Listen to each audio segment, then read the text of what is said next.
Hi, welcome back guys. This is your friend, the What If guy, back with another fanfiction. This is the second part of What Issei was cheated by his rival. Now before starting, please give this video a like and subscribe to the channel if you want more videos like this. Now let's get into the fanfic. Chapter 19. A new old darkness. So I've decided to do an intro ever since I saw one in a book I read. Opening scene. Intense music begins, showing Issei the Red Dragon Emperor in the midst of a fierce battle with various formidable beings. The lyrics play in the background as text on the screen. Text overlay. Immortal temptation takes over my mind, condemned falling weak on my knees summon the strength of mayhem. Cut to Issei's transformation, part of his hair turning black, and his right eye glowing crimson red with an evil aura. Text overlay. I am the storm that is approaching, provoking black clouds and isolation. I am reclaimer of my name, born in flames. I have been blessed. Show scenes of Issei teaming up with Madrid, fighting side by side against a saber altar. Text overlay. My family crest is a demon of death forsaken. I am awakened, a phoenix's ash in dark divine. Cut to a scene where Issei confronts an evil version of himself, hatred in his eyes, and prepares to summon his sacred gear. As the evil counterpart smirks while summoning his own. Text overlay. Descending misery, destiny chasing time, inherit the nightmare, surrounded by fate, can't run away. Show Rosweiss and Irina, tears in their eyes, as they watch Issei's inner turmoil as he gazed at his disappearing evil clone as he finally made his decision and followed to his direction. Text overlay. Keep walking the line, between the light led astray through vacant halls. I won't surrender, the truth revealed in eyes of ember. As the music intensifies, Issei is seen wearing a cloak and walking towards an unknown destiny, disappearing into the darkness. Text overlay. We fight through fire and ice forever, two souls once lost, and now they remember. Closing shot with a fade out as the music reaches a climax. Text overlay. This is the tale of Issei, the Red Dragon Emperor, and his journey through darkness and light. In a dark lair, a fearsome fiery stood on a throne with its evil divine energy leaking through its body. It was the evil god of darkness of the Zoroastrianism, Engra Mainyu, Issei's malevolent counterpart, forged in the crucible of his own darkness. What brings you to the abyss? Issei's evil clone, Engra Mainyu, the very embodiment of malevolence. I seek counsel from the MSTR of chaos. I possess a power that surpasses the original Issei. A strength born of shadows and twisted desires. Engra Mainyu, speak then. What dark secrets do you hold? What makes you believe you eclipse the original? Issei's evil clone. My existence is a testament to the uncharted depths of Issei's inner turmoil. He unknowingly birthed me from the abyss of his suppressed desires, forged from Bus Juggernaut Drive, granting me a power he dare not acknowledge. Engra Mainyu. Fascinating. Tell me of this power you wield, this corrupted reflection of his sacred gear. That you've currently trained Issei's evil clone. Behold, the infernal draconic annihilation. A malevolent replica of boosted gear, infused with the essence of despair and malice. With each activation, it devours the very fabric of hope, growing stronger as my foes succumb to their darkest fears. Engra Mainyu, a twisted parody of boosted gear, indeed. But strength is not solely measured in power. What sets you apart from Issei? Issei's evil clone. Unlike the original, I embrace the shadows that lurk within. I revel in the chaos and darkness, drawing strength from the very aspects Issei denies. He clings to his naive ideals, limiting his true potential. Engra Mainyu, and what of your consciousness? Is it a mere echo of Issei's, or do you possess autonomy? Issei's evil clone. I am not a mere echo, I am a manifestation of his suppressed desires, given form and purpose. I wield his potential without restraint, free from the shackles of morality that bind him. Engra Mainyu. Intriguing. Yet, strength without purpose is hollow. What drives you? Issei's malevolent shadow. Issei's evil clone. My purpose is to unshackle Issei from his inhibitions. To reveal the strength he denies within himself.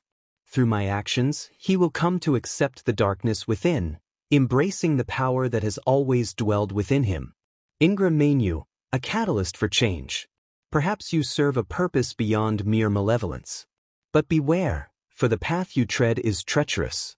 The shadows you embrace may consume you as well.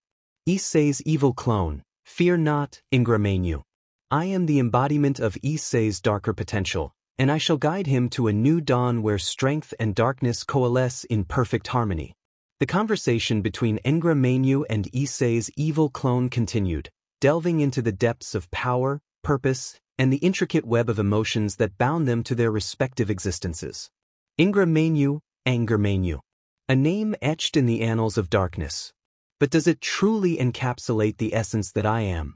Anger, a flame of wrath, Menu, the spirit. No, it lacks a resonance. He said, musing Ingramenu, from now on, you shall be Aizoru, a name that echoes with the shadows that dance within. Aizoru, the amalgamation of the unseen, the embodiment of the unspoken malevolence. Aizoru, let the echoes of this new name reverberate through the abyss, a symphony of darkness and potential. Aizoru walks alone in the shadows, inwardly thinking Aizoru the original Issei, shackled by his own morality. Why does he cling to his rage as if it were a fleeting ember, refusing to let it consume him completely? It perplexes me. Aizoru continues his contemplation. Aizoru, Rias, Aquino, Kaneko, Asia, and Zenobia. They betrayed him, cheated on him with vali, yet he spared them. Weakness personified. Disdain fills Aizoru's thoughts. Issei, you fool. Why do you let these emotions dictate your actions? Morality, a pathetic leash restraining the true potential that lies within. Betrayal should be met with unrelenting fury, not feeble forgiveness. Reflecting further, Aizoru contemplates, Aizoru, perhaps he fears the darkness within, the very shadows that birthed me. But embracing that darkness is not weakness, it is liberation. A smirk appears on Aizoru's face. Aizoru, he should have let the flames of rage engulf him, purging those who dared to betray him. But no, he clings to his ideals like a child clutches a toy, ignorant of the power he relinquishes. Mockingly, Aizoru utters, Aizoru, I won't let them die. Pathetic words from a feeble heart. Why spare those who plotted against you, Issei? Where is your self-respect? Growing more disdainful, Aizoru continues, Aizoru Rias, the one he loved, Aquino, Kaneko, Asia, and Zenobia, they should have faced the consequences of their actions. But he, in his naivety, granted them mercy. A dark chuckle escapes Aizoru's lips. Aizoru Issei, the epitome of weakness, a puppet dancing to the tune of his misguided sense of justice. Aizoru, embrace the darkness within, for it is the only path to true strength. Aizoru's internal dialogue continues, a twisted symphony of contempt for Issei's perceived weaknesses and a fervent belief in the potency of embracing the shadows that danced within. Aizoru, speaking with a sinister determination, mutters to himself, Aizoru, I will awaken him from his reality, show him the true meaning of embracing the inner darkness that plagues him. The chains of morality will shatter, and he will witness the strength that lies dormant within, even if it means killing a few people to do it. Issei clutched the edge of the kitchen counter, his hands trembling as a sudden wave of dizziness washed over him. Issei, what's happening? He gasped, his eyes darting around the room as if searching for an answer. Rosweiss, noticing Issei's distress, rushed to his side wearing nothing but a robe. Rosweiss, what's wrong? Are you okay? Her concern was evident, her usually composed demeanor giving way to genuine worry. Irina, sensing the tension, joined them, also wearing a robe. Irina, Issei, you're scaring me. Please, tell us what's going on. Her eyes pleaded for an explanation as Issei struggled to catch his breath. Issei took a shaky breath, attempting to steady himself. Issei, I don't know, something feels off, like a darkness closing in. It's not physical, but it's overwhelming. His voice quivered, and he looked at his two companions with a mix of confusion and fear. Rosweiss's brows furrowed in concern. Rosweiss, could it be an enemy attack? A curse, perhaps? She scanned the surroundings, her magical senses on high alert. Irina gripped Issei's hand, trying to offer reassurance. Irina, Issei, we'll figure this out together. Whatever it is, you're not alone. Her angelic aura glimmered faintly as she summoned a protective barrier around them. Issei nodded, appreciating the support. Issei, it's not just physical, it's like a mental weight. A foreboding sense of danger, he explained, his eyes narrowing as he tried to make sense of the inexplicable sensations. Rosweiss's mind raced through possibilities. Rosweiss, could it be related to your past, Issei? Some unresolved issue haunting you? Her tone was gentle, a mix of concern and analytical curiosity. Issei, Dean, why does she have to be so smart? Issei clenched his fists, frustration evident on his face. Issei, I've faced my past demons, but this feels different. It's like a premonition, a warning of something ominous on the horizon. He glanced out the window, as if expecting an impending threat. Drag, Issei, please let them know the real truth now, please, Issei. I can do it by myself, it's my fight. Irina whispered a prayer under her breath, her celestial aura flickering as if responding to an unseen force. Irina, we need to stay vigilant. Issei, if there's anything you haven't shared with us, now's the time. We're in this together. Issei hesitated, a tumultuous storm of emotions playing across his features. Issei, there's nothing I'm hiding, but I can't shake this feeling of impending doom. We should be prepared for anything. He gripped Rosweiss and Irina's arms as if drawing strength from it. As the trio stood united, a cloud of uncertainty hung over the breakfast scene. The aura of fear and anticipation lingered, casting a shadow over their normally peaceful morning routine. The challenge ahead was unknown, but they were determined to face it together, whatever it might be. Issei and Mordred faced each other on the battleground, the clash of their weapons echoing through the air. Issei, wielding boosted gear, locked blades with Mordred's clarent, each strike resonating with the intensity of their spirits. Mordred, with a discerning gaze, noticed Issei's lapse in form.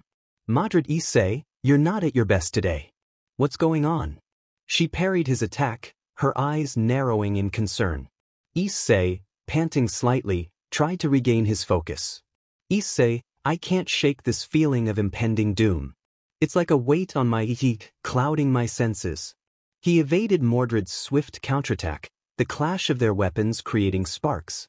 Mordred raised an eyebrow, her expression shifting from combat focus to genuine curiosity. Mordred, impending doom. That's not like you, Red Dragon Emperor. Care to elaborate? She circled him, assessing the situation. As they circled each other, Issei recounted the unsettling morning, the foreboding sense that something was amiss. Boost, Issei, it's not just physical, Mordred. It's like a dark cloud hanging over everything. I can't shake the feeling that danger is closing in. Mordred's lips curled into a half-smile, a mix of skepticism and camaraderie. Mordred, well, if there's one thing I know, it's that brooding won't help. Let's face whatever comes our way head-on. Boost, she lunged forward, her attacks becoming more aggressive. Issei gritted his teeth, determination flickering in his eyes. Issei, you're right, Mordred. No use dwelling on it now. Let's focus on this fight. Boost Explosion Dragon shot. He unleashed a powerful boosted gear ability, creating a burst of energy that pushed Mordred back. Mordred chuckled, enjoying the challenge. Mordred, that's more like it, Red Dragon Emperor. Let's make this battle one for the legends. She swung Clarent with renewed vigor, the clash of their weapons sending shockwaves through the battlefield. The fight intensified, a dance of steel and supernatural abilities. Issei's thoughts momentarily shifted from the impending danger to the immediate challenge at hand. Each move became a strategic calculation, a test of strength and skill between two formidable warriors. Between strikes and parries, Mordred couldn't help but taunt Issei. Issei, come on, Red Dragon Emperor, show me the power that has the whole supernatural world talking. Issei grinned, the thrill of battle momentarily pushing aside his earlier unease. Issei, you asked for it. Mordred, he tapped into his dragon's power, the surrounding energy pulsating as he launched a formidable attack. Mordred met the challenge head-on, Clarent clashing with boosted gear in a spectacular display of magical prowess. The battlefield crackled with energy as the two heroic spirits pushed their limits, their fight embodying the clash of titans. As the battle raged on, the impending sense of doom still lingered in Issei's mind, but for now, the focus was on the present challenge, a battle against a fellow warrior, each strike resonating with the echoes of their shared destiny. In a dimly lit chamber, Issei's malevolent counterpart, paced restlessly, his crimson eyes gleaming with a twisted sense of amusement. Across from him, a distorted reflection of Issei's image lingered in a dark mirror. Issei couldn't fathom why Issei clung to notions of friendship and love, weaknesses that had betrayed him before. Issei smirked, a sinister edge to his voice. Issei, you're a fool. Friends, love, they're just shackles waiting to bind you. What makes you think they won't betray you again? Issei's reflection in the mirror remained steadfast, his eyes reflecting resilience. Issei, you don't understand. It's not weakness, it's strength. The bonds I share with my friends and loved ones empower me. Issei scoffed, a mocking tone coloring his words. Issei, empower you. They were really empowering you as they valley look where it got you. You felt that foreboding, that sense of impending doom. Your so-called friends will be your downfall. Issei's gaze hardened. Issei, it's because of those bonds that I have the strength to face whatever comes my way. They've been with me through thick and thin. I trust them. Issei chuckled darkly. Trust. Trust is a fleeting illusion, Issei. Your friends will turn their backs on you when you least expect it. Why hold on to this childish notion? Issei's reflection maintained a steady resolve. Issei, because trust and friendship bring meaning to life. It's not about being naive, it's about finding strength in unity and shared experiences. My friends are my strength. Issei's eyes narrowed, a glint of impatience in his tone. Issei's strength. Your true strength lies in your inner darkness, the power that I wield. Embrace it, Issei, and you'll see true power. Issei shook his head. Issei, I won't succumb to darkness. That's not the path I choose. The strength that gained from friendship and love is genuine, and it's what makes me who I am. Issei approached the mirror, a sinister grin playing on his lips. Issei, you're deluded, Issei. Your so-called friends will betray you, and you'll be left with nothing but regret. Darkness is inevitable. Issei's reflection met Issei's gaze unwaveringly. I'd rather face the uncertainties of friendship than succumb to the emptiness of darkness. It's the choices we make that define us. Issei's laughter echoed through the chamber, a haunting sound. Issei will see Issei. Your weakness will be your undoing, and when the time comes, you'll realize the true nature of those around you. As Issei faded into the shadows, Issei began to pace, waiting for someone deep within Issei's subconscious. A dark and malevolent presence manifested itself. The silhouette of a corrupted dragon materialized, its scales tainted with shadows. This was Drax, Issei's and all the past hosts' own twisted version of Drake, the Red Dragon Emperor's partner, also born from every usage of the corrupted juggernaut drive. Drake, the genuine counterpart, regarded Drax with a mixture of concern and determination. Drax, what are you doing here? This is Issei's mind. You have no place here. Drax snarled, the shadows swirling around him as he circled Drake. Drax, oh, but I do, Drake. I am born from the depths of Issei's doubts and darkness. I am the embodiment of his inner turmoil, the side he refuses to acknowledge. Same with the rest of all the fallen hosts. Drake's eyes flared with the fiery intensity of determination. Issei's strength comes from his bonds, his friendships. You are a distortion, a perversion of that strength. Why do you exist? Drax chuckled darkly, his voice echoing through the mental landscape.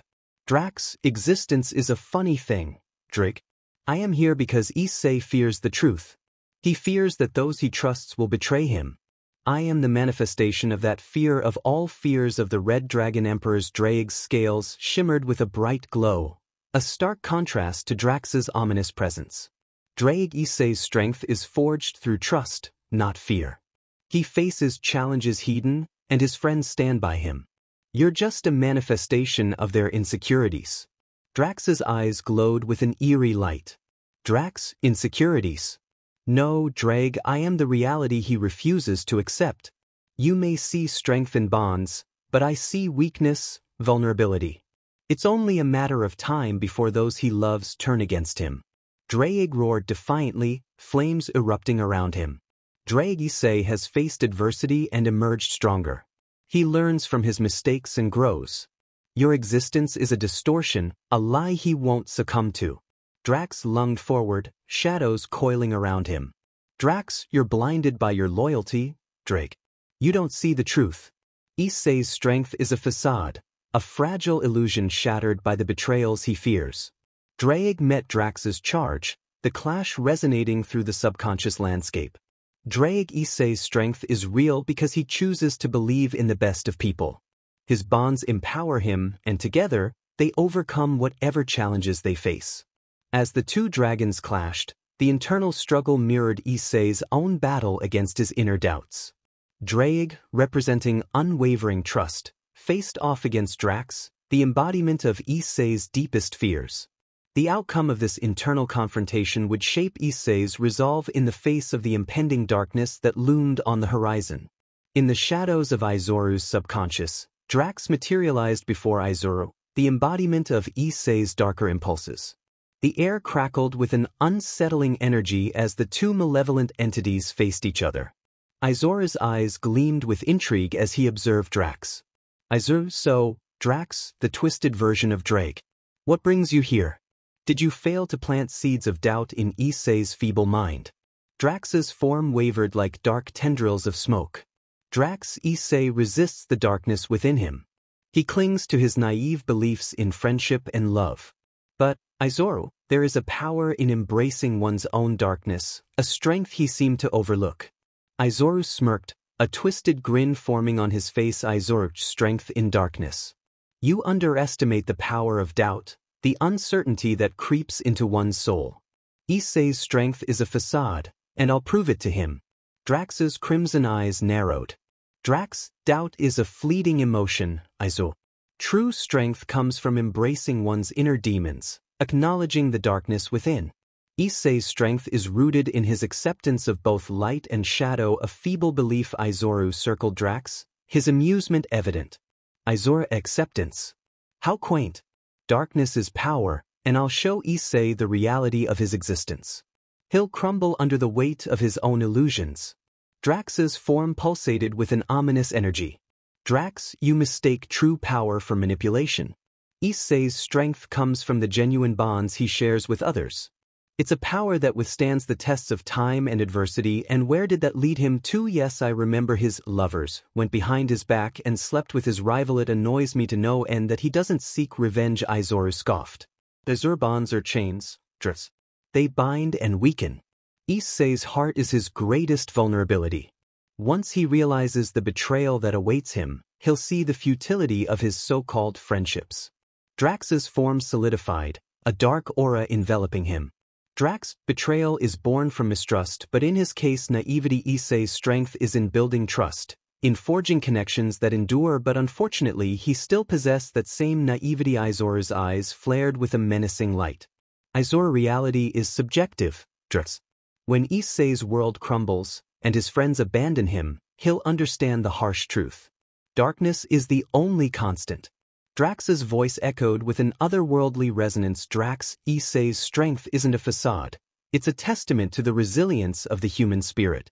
He may revel in your darkness, but with both of us combined it would be a matter of time before he falls. As the dialogue unfolded, the clash of ideologies between Drax and Aizoru set the stage for the ongoing battle within Issei's subconscious.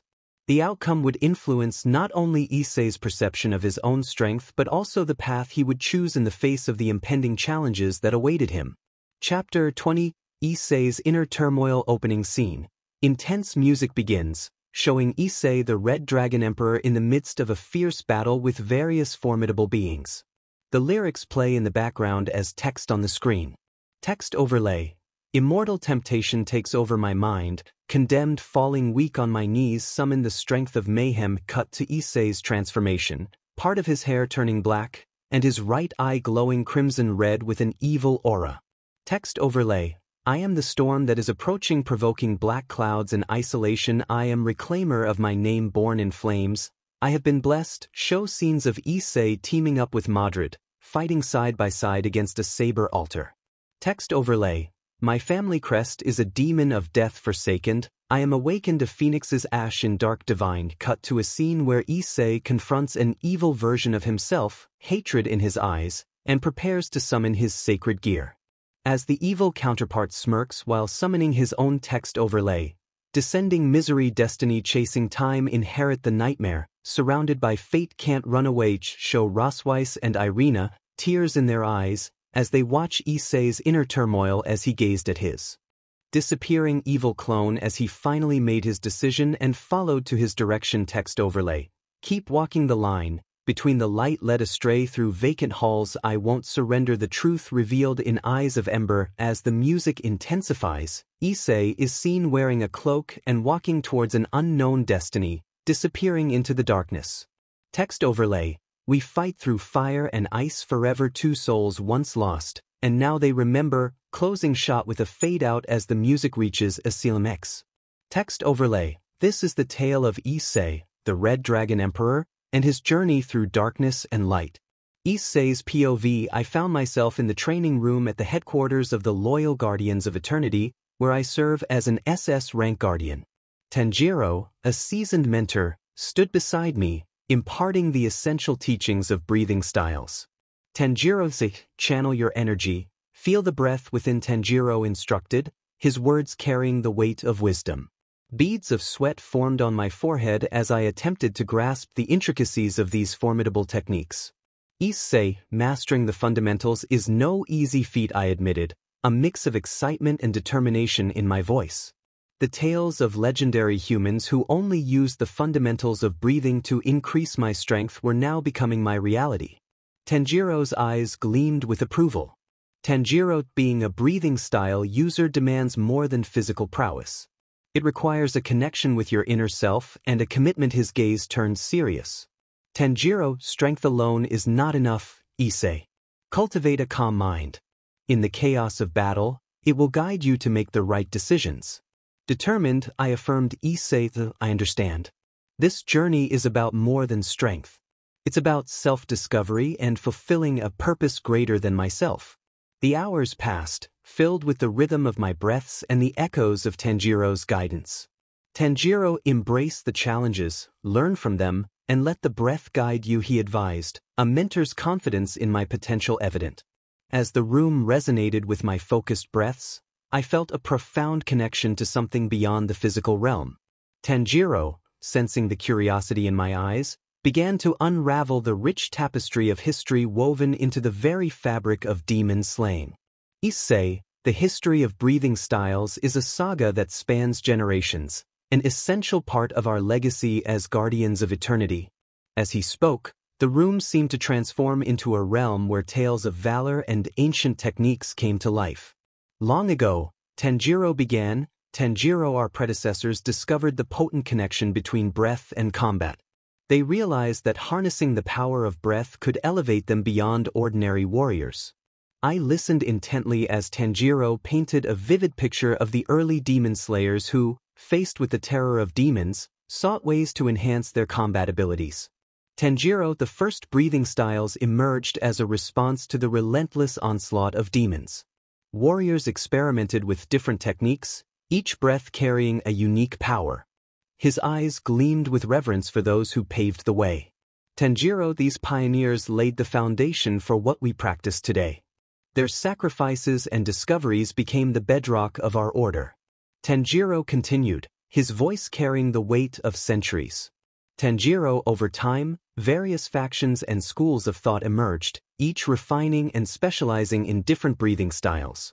The sun breathing, thunder breathing, and water breathing styles are just a few examples of the diverse paths our predecessors forged. He paused, allowing the weight of history to settle. Tanjiro, it's not just about combat, it's a spiritual journey. The breath becomes a conduit between the warrior and the divine, a channel for strength that transcends the physical. I absorbed every word, my mind conjuring images of legendary demon slayers mastering their chosen styles. Issei, so, each breathing style has its own origin and purpose. I inquired, eager to delve deeper into this rich heritage. Tanjiro nodded. Tanjiro, exactly. The diversity in styles reflects the myriad ways warriors approached the challenges of their time. Some sought speed, others focused on precision, but all shared the common goal of vanquishing demons and protecting humanity. As he spoke, I couldn't help but feel a profound connection to this legacy. Issei, it's more than just techniques, isn't it? It's a legacy, a responsibility we carry forward. Tanjiro's eyes met mine with a knowing gaze. Tanjiro, indeed, Issei. We are the torchbearers of a legacy that stretches across centuries.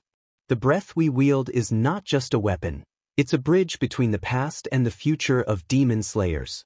Tanjiro's eyes lit up with a fervor as he delved into the history of the first demon slayer, Yorichi, a legendary figure who cast a profound shadow over the annals of demon slaying. Tanjiro-say, let me recount the tale of Yorichi, the pioneer of breathing styles and the first demon slayer to emissar the formidable sun-breathing technique. As he began his narrative, the air in the room seemed to shift, charged with the weight of centuries. Tanjiro Yorichi emerged during a time when demons ran rampant, their malevolence threatening the very fabric of our world. But Yorichi was different, possessed an indomitable spirit and an unyielding will to protect humanity.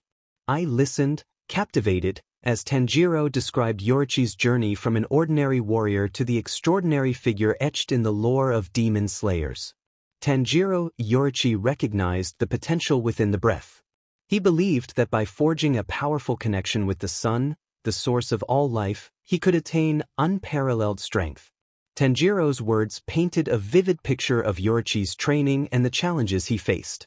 Tanjiro Yorichi's quest for mastery led him to the creation of the sun-breathing style. It wasn't just a set of techniques, it was a testament to his unwavering determination to stand against the forces of darkness. The room seemed to brighten metaphorically as Tanjiro spoke of Yorichi's achievements.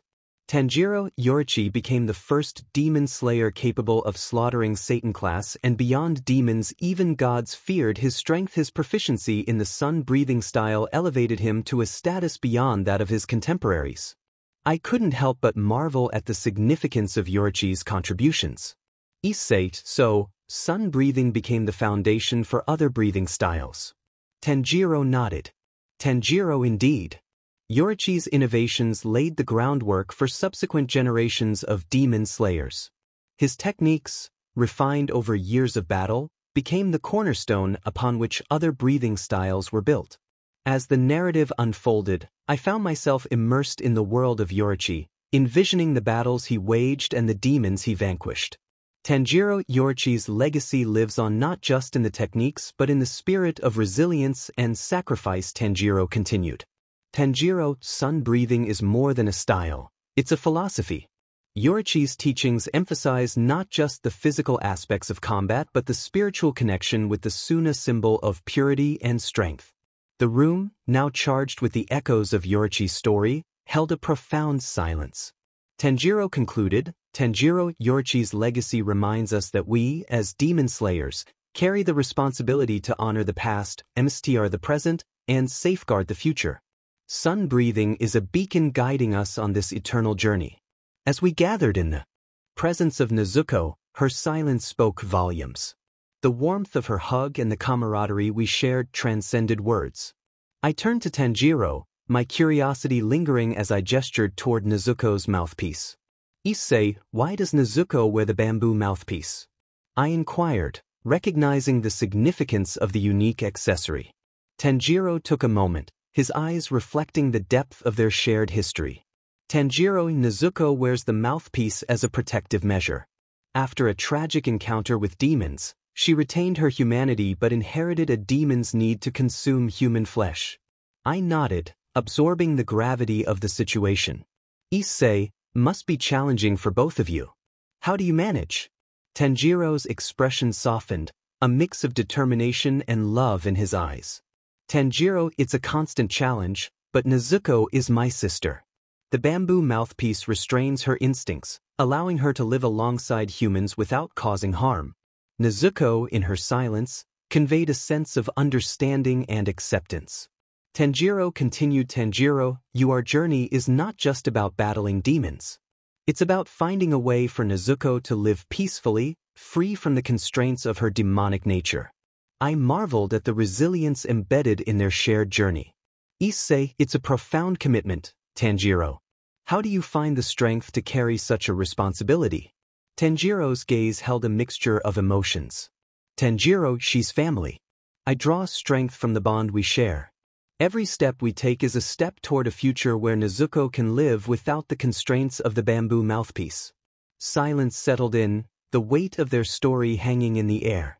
Together, we stood, bound by a shared purpose and the unspoken understanding that their journey was one of hope, resilience, and the pursuit of a future where Nezuko could find peace. As Tanjiro and I prepared to part ways, a sense of camaraderie lingered. Issei, goodbye, Tanjiro. Thank you for everything, I said, expressing my gratitude for the invaluable training and the insight into their world. Tanjiro smiled warmly. Tanjiro, take care, Issei. Your dedication to the breath and the legacy of demon slayers is commendable. I'm confident you'll continue to grow stronger. As we exchanged parting words, a lingering thought tugged at my mind. Issei, Tanjiro, before I go, I can't help but wonder, is there a way to help Nezuko further? Is there a path to turn her back into a human? Tanjiro's expression turned thoughtful. Tanjiro, it's a question I've pondered since the beginning of our journey. The possibility of reversing Nezuko's transformation is shrouded in mystery. We've encountered many demons, each with their own unique circumstances, but a definitive solution remains elusive. I nodded, understanding the complexity of their situation. Issei, have you sought guidance from other demon slayers or experts in the field? Perhaps there's ancient knowledge or a hidden technique that could offer a solution. Tanjiro sighed. Tanjiro, we've explored every avenue available to us. Conversations with other demon slayers, research into ancient texts all have provided insights, but a foolproof method to reverse demon transformation remains elusive. Nezuko's case seems to be unique. Feeling a sense of empathy, I continued, Issei, it must be frustrating. But I can't help but think that where there's a will, there's a way. Have you considered consulting with the most experienced and knowledgeable figures in the supernatural world? Tanjiro's eyes held a mix of determination and longing. Tanjiro, we're open to any possibility. Our journey is a quest for answers, and if there's a way to return Nezuko to her human form, we'll find it. It's not just for her sake but for the hope that such a solution could bring to others facing similar struggles. The weight of their quest hung in the air as we stood in contemplative silence. Tanjiro, say, if you ever come across information or techniques that could help, don't hesitate to reach out. Your support means a lot to us, Tanjiro said, gratitude evident in his voice. As I bid him a final farewell, the longing to help Nezuko and Tanjiro on their journey remained ingrained in my thoughts. Their quest for a solution, a way to break the shackles of demonhood, echoed in my mind long after our paths diverged. As I left, the weight of Tanjiro and Nezuko's quest lingered in my thoughts. The cafeteria seemed a world away from the complexities of demon slaying, yet a burning curiosity tugged at me. Could there be a way to help Nezuko, to unravel the mystery of her transformation and find a path back to humanity? As I navigated the familiar corridors, my mind churned with possibilities.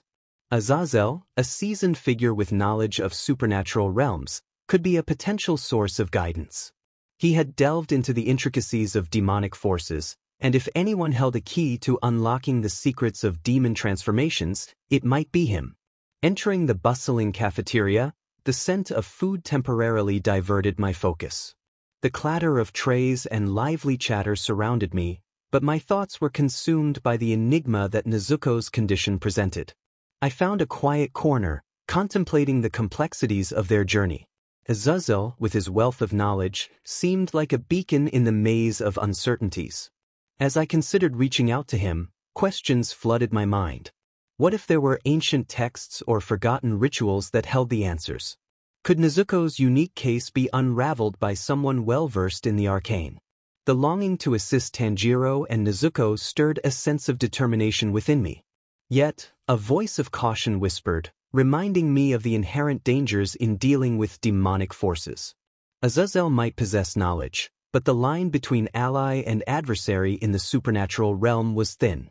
I mulled over the potential risks, contemplating the fine balance between seeking help and safeguarding against unforeseen consequences. The cafeteria buzzed with activity, a stark contrast to the quiet contemplation within my mind. What if Azazel's insights led to a breakthrough?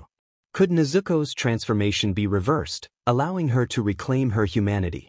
The possibilities, though uncertain, held a glimmer. Elizabeth's POV in the hallowed halls of the Loyal Guardians of Eternity headquarters.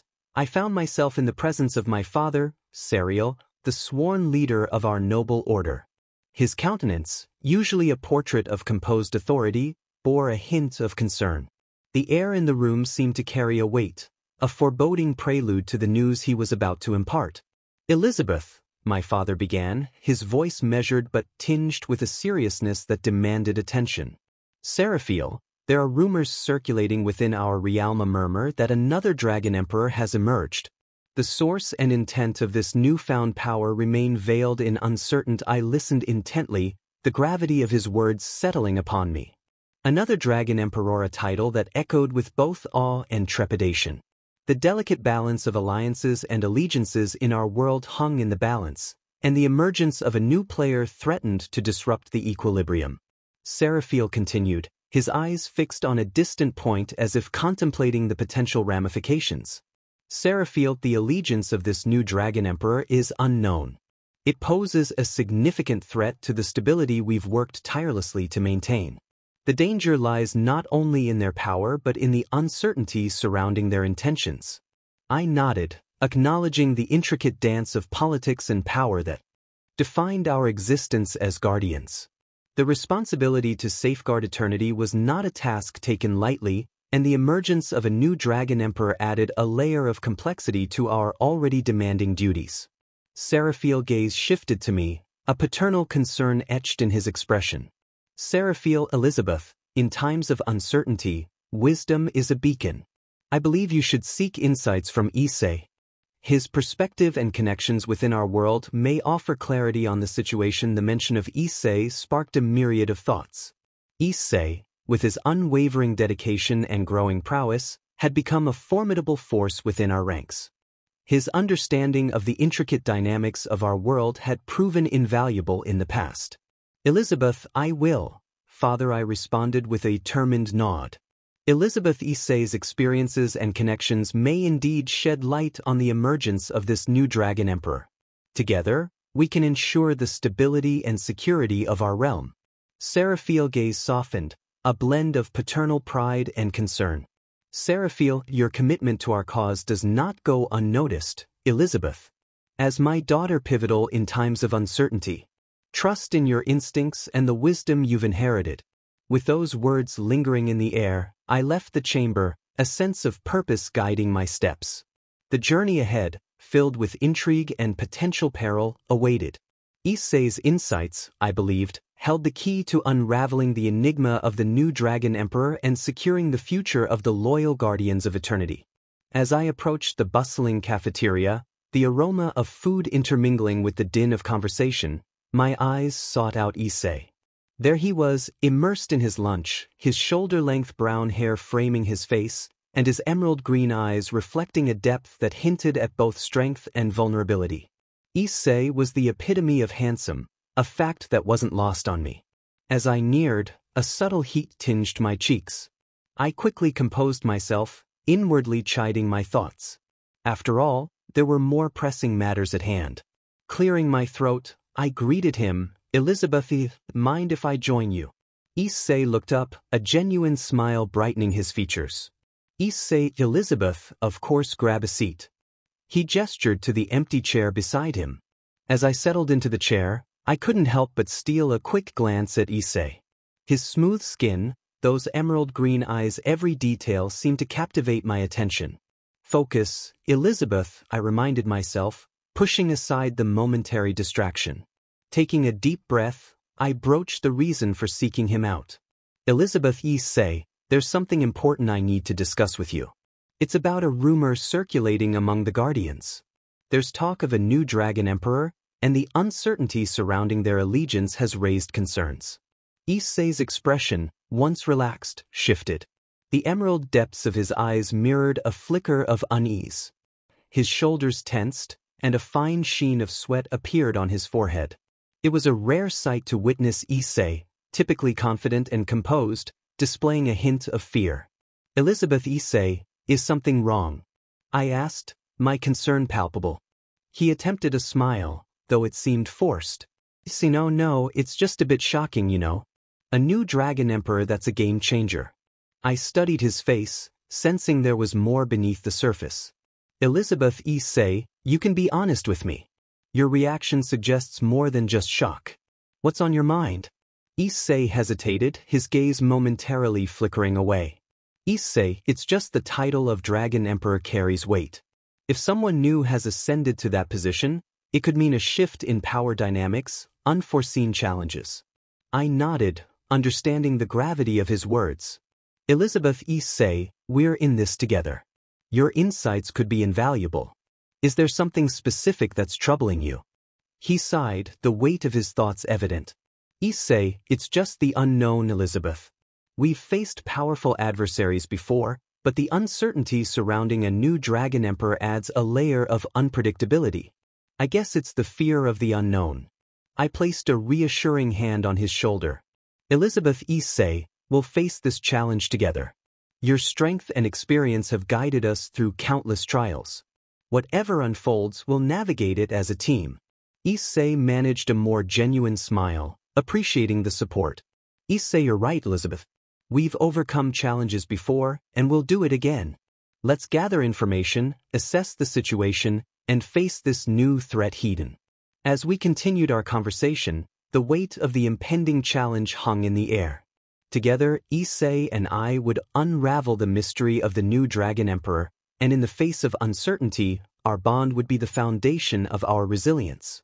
The cafeteria buzzed around us, but in that moment, the world seemed to narrow down to the shared determination of two guardians facing the unknown.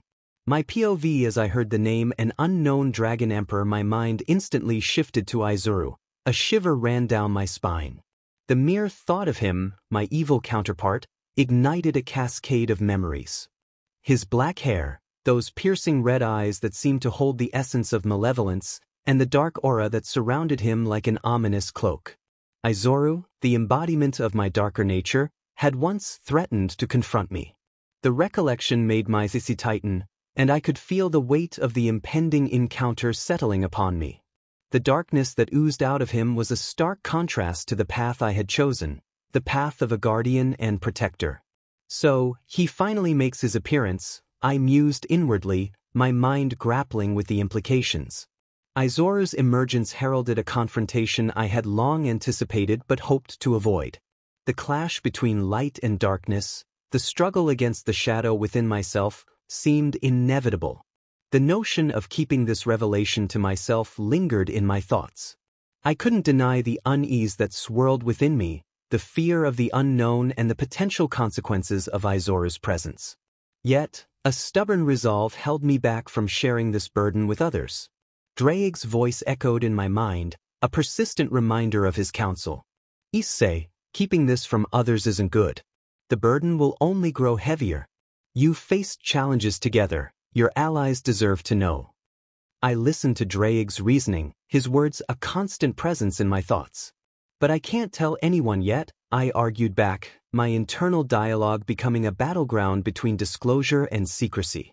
The weight of this revelation, the potential impact on those around me, made the decision a tumultuous one. Draig persisted, his wisdom unwavering. Say, trust in your allies. They've stood by you through thick and thin. Together, you can face Izuru and whatever challenges lie ahead. I sighed, torn between the counsel of my trusted partner and the instinct to shield others from the darkness that lurked within me. I'll get stronger first, I resolved within myself, my determination to protect those dear to me overriding the internal conflict. Draig and what? Draig's voice queried, pressing for clarity. The question echoed in my mind, forcing me to confront the truth. And then I'll face Izuru. If I have to. I won't let others be dragged into this until I'm sure I can handle it. Draig's presence in my thoughts softened, a silent acknowledgement of my decision. The internal struggle subsided momentarily, but the weight of the secret persisted. As I continued, with my day, the clash of light and darkness within me mirrored the external conflicts I faced. Izuru's looming presence hung in the shadows, A reminder that the journey ahead was not only one of physical strength but an internal battle against the darker facets of my own existence. The burden of this knowledge settled upon my shoulders, a silent oath to confront the looming threat on my terms, fortified by the strength of those who stood by my side. Chapter 21, Journey to the Elves. Point 1. Opening scene. Intense music begins, showing Issei the Red Dragon Emperor in the midst of a fierce battle with various formidable beings. The lyrics play in the background as text on the screen. Text overlay. Immortal temptation takes over my mind, condemned falling weak on my knees summon the strength of mayhem. Cut to Issei's transformation, part of his hair turning black, and his right eye glowing crimson red with an evil aura. Text overlay. I am the storm that is approaching, provoking black clouds and isolation. I am reclaimer of my name, born in flames. I have been blessed. Show scenes of Issei teaming up with Madrid, fighting side by side against a saber altar. Text overlay. My family crest is a demon of death forsaken. I am awakened to Phoenix's ash in dark divine. Cut to a scene where Issei confronts an evil version of himself, hatred in his eyes, and prepares to summon his sacred gear. As the evil counterpart smirks while summoning his own. Text overlay. Descending misery, destiny chasing time, inherit the nightmare, surrounded by fate, can't run away. Show Rosweiss and Irina, tears in their eyes, as they watch Issei's inner turmoil as he gazed at his disappearing evil clone as he finally made his decision and followed to his direction. Text overlay. Keep walking the line, between the light led astray through vacant halls. I won't surrender, the truth revealed in eyes of ember. As the music intensifies, Issei is seen wearing a cloak and walking towards an unknown destiny, disappearing into the darkness. Text overlay. We fight through fire and ice forever, two souls once lost, and now they remember. Closing shot with a fade out as the music reaches a climax. Text overlay. This is the tale of Issei, the Red Dragon Emperor, and his journey through darkness and light. Azura's POV. As I stood before the army of vicious monsters, a cold smirk etched onto my face. I reveled in the power coursing through me, the corrupted version of Issei's enlightened abilities. His strength, his skills, all twisted and amplified in this dark manifestation I had become. In my hand, the draconic annihilation gear materialized, a corrupted reflection of Issei's sacred armament. It emanated an ominous energy, a stark departure from the purity of the original. The weapon in my grasp, an evil version of Ascalon, pulsed with a malevolence that mirrored the depths of my corrupted nature. My draconic aura, unlike Issei's crimson brilliance, exuded an unsettling black hue. It soared around me, a manifestation of the twisted power I wielded. With a surge of exhilaration, I rushed at the monsters, my corrupted abilities amplifying every strike, every movement. The battlefield became a canvas of chaos as I unleashed the full extent of my corrupted prowess. Boosted by the malevolent energy, my strength surpassed the limits of what Issei could achieve. Each swing of my corrupted Ascalon cut through the monsters with a ruthlessness that spoke of the darkness within. I reveled in the destruction, the sensation of power coursing through me, feeding the malevolent dragon side that lurked within. The monsters fell, decimated by the corrupted force that surged from my every move. It was a symphony of chaos, a dance of annihilation that echoed the twisted reflection of Issei's noble purpose. As the last of the monsters crumbled under the weight of my corrupted might, a sinister satisfaction gripped me. The evil dragon side within me exulted in the devastation, reveling in the chaos I had wrought. Yet, amid the aftermath, a subtle whisper echoed within my mind, a voice that hinted at the remnants of the conscience I once possessed. The conflict between the darkness and the vestiges of my former self played out in the recesses of my thoughts. The corrupted power still pulsed within me, the aftermath of the battlefield reflecting the dichotomy of my existence. The malevolence that fueled my actions clashed with the faint echoes of the person I used to be. As the echoes subsided, I stood in the silence of the aftermath, a corrupted embodiment of Issei's abilities, haunted by the shadow of my own existence. As I stood before the army of vicious monsters, a cold smirk etched onto my face. I reveled in the power coursing through me, the corrupted version of Issei's enlightened abilities. his strength, his skills, all twisted and amplified in this dark manifestation I had become. In my hand, the draconic annihilation gear materialized, a corrupted reflection of Issei's sacred armament. It emanated an ominous energy, a stark departure from the purity of the original. The weapon in my grasp, an evil version of Ascalon, pulsed with a malevolence that mirrored the depths of my corrupted nature. My draconic aura, unlike Issei's crimson brilliance, exuded an unsettling black hue. It soared around me, a manifestation of the twisted power I wielded. With a surge of exhilaration, I rushed at the monsters, my corrupted abilities amplifying every strike, every movement. The battlefield became a canvas of chaos as I unleashed the full extent of my corrupted prowess. Boosted by the malevolent energy, my strength surpassed the limits of what Issei could achieve. Each swing of my corrupted Ascalon cut through the monsters with a ruthlessness that spoke of the darkness within. I reveled in the destruction, the sensation of power coursing through me, feeding the malevolent dragon side that lurked within. The monsters fell, decimated by the corrupted force that surged from my every move. It was a symphony of chaos, a dance of annihilation that echoed the twisted reflection of Issei's noble purpose. As the last of the monsters crumbled under the weight of my corrupted might, a sinister satisfaction gripped me. The evil dragon side within me exulted in the devastation, reveling in the chaos I had wrought. Yet, amid the aftermath, a subtle whisper echoed within my mind, a voice that hinted at the remnants of the conscience I once possessed. The conflict between the darkness and the vestiges of my former self played out in the recesses of my thoughts. The corrupted power still pulsed within me, the aftermath of the battlefield reflecting the dichotomy of my existence. The malevolence that fueled my actions clashed with the faint echoes of the person I used to be. As the echoes subsided, I stood in the silence of the aftermath, a corrupted embodiment of Issei's abilities, haunted by the shadow of my own existence. The colossal monster loomed before me, a grotesque embodiment of darkness and malevolence. Its form, a grotesque amalgamation of twisted limbs and gnashing teeth, cast an ominous shadow across the battlefield. A sinister growl emanated from its monstrous maw, signaling the commencement of a battle that would test the limits of my corrupted abilities.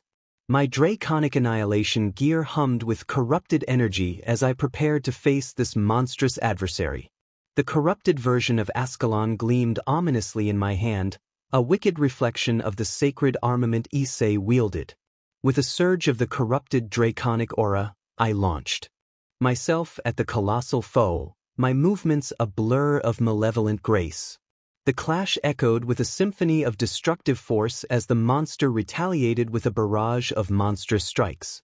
Each collision reverberated through the battlefield, the ground trembling beneath the intensity of our conflict. My corrupted Ascalon clashed against its monstrous appendages, the clash of steel against grotesque flesh resonating in the air. Annihilation Ray the battlefield became a dance of shadows and malevolent energy. I unleashed corrupted versions of Issei's signature techniques, the once pure moves now twisted into instruments of destruction. The corrupted boosted gear surged with power, amplifying my strength to unimaginable levels as I sought to overpower the monstrous adversary. Boost, boost, boost! The air crackled with energy as the battle intensified. The colossal monster unleashed waves of dark energy, challenging my every move. I danced between its attacks, relying on the corrupted agility I had acquired. My draconic aura clashed against the monster's malevolent presence, each collision an eruption of chaotic energy. As the battle raged on, the monstrous foe revealed additional, grotesque forms. Limbs twisted and contorted, it adapted to my onslaught, becoming an even more formidable opponent. The battlefield became a chaotic battleground, the clash of corrupted forces tearing through the fabric of reality. I tapped into the corrupted depths of my power, unleashing a devastating draconic roar that echoed with the malevolent fury within. The shockwave rippled through the battlefield, temporarily disorienting the colossal monster. Seizing the opportunity, I surged forward, my corrupted Ascalon cutting through the monstrous form with a twisted elegance. Yet, the monstrous foe proved resilient, regenerating and adapting to my attacks. Our battle continued, a relentless exchange of corrupted blows and monstrous onslaughts. The battlefield bore the scars of our conflict, a testament to the chaos that unfolded. The clash reached a crescendo as I harnessed the corrupted power within me, unleashing a final, cataclysmic strike. The monstrous foe convulsed, its form writhing in the throes of defeat. As the malevolent energy dissipated, I stood amidst the aftermath, breathless and marked by the remnants of the battle. The battlefield, once a canvas of chaos, fell into an eerie silence. The colossal monster lay defeated, its grotesque forms dissipating into the malevolent energy that fueled its existence. I, the corrupted reflection of Issei, stood amidst the aftermath, the weight of the battle etched into the very essence of my corrupted being. The shadows of our conflict lingered, a haunting testament to the twisted dance of power and malevolence that had unfolded on that fateful battleground. As the dust settled from the fierce battle, a chilling silence enveloped the once tumultuous battlefield. Amidst the echoes of destruction, a sinister presence emerged, a figure shrouded in the aftermath of malevolence. I am the storm that is approaching. The ominous voice resonated, a declaration that sent shivers through the remnants of the battlefield. The air seemed to thicken with an oppressive darkness as the words hung, PRNT, with the weight of impending doom. I am the demise dragon emperor of destruction, the dragon of disaster. The proclamation continued, each word etched with a resonance that echoed the malevolent essence of the speaker. The very title bespoke a harbinger of cataclysm, a force that defied the natural order. The darkness of the dragon race, the voice declared, a chilling embodiment of shadows and malevolence. It hinted at a corrupted legacy, a deviation from the noble path that defined dragonkind. The very essence of this proclamation spoke of a being steeped in the corrupted depths of draconic power. The devourer, the voice intoned, a moniker that conjured images of insatiable hunger and relentless consumption. It hinted at a force that sought to consume not just foes but the very fabric of existence itself. As the malevolent figure reveled in its declaration, a draconic laugh echoed in the air. The sinister sound cut through the silence, sending ripples of malevolence across the desolate landscape. It was a laugh that mirrored the twisted joy of a malevolent force reveling in its own power. The sinister figure stood amidst the aftermath, the air heavy with the lingering echoes of its declaration. The battlefield, once a site of chaos and conflict, now bore witness to the emergence of a force that defied comprehension. As the malevolent laughter subsided, the ominous presence lingered. The words spoken were not just a declaration, they were a proclamation of an entity that embraced the darkness, a being whose very existence promised upheaval and calamity. The air seemed to pulse with the malevolence that clung to the figure. The very essence of the demise dragon emperor of death resonated with the ominous title, leaving an indelible mark on the battlefield, a mark that spoke of a force that reveled in the chaos it brought, a harbinger of the impending storm that would reshape the very fabric of existence. As the battlefield lay in the aftermath of the ominous proclamation, a newfound power surged within me. The cursed ability absorption, a dark and potent skill, resonated with the malevolence that permeated the air. The essence of the fallen monsters, remnants of the colossal foe, beckoned to be consumed, and I, the demise dragon emperor of death, seized this opportunity to further enhance my strength. The echoes of my draconic laughter lingered as I tapped into the cursed ability absorption, the energy of the fallen foes intertwining with my own corrupted essence. The very air crackled with the malevolent force as their essence merged with mine, a dance of shadows that transcended the boundaries of conventional power. I am the devourer, I whispered to the lingering darkness, a proclamation that mirrored the insatiable hunger within. The essence of the fallen monsters was drawn into me, a vortex of power that increased my strength exponentially. Each absorbed essence fueled the malevolent energy coursing through my veins, transforming me into a formidable force that surpassed the limits of ordinary draconic might. As the absorption continued, the air shimmered with the distorted energy, the very fabric of reality bending to accommodate the influx of malevolence. I could feel the surge of power, an intoxicating blend of corrupted strength and the essence of those who had dared to challenge me. The echoes of their demise resonated within, a macabre symphony that played as I absorbed the last remnants of their essence. The battlefield, once marked by chaos, now bore the indelible imprint of my enhanced power. The malevolent aura that enveloped me spoke of a force that had transcended the boundaries of conventional strength. In the aftermath, a dark calm settled over the battlefield.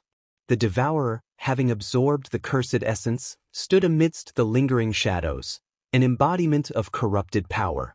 The very essence of the fallen monsters, now assimilated within me, whispered of their defeat and the triumph of the impending storm that approached. The air hummed with the resonance of newfound strength as I reveled in the aftermath of the cursed ability absorption.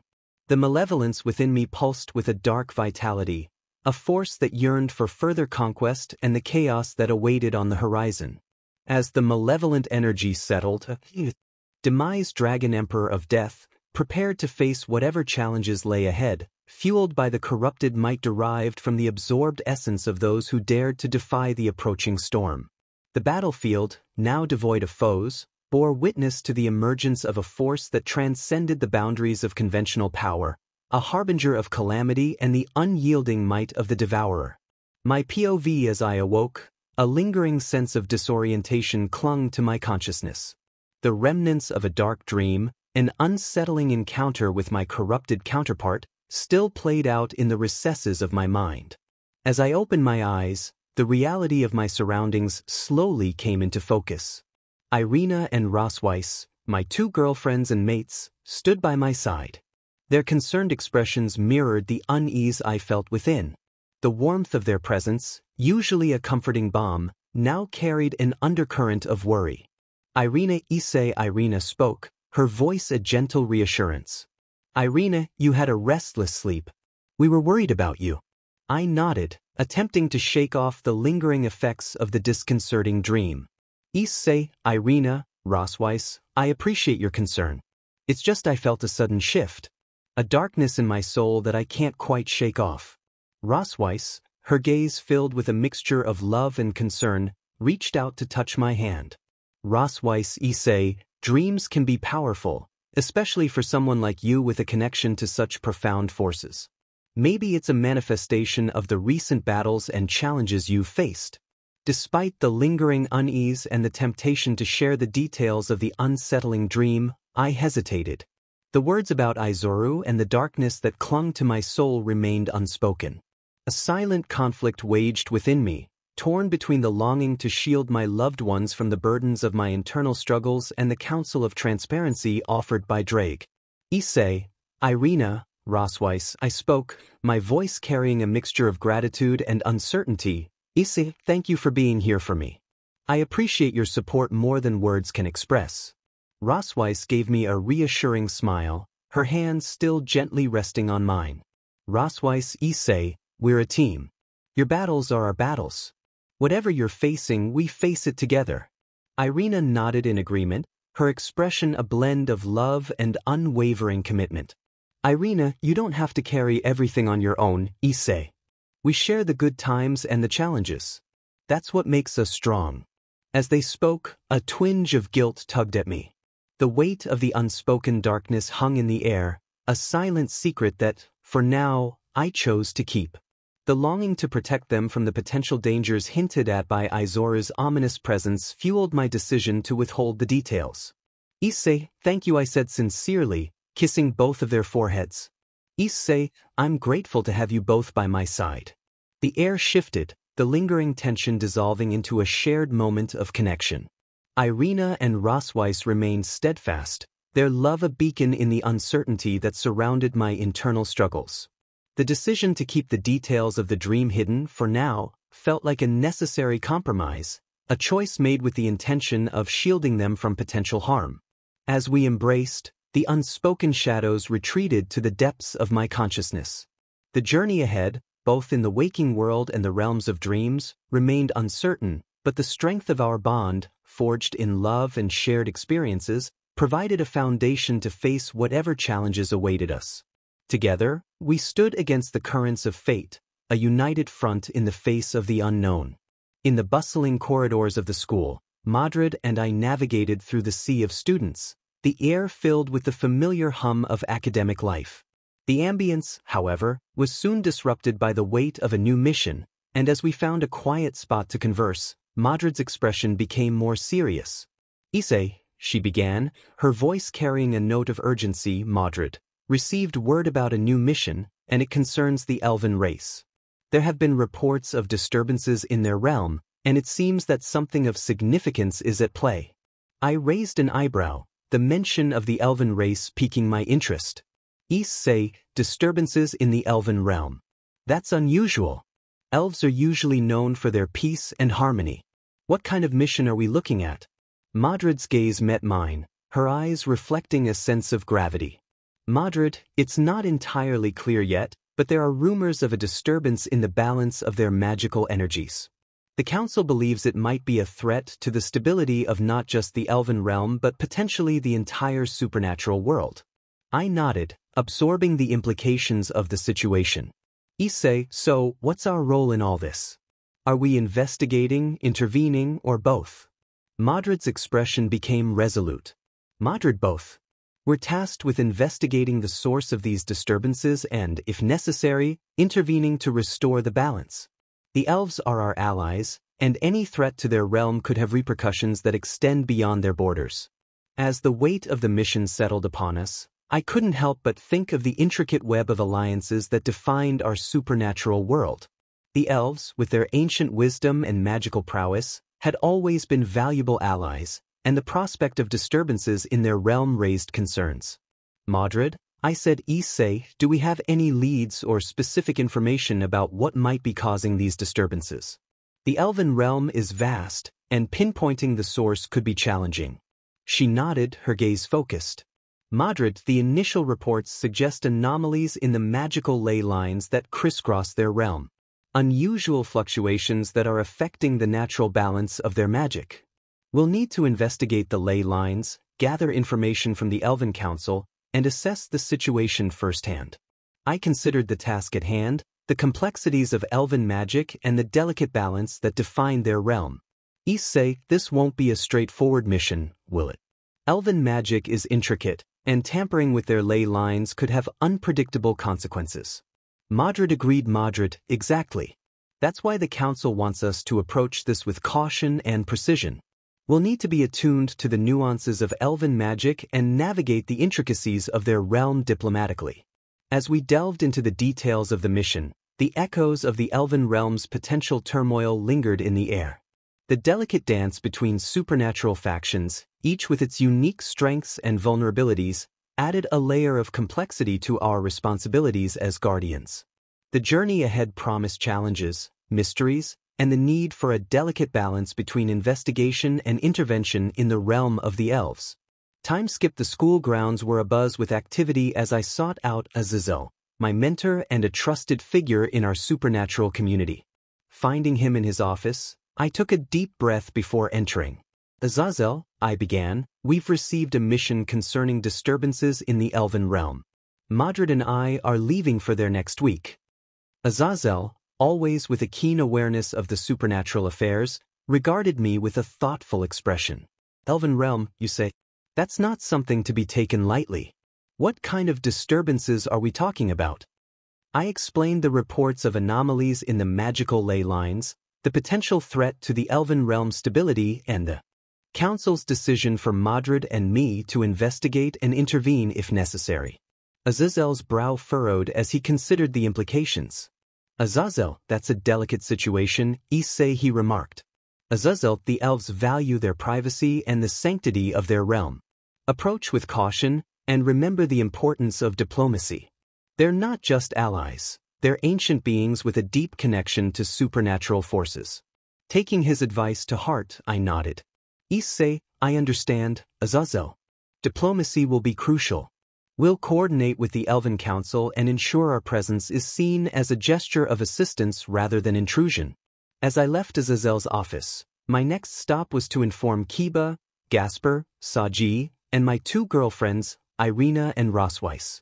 The courtyard provided a central meeting point, and I gathered the group, knowing the importance of transparent communication. Issei che, everyone, I began, a mixture of determination and reassurance in my tone. Issei, wanted to let you know that Madrid and I have a mission. We're heading to the Elven realm next week to investigate disturbances in their magical ley lines. Kiba, ever stoic, nodded in understanding. Kiba, Elven realm. That's not a usual assignment. What exactly are you dealing with?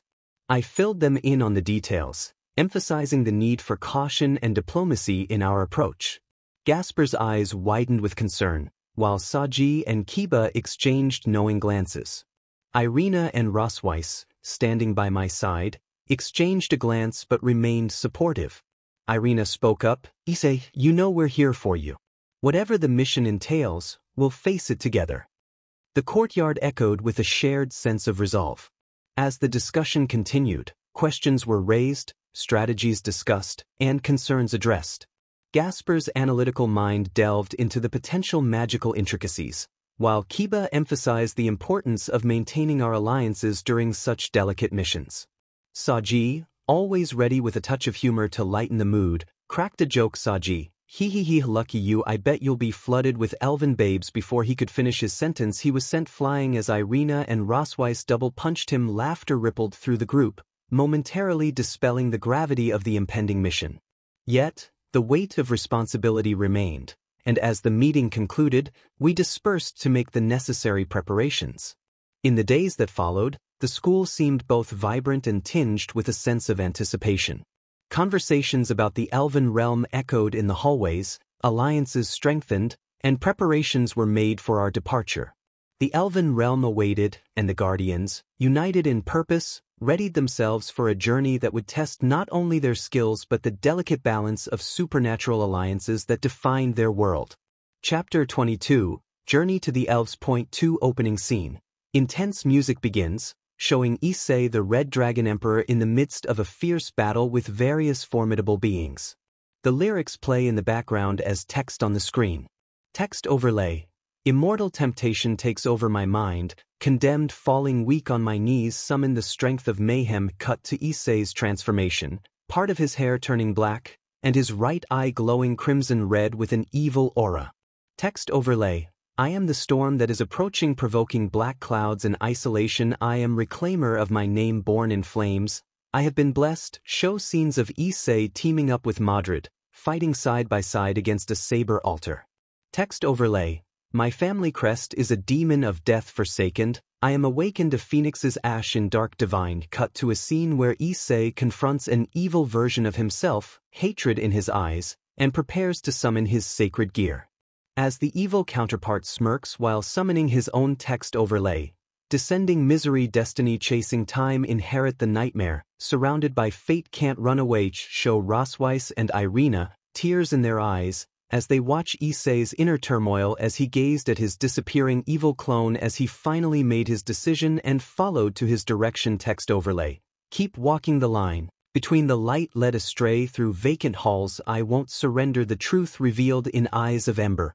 As the music intensifies, Issei is seen wearing a cloak and walking towards an unknown destiny, disappearing into the darkness. Text overlay.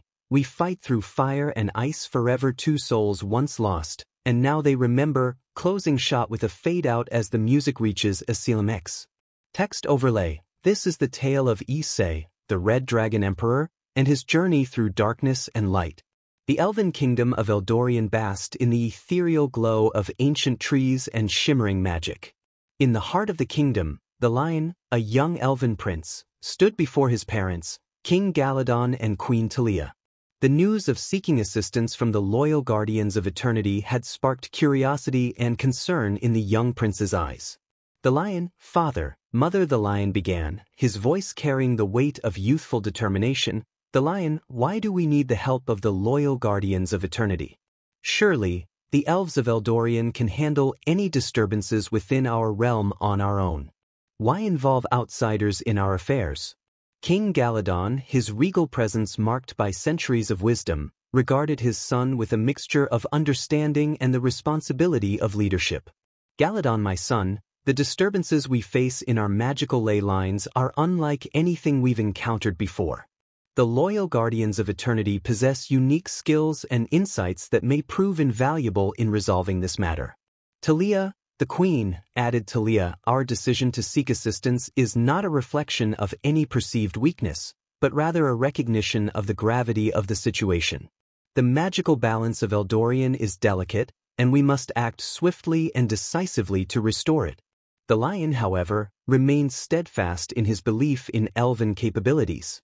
The lion, but mother, father, our people have faced challenges throughout the ages, and we've always overcome them together. Why should we entrust such matters to outsiders? King Galadon placed a hand on Thalian's shoulder, a gesture both comforting and firm. Galadon the lion, unity is our strength, and seeking assistance does not diminish our resilience. The loyal guardians are not just outsiders. They are allies, bound by ancient alliances that have preserved the supernatural world for generations. The young prince, however, pressed on with his inquiry. The lion, what makes these guardians so special, father? Are their skills truly superior to ours? King Galadon nodded. Galadon, their skills are different, not necessarily superior. The guardians bring a diverse set of abilities and experiences that may offer fresh perspectives. Their commitment to maintaining the balance of the supernatural world aligns with our own values. Queen Talia added. Talia, in times of uncertainty, it is wise to draw upon the strengths of various allies. The Guardians have faced formidable challenges before, and their insights could aid us in understanding and rectifying the disturbances in our realm. Thalian's gaze lingered on his parents, torn between his pride in elven capabilities and the recognition that this situation required a broader perspective. The lions still believe we could solve this on our own, but I trust your judgment, mother, father. King Galadon smiled. Galadon, your belief in our people is admirable, the lion. It is a testament to the strength of our unity. The Guardians are not here to replace us but to stand beside us as we face this challenge together. As the dialogue unfolded, the atmosphere in the Elven Kingdom resonated with the complexity of decisions that transcended generations. Eldorian, steeped in its magical heritage, faced a test that would determine not only the fate of the Elven realm but also the strength of alliances forged in the tapestry of supernatural existence. The teleportation circle room buzzed with activity as I stood, waiting for Modred. The intricate patterns on the floor shimmered with latent energy, a testament to the supernatural capabilities of the loyal guardians of eternity. Modred, with her signature tomboyish charm, made an entrance that turned heads, as she was fashionably late as usual. Issei, she called out, a mischievous grin playing on her lips. Modred, you know, fashionably late is just another way of saying, I have more important things to do. I rolled my eyes, a smile betraying my attempt at a stern expression. Issei, Modred, we have a mission in the Elven realm. Being on time is kind of important.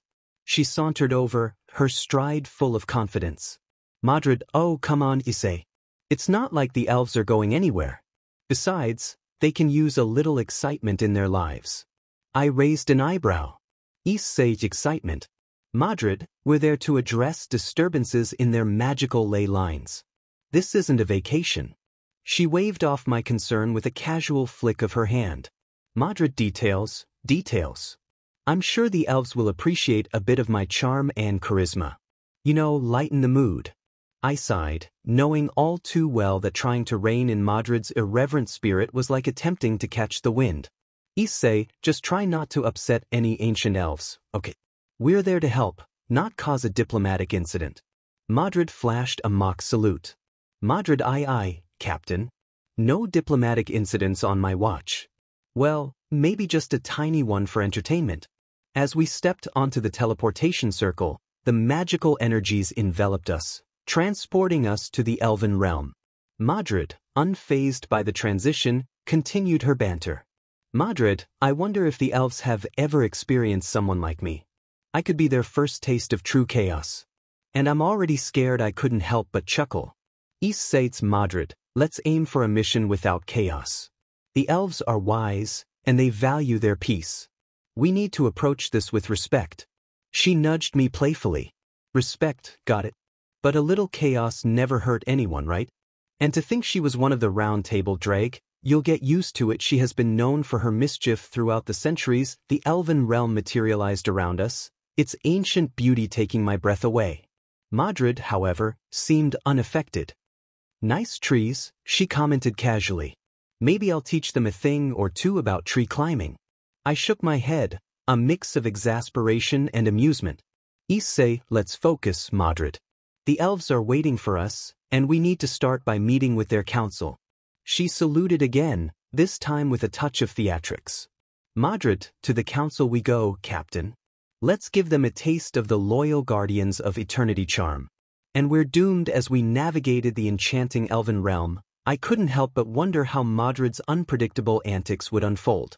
The elven council awaited, and with Madrid by my side, the mission promised not only challenges but a unique blend of chaos and camaraderie that defined our roles as guardians in the supernatural world. As we made our way through the enchanting elven realm, the air thick with magical energies, we were abruptly halted by an elven warrior, clad in intricately crafted armor that barely covers her body, that seemed to meld seamlessly with the ancient forest surroundings. Her eyes, sharp and discerning, bore into us as she demanded, "Elven warrior, halt, state your purpose and present your identification." I exchanged a glance with Madrid, and with a nod, we simultaneously summoned our respective symbols of authority. I summoned my badge alongside Madrid. Issei, in "We're the loyal guardians of eternity," I declared, presenting our badge with a sense of authority. Issei, we're here in response to disturbances in the magical ley lines of your realm. We seek an audience with the Elven Council. The Elven warrior, though visibly impressed by the display of our badges, remained stoic. Elven warrior's identification alone is not sufficient. We must ensure that you are who you claim to be. Understanding the need for caution, I took it a step further. With a flourish, I summoned the full manifestation of boosted gear, its draconic aura radiating power. Issei, I am Issei, the Red Dragon Emperor. This is my sacred gear, boosted gear, proof of my status and abilities. Madrid, not one to be outdone, raised her hand, summoning Clarent, the legendary sword of the Saber of Red. The blade glowed with a vibrant crimson, its presence undeniable. Madrid, and I am Madrid, the Saber of Red. Clarent attests to my identity and the authority we bear as loyal guardians. The elven warrior studied our displays with a discerning gaze, her demeanor slowly softening as the weight of our credentials sank in. Elven warrior, very well, loyal guardians of eternity. Your identities are confirmed. You may proceed to the Elven Council. They await your arrival in the heart of Eldorian. As we continued our journey under the watchful gaze of the elven warrior, I couldn't help but appreciate the elven commitment to security. The delicate balance of their realm warranted such precautions, and our display of authority had served its purpose. Madrid nudged me with a playful grin. Madrid, not every day we get to show off our badges and sacred gears. Quite the reception, Issei. I chuckled, acknowledging the uniqueness of the situation. Issei, true, Madrid. Let's hope the Elven Council is more receptive to our mission than their guardian warriors.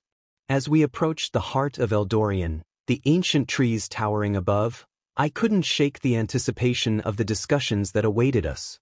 The disturbances in the magical ley lines remained a mystery, and our encounter with the Elven warrior was just the beginning of a mission that promised challenges, alliances, and the unraveling of supernatural complexities in the heart of the Elven realm. As the Elven warrior revealed her name to be Idril, her previously stoic demeanor transformed into one of genuine excitement. Idril, oh wow, Issei, the Red Dragon Emperor, and Madrid, the Saber of Red, I can't believe I'm meeting you both. Her eyes sparkled with enthusiasm as she spoke, and her cheerful tone echoed through the ancient elven realm. Madrid and I exchanged surprised glances, not expecting such a warm reception after the initial standoff.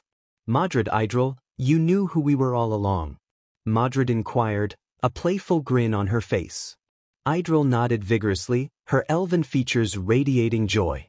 Idril, absolutely, I was told to wait here for your arrival, and I couldn't resist the chance to see the loyal guardians of eternity in action. You both are legendary, I chuckled, appreciating her unbridled enthusiasm. Issei, well, it's a pleasure to meet you, Idril.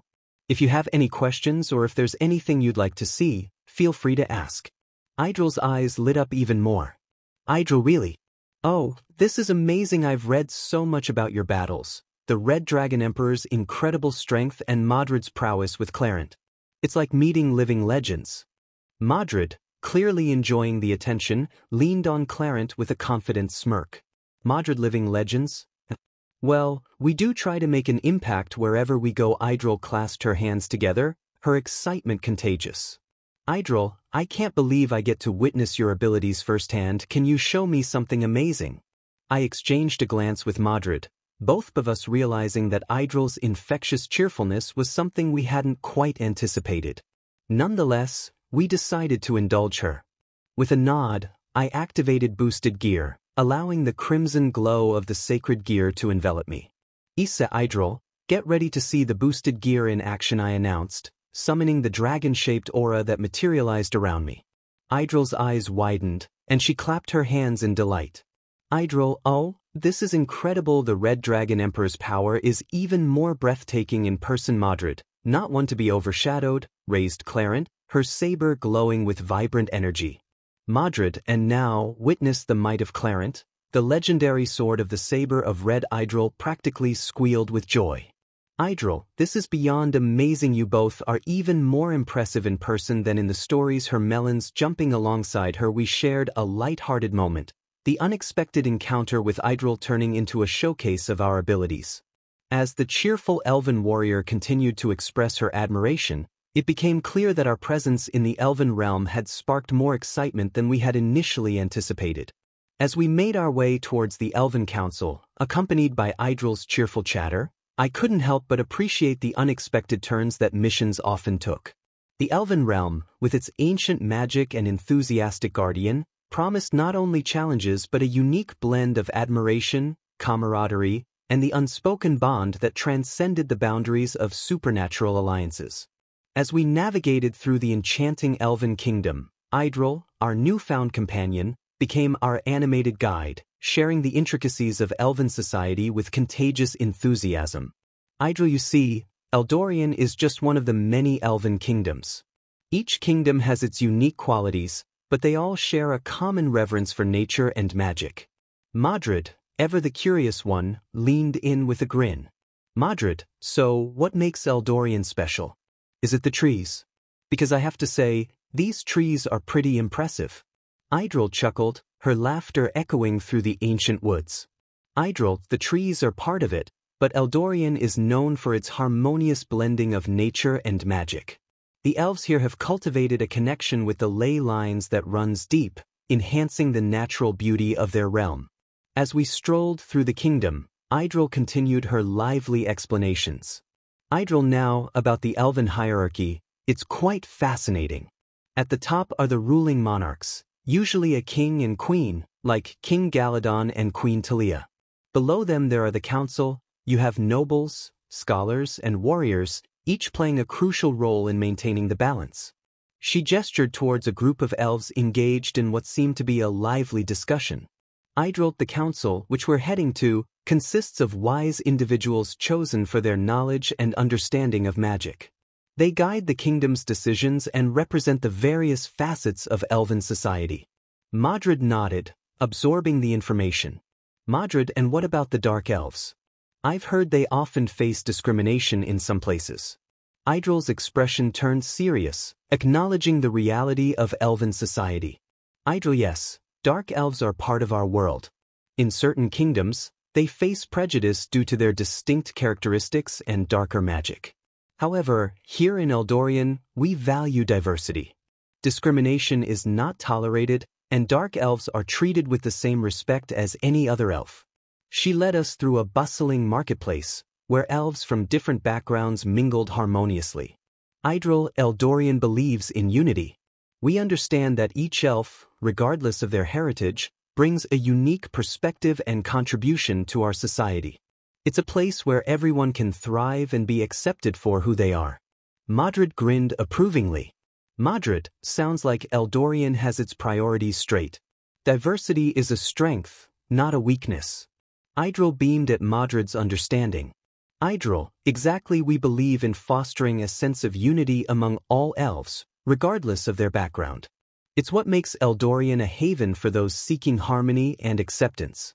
As we approach the heart of Eldorian, the towering trees casting dappled sunlight on the path, Idril continued to weave tales of elven history and culture. The Elven Council awaited, and I couldn't help but appreciate the richness of the Elven realm, where tradition, diversity, and a commitment to balance coexisted in a delicate dance. The journey through Eldorian not only promised insights into the disturbances we were investigating but also a deeper understanding of the elves and their interconnected world. The path through the Elven Kingdom led us to a majestic castle adorned with intricate designs that seemed to mirror the natural beauty of Eldorian. As we approached the entrance, Idril signaled to us with an excited smile. Idril, get ready to meet King Galadon and Queen Talia. They're extraordinary leaders, and their wisdom guides Eldorian with grace. The massive doors of the castle creaked open, revealing a grand hall bathed in the soft glow of magical crystals. At the end of the hall stood King Galadon and Queen Talia, their regal presence commanding respect. The air seemed to hum with a sense of tranquility and authority as we approached. Galadon, welcome, loyal guardians of eternity. King Galadon greeted us with a dignified nod. Galadon, Idril has informed us of your arrival. We are honored to have such distinguished guests in our realm. Queen Talia, her aura radiating warmth, added, Talia, your mission to address the disturbances in our magical ley lines is of great importance. We appreciate your willingness to assist Eldorian. I offered a respectful bow. Issei, thank you, King Galadon, Queen Talia. We understand the significance of maintaining the balance in Eldorian's magical energies. We're here to help in any way we can. Modred, ever direct, added with a confident smile. Modred, rest assured, your majesties, the loyal guardians of eternity are here to bring order to chaos, just as we've done in countless realms. King Galadon acknowledged our words with a thoughtful expression. Galadon, we have heard tales of your prowess and the reputation you carry. Eldorian faces challenges that require a delicate touch, and we believe your unique abilities may prove instrumental in uncovering the source of these disturbances. Queen Talia, her eyes filled with ancient wisdom, continued, Talia, before we delve into the details of the disturbances, we would be honored if you joined us for a moment of respite. Elven hospitality is our way of expressing gratitude and building a connection with our allies. Idril beamed, clearly excited for us to experience Elven hospitality firsthand. Idril, it's a rare privilege to be invited by the monarchs. Trust me, you won't be disappointed. We followed King Galadon and Queen Talia to a serene garden within the castle grounds, where Elven attendants had prepared a feast of fruits, nectar, and delicacies that seemed to shimmer with magical essence. As we partook in the Elven feast, the conversation flowed, weaving tales of our respective worlds and exchanging insights. King Galadon shared tales of Eldorian's history, its struggles and triumphs, while Queen Talia spoke of the delicate balance they strive to maintain with nature. Modred, ever the conversationalist, engaged with the Elven monarchs with genuine interest. Modred, your kingdom is truly remarkable. I can see why elves from different realms would seek sanctuary here. It's a haven for those who value harmony and acceptance. King Galadon nodded appreciatively. Galadon, Eldorian's strength lies in its diversity. We believe that every elf, regardless of their background, brings something valuable to our realm. It is this unity that allows us to face challenges with resilience. As the feast continued, I couldn't help but feel a sense of camaraderie building between the loyal guardians of eternity and the monarchs of Eldorian. The Elven realm, with its intricate tapestry of magic and tradition, held the promise of a collaborative effort to uncover the mysteries that threatened its balance. After the feast, we were led to a private chamber where we could discuss the disturbances in more detail. The Elven Council awaited, and as we prepared for the discussions ahead, I reflected on the unique blend of diplomacy, alliance, and magical intricacies that defined our mission in Eldorian. The journey into the heart of Elven wisdom had only just begun. Chapter 23, Journey to the Elves. Point 3. Opening scene. Intense music begins, showing Issei the Red Dragon Emperor in the midst of a fierce battle with various formidable beings. The lyrics play in the background as text on the screen. Text overlay. Immortal temptation takes over my mind, condemned falling weak on my knees summon the strength of mayhem. Cut to Issei's transformation, part of his hair turning black, and his right eye glowing crimson red with an evil aura. Text overlay. I am the storm that is approaching, provoking black clouds and isolation. I am reclaimer of my name, born in flames. I have been blessed. Show scenes of Issei teaming up with Madrid, fighting side by side against a saber altar. Text overlay. My family crest is a demon of death forsaken. I am awakened, a phoenix's ash in dark divine. Cut to a scene where Issei confronts an evil version of himself, hatred in his eyes, and prepares to summon his sacred gear. As the evil counterpart smirks while summoning his own. Text overlay. Descending misery, destiny chasing time, inherit the nightmare, surrounded by fate, can't run away. Show Rosweiss and Irina, tears in their eyes, as they watch Issei's inner turmoil as he gazed at his disappearing evil clone as he finally made his decision and followed to his direction. Text overlay. Keep walking the line, between the light led astray through vacant halls. I won't surrender, the truth revealed in eyes of ember.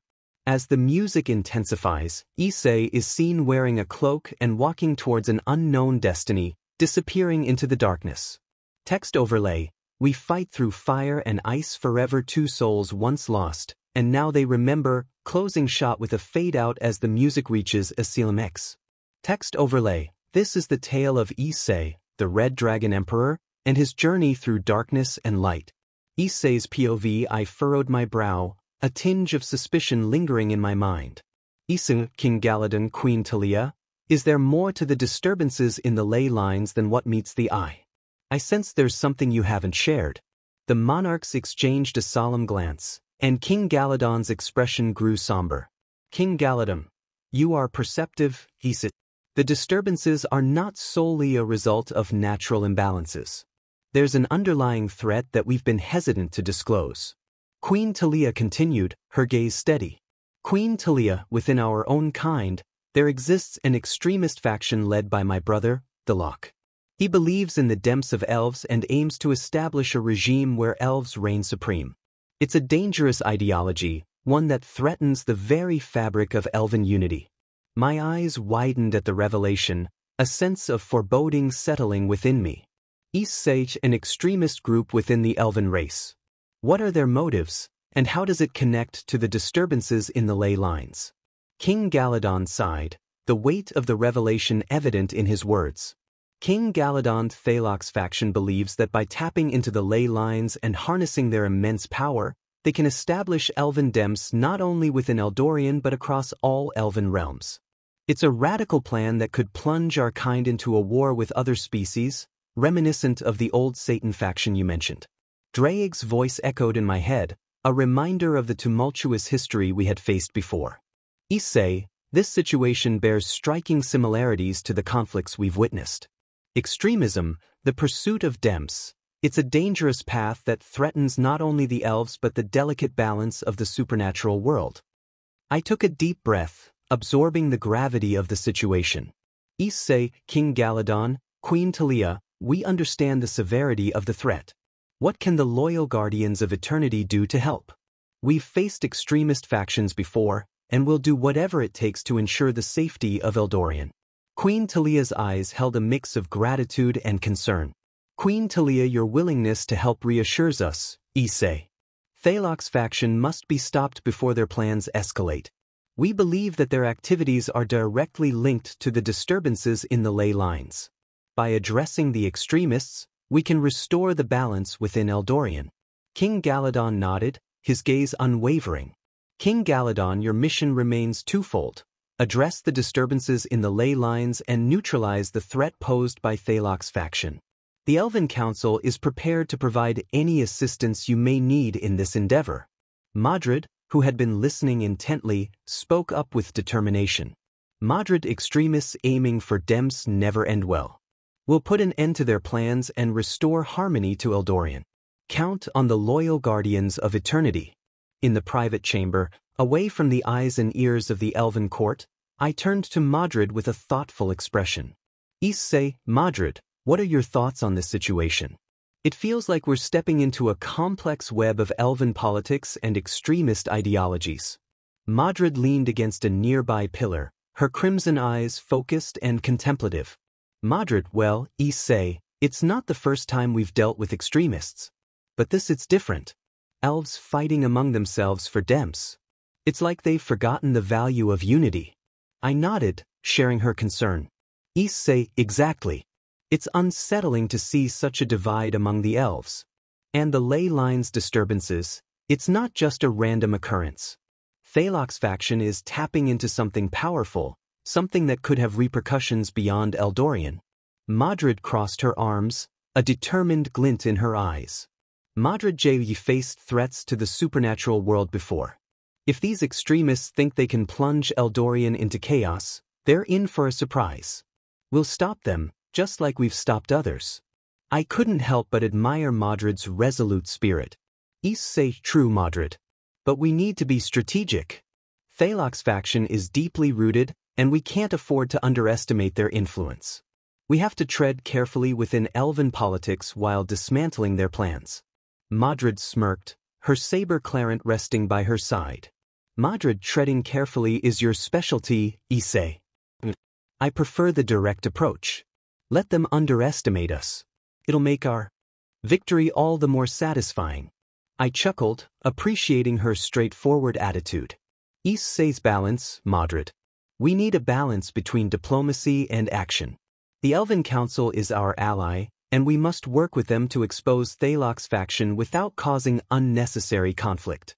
As we continued our private discussion, the weight of the mission settled on my shoulders.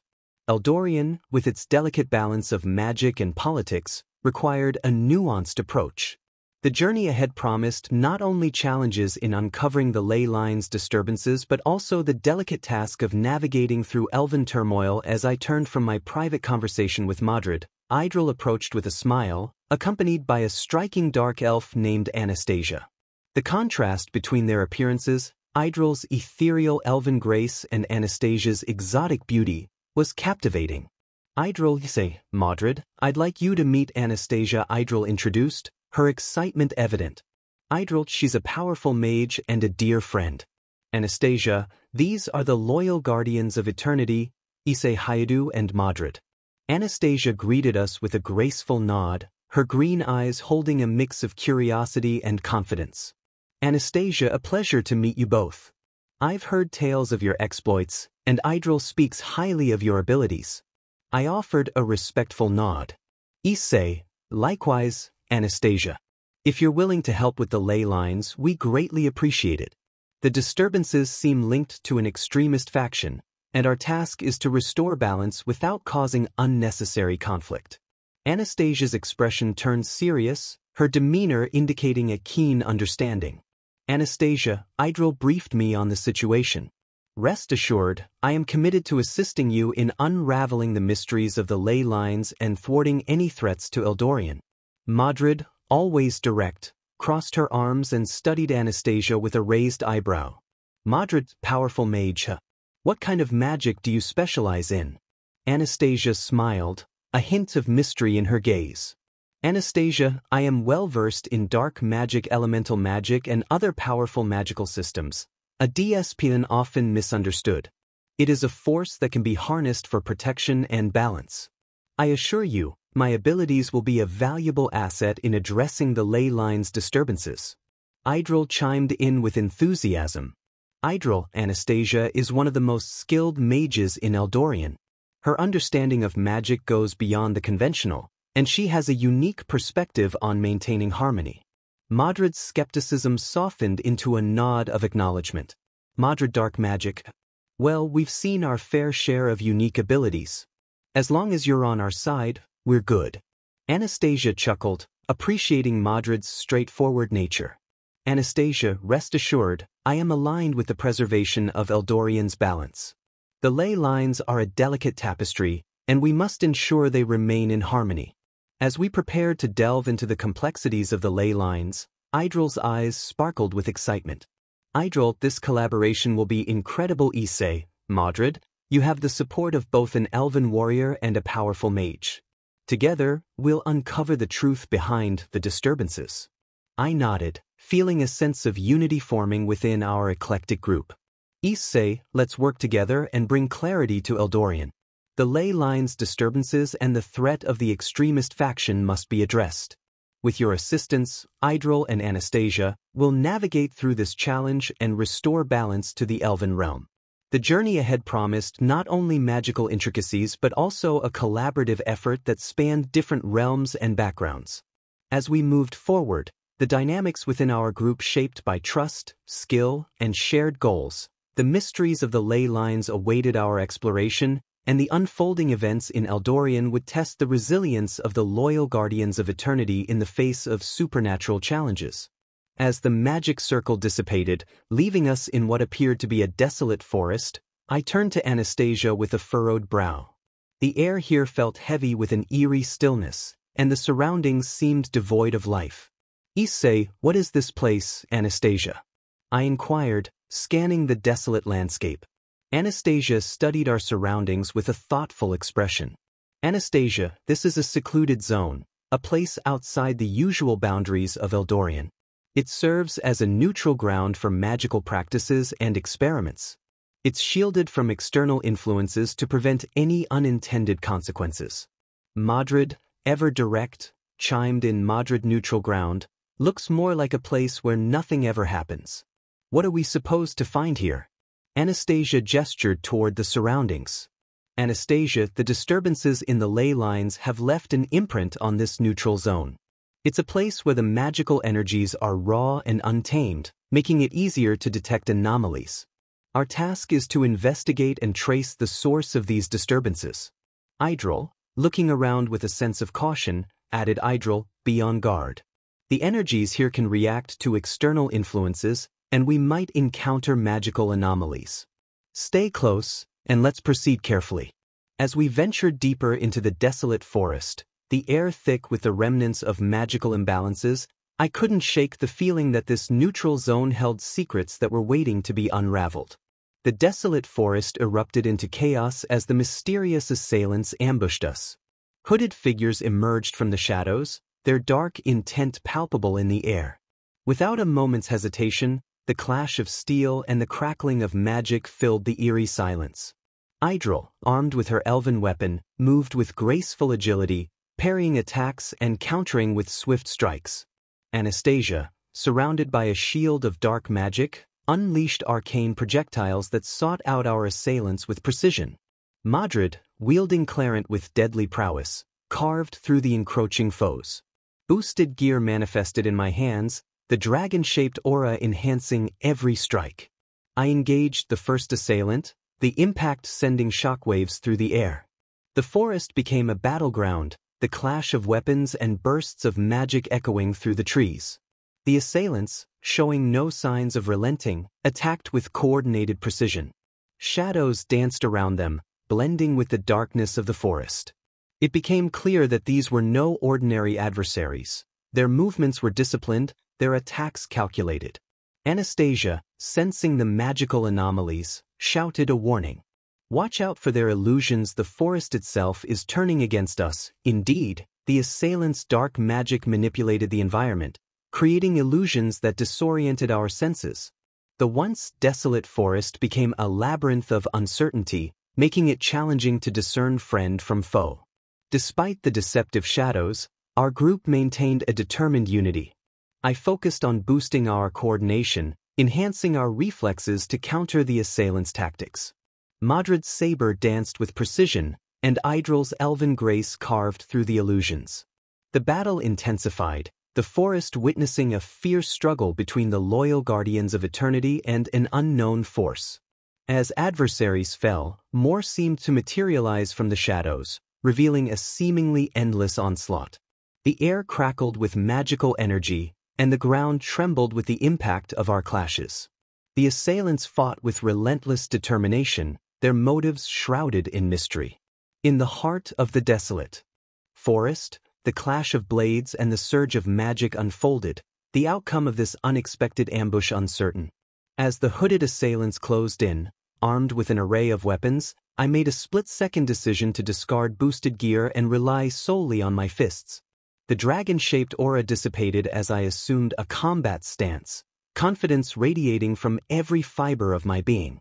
The first assailant lunged forward, a dagger in hand, aiming for a swift strike. With a well-timed sidestep, I evaded the attack and countered with a powerful punch to the assailant's midsection.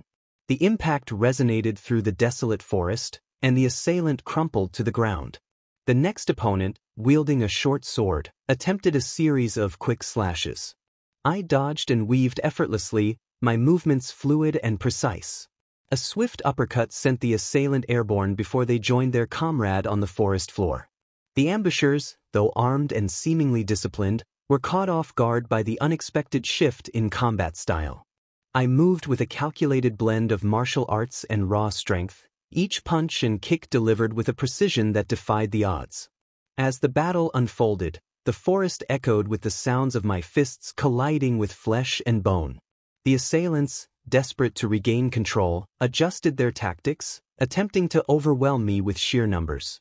However, my enhanced reflexes and combat instincts allowed me to dance through their attacks with ease. A particularly bold assailant, armed with a staff, launched a flurry of strikes. With a series of swift dodges and a well-timed block, I seized the staff, disarming the attacker. A single, decisive punch sent them sprawling, the staff clattering to the forest floor. The assailants, now visibly shaken, hesitated in their approach. I stood in the midst of their fallen comrades, fists at the ready, a symbol of unwavering determination. The battle had shifted into a one-sided display of strength, and the assailants began to reassess their chances. One by one, they engaged cautiously, attempting to coordinate their attacks. Yet, with every move they made, I countered effortlessly. A spinning kick incapacitated one assailant, while a lightning-fast series of jabs incapacitated another. As the last of the assailants fell, defeated and disheartened, the desolate forest returned to an eerie stillness. I stood amidst the fallen, fists clenched, the dragon tattoo on my hand pulsating with residual energy. The ambush had been decisively repelled, and the once threatening group now lay defeated at my feet. Meanwhile, plans to achieve Demps, and this confrontation is merely a stepping stone. The Loch, cloaked in a dark aura, leaned back on his imposing throne, a sinister grin playing on his lips. The Loch, these so-called guardians of eternity, proved to be formidable, the Loch mused, his eyes narrowing as he observed the ongoing battle through a dark scrying orb. The Loch, but their strength is nothing compared to the power that I shall wield. As the clash continued in the desolate forest, Thalok's mind delved into the intricate threads of his grand design. He envisioned a world where elves stood at the forefront, their Demps unchallenged by the feeble alliances of supernatural beings. The Loch, they seek to preserve balance, but I aim for supremacy, the Loch muttered, his fingers tapping rhythmically on the armrest of his throne.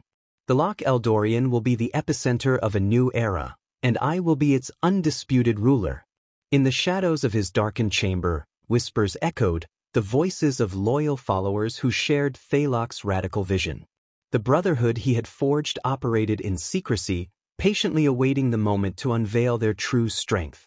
Thalok's gaze intensified on the scrying orb, observing Issei and Madrid dismantling his initial wave of assailants. A twisted satisfaction played across his face as he anticipated the next phase of his plan. The Loch, let them revel in their fleeting victory, the Loch sneered. The Loch, little do they know that their actions only hasten the inevitable. His mind drifted to the hidden forces at his disposal, dark rituals, forbidden spells, and a corrupted knowledge that surpassed conventional magic. The Loch envisioned harnessing these dark powers to tip the scales in his favor, transcending the limitations of conventional warfare. The Loch, the Guardians may have strength, but strength alone cannot defy the destiny I have crafted, the Loch declared, rising from his throne with an air of malevolence. The Loch, the ley lines disturbances are a mere distraction for them. The true revelation awaits, and Eldorian will bow to its rightful ruler. In the dim-lit chamber, Thalok's eyes gleamed with an unsettling determination. The battle unfolding in the desolate forest was a prelude to the chaos he intended to unleash upon Eldorian. As Issei and Madrid showcased their prowess, the lock schemed in the shadows, weaving a tapestry of darkness that would eclipse the Guardians' efforts. As the scrying orb continued to transmit the echoes of the ongoing clash, Thalok's laughter resonated through the chamber. The confrontation between light and darkness had only just begun, and the lock, the architect of his twisted destiny, reveled in the anticipation of the chaos he was about to unleash upon Eldorian. Meanwhile, in the dimly lit chamber, the lock rose from his throne, his eyes ablaze with the malevolent spark of ambition. His commanding presence silenced the murmurs among his hooded followers as he issued a directive to a trusted lieutenant. The lock, initiate the plan, Phase 2. Thalok's voice resonated with authority, sending ripples of anticipation through the gathered cultists. The chosen lieutenant, adorned in dark robes, bowed respectfully before departing to carry out the orders. The chamber hummed with an air of calculated preparation as the lock addressed the assembled cultists. The Guardians of Eternity may believe they hold the upper hand, but little do they know that their actions play right into our hands. Eldorian will soon witness the culmination of our grand design. His words echoed through the hidden chamber, mingling with the flickering torchlight that danced upon the ancient runes adorning the walls. Thalok's gaze swept over his loyal followers, each one a devoted adherent to his radical vision of Elven Demps. The lock, we must exploit the ley lines disturbances to their fullest potential, the lock declared, his voice carrying a chilling resolve. The lock, the Guardians will be distracted by the chaos we unleash, allowing us to proceed with our true objectives undetected. A hooded cultist stepped forward, a map of Eldorian spread across a stone table. Hooded Cultist 1, my lord, the ley lines disturbances are concentrated in these regions. Initiating Phase 2 will amplify their effects and draw the Guardians away from our primary targets. Thalok's eyes narrowed with satisfaction as he studied the map. The lock, excellent. This diversion will keep them occupied while we carry out the true purpose of our plan. The ley lines disturbances are but a means to an end. The lieutenant returned, bearing an obsidian-encrusted tome, a relic of forbidden knowledge. The lock accepted it with a sense of reverence, his fingers tracing the intricate runes etched on its cover. Lieutenant, this tome contains the incantations required for the ritual. It will channel the ley line's energy to reshape Eldorian according to our vision. The cultists exchanged glances, a mixture of anticipation and reverence in their eyes. The lock continued. The lock, once the ritual is underway, our forces will move covertly, striking at the heart of Eldorian's power structure. The Guardians will be entangled in the chaos, unaware of our true intentions. He paced the chamber, his presence commanding attention. The lock, remember, this is the dawn of a new era. Eldorian will be reshaped, and I shall ascend as its rightful ruler. The Guardians, blinded by their commitment to balance, will crumble before the might of our ambition. As the cultists dispersed to carry out their assigned tasks, the lock remained in the chamber, surrounded by the palpable energy of impending upheaval. The dark ritual loomed on the horizon, and Eldorian stood on the precipice of transformation. Thalok's eyes gleamed with the fervor of a zealot, his mind consumed by the vision of a world bowing to the Demps of the Elven race. Chapter 24, Journey to the Elves. Point 4. Cut to a scene where Issei confronts an evil version of himself, hatred in his eyes, and prepares to summon his sacred gear. As the evil counterpart smirks while summoning his own text overlay, descending misery, destiny chasing time, inherit the nightmare, surrounded by fate, can't run away. Show Rosweiss and Irina, tears in their eyes, as they watch Issei's inner turmoil as he gazed at his disappearing evil clone as he finally made his decision and followed to his direction. Text overlay. Keep walking the line. Between the light led astray through vacant halls, I won't surrender. The truth revealed in eyes of ember. As the music intensifies, Issei is seen wearing a cloak and walking towards an unknown destiny, disappearing into the darkness. Text overlay. We fight through fire and ice forever. Two souls once lost, and now they remember. Closing shot with a fade out as the music reaches Asylum X.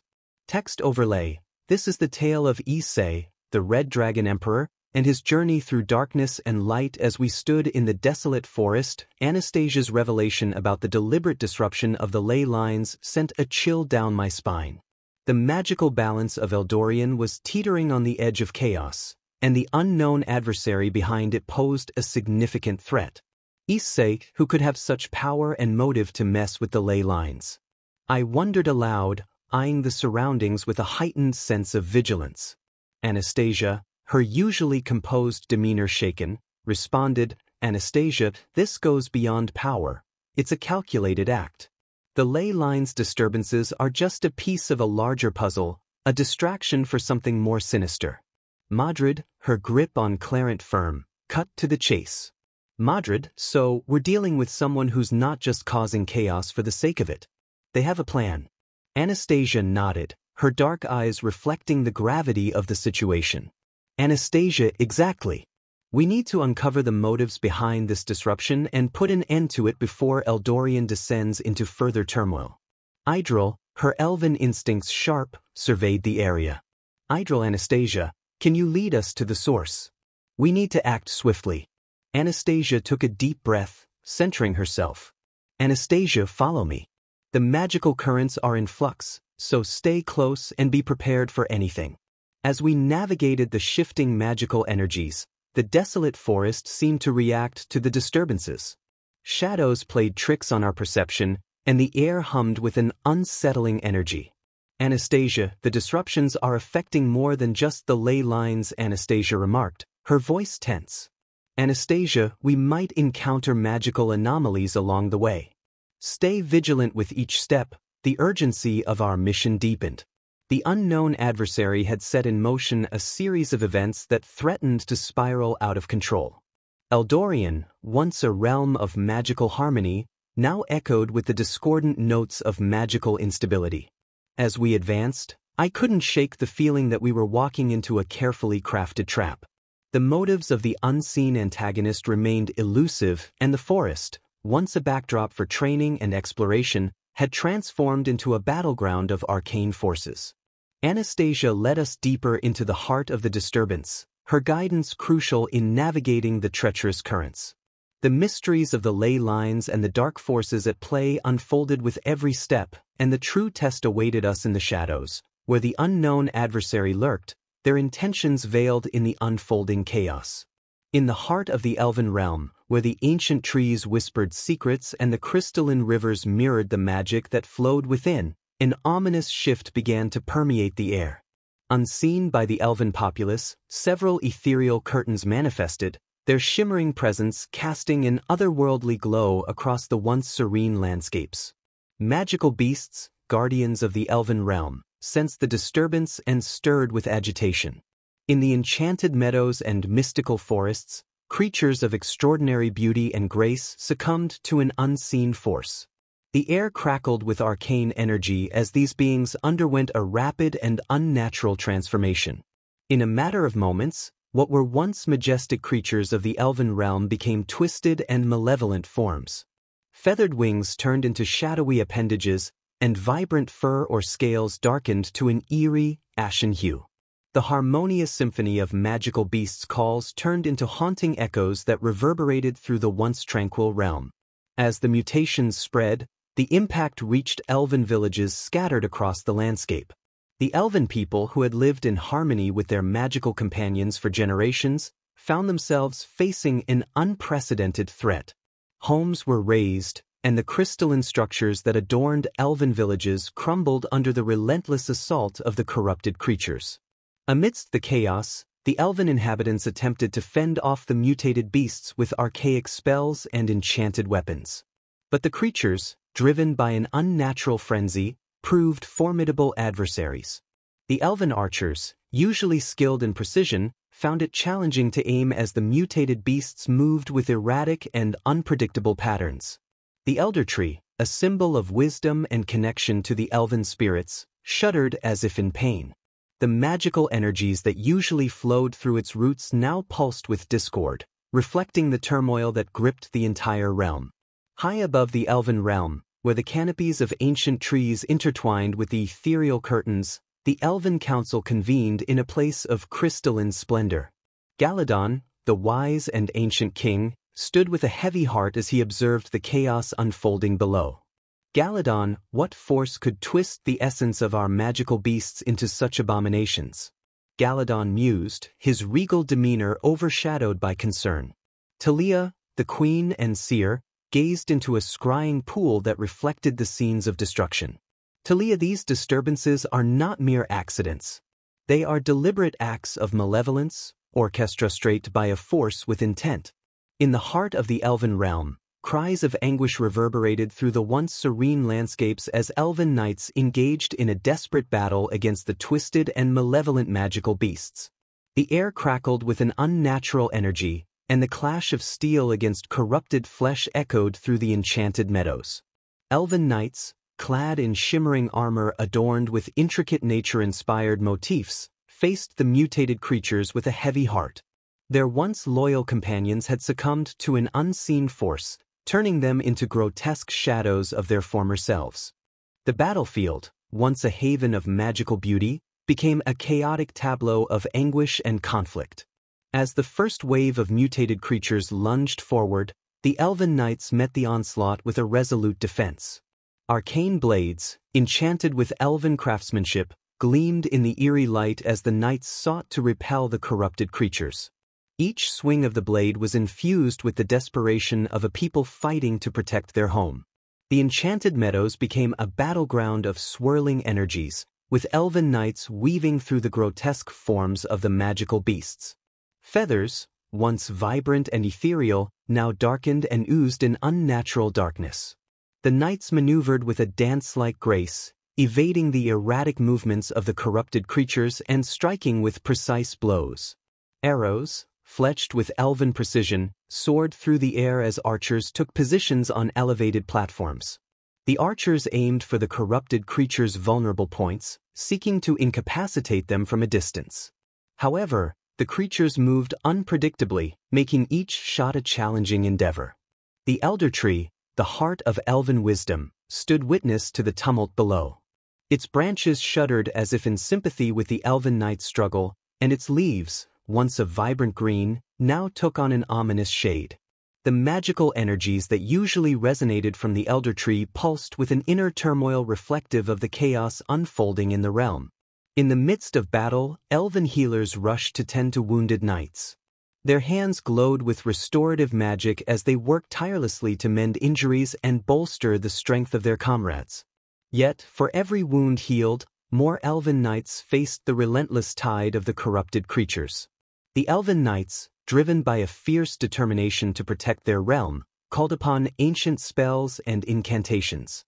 The battlefield became a tapestry of magic and steel, with the elven knights blending martial prowess with mystical abilities. Bolts of energy, infused with the essence of the elven realm, streaked through the air, striking down corrupted creatures with bursts of radiant light. As the battle raged on, the elven knights began to feel the weight of the darkness that had descended upon their once glorious realm. The twisted creatures pressed on, fueled by an unnatural frenzy. Yet, amidst the chaos, the elven knights stood resolute, a beacon of defiance against the malevolent forces that sought to unravel the very fabric of their enchanted homeland. The clash continued, each swing of a blade and each pulse of magic telling a story of a people unwilling to yield to the encroaching darkness. The elven realm, a realm of magic and beauty, hung in the balance, and the outcome of this desperate battle would shape the destiny of the enchanted lands and its inhabitants.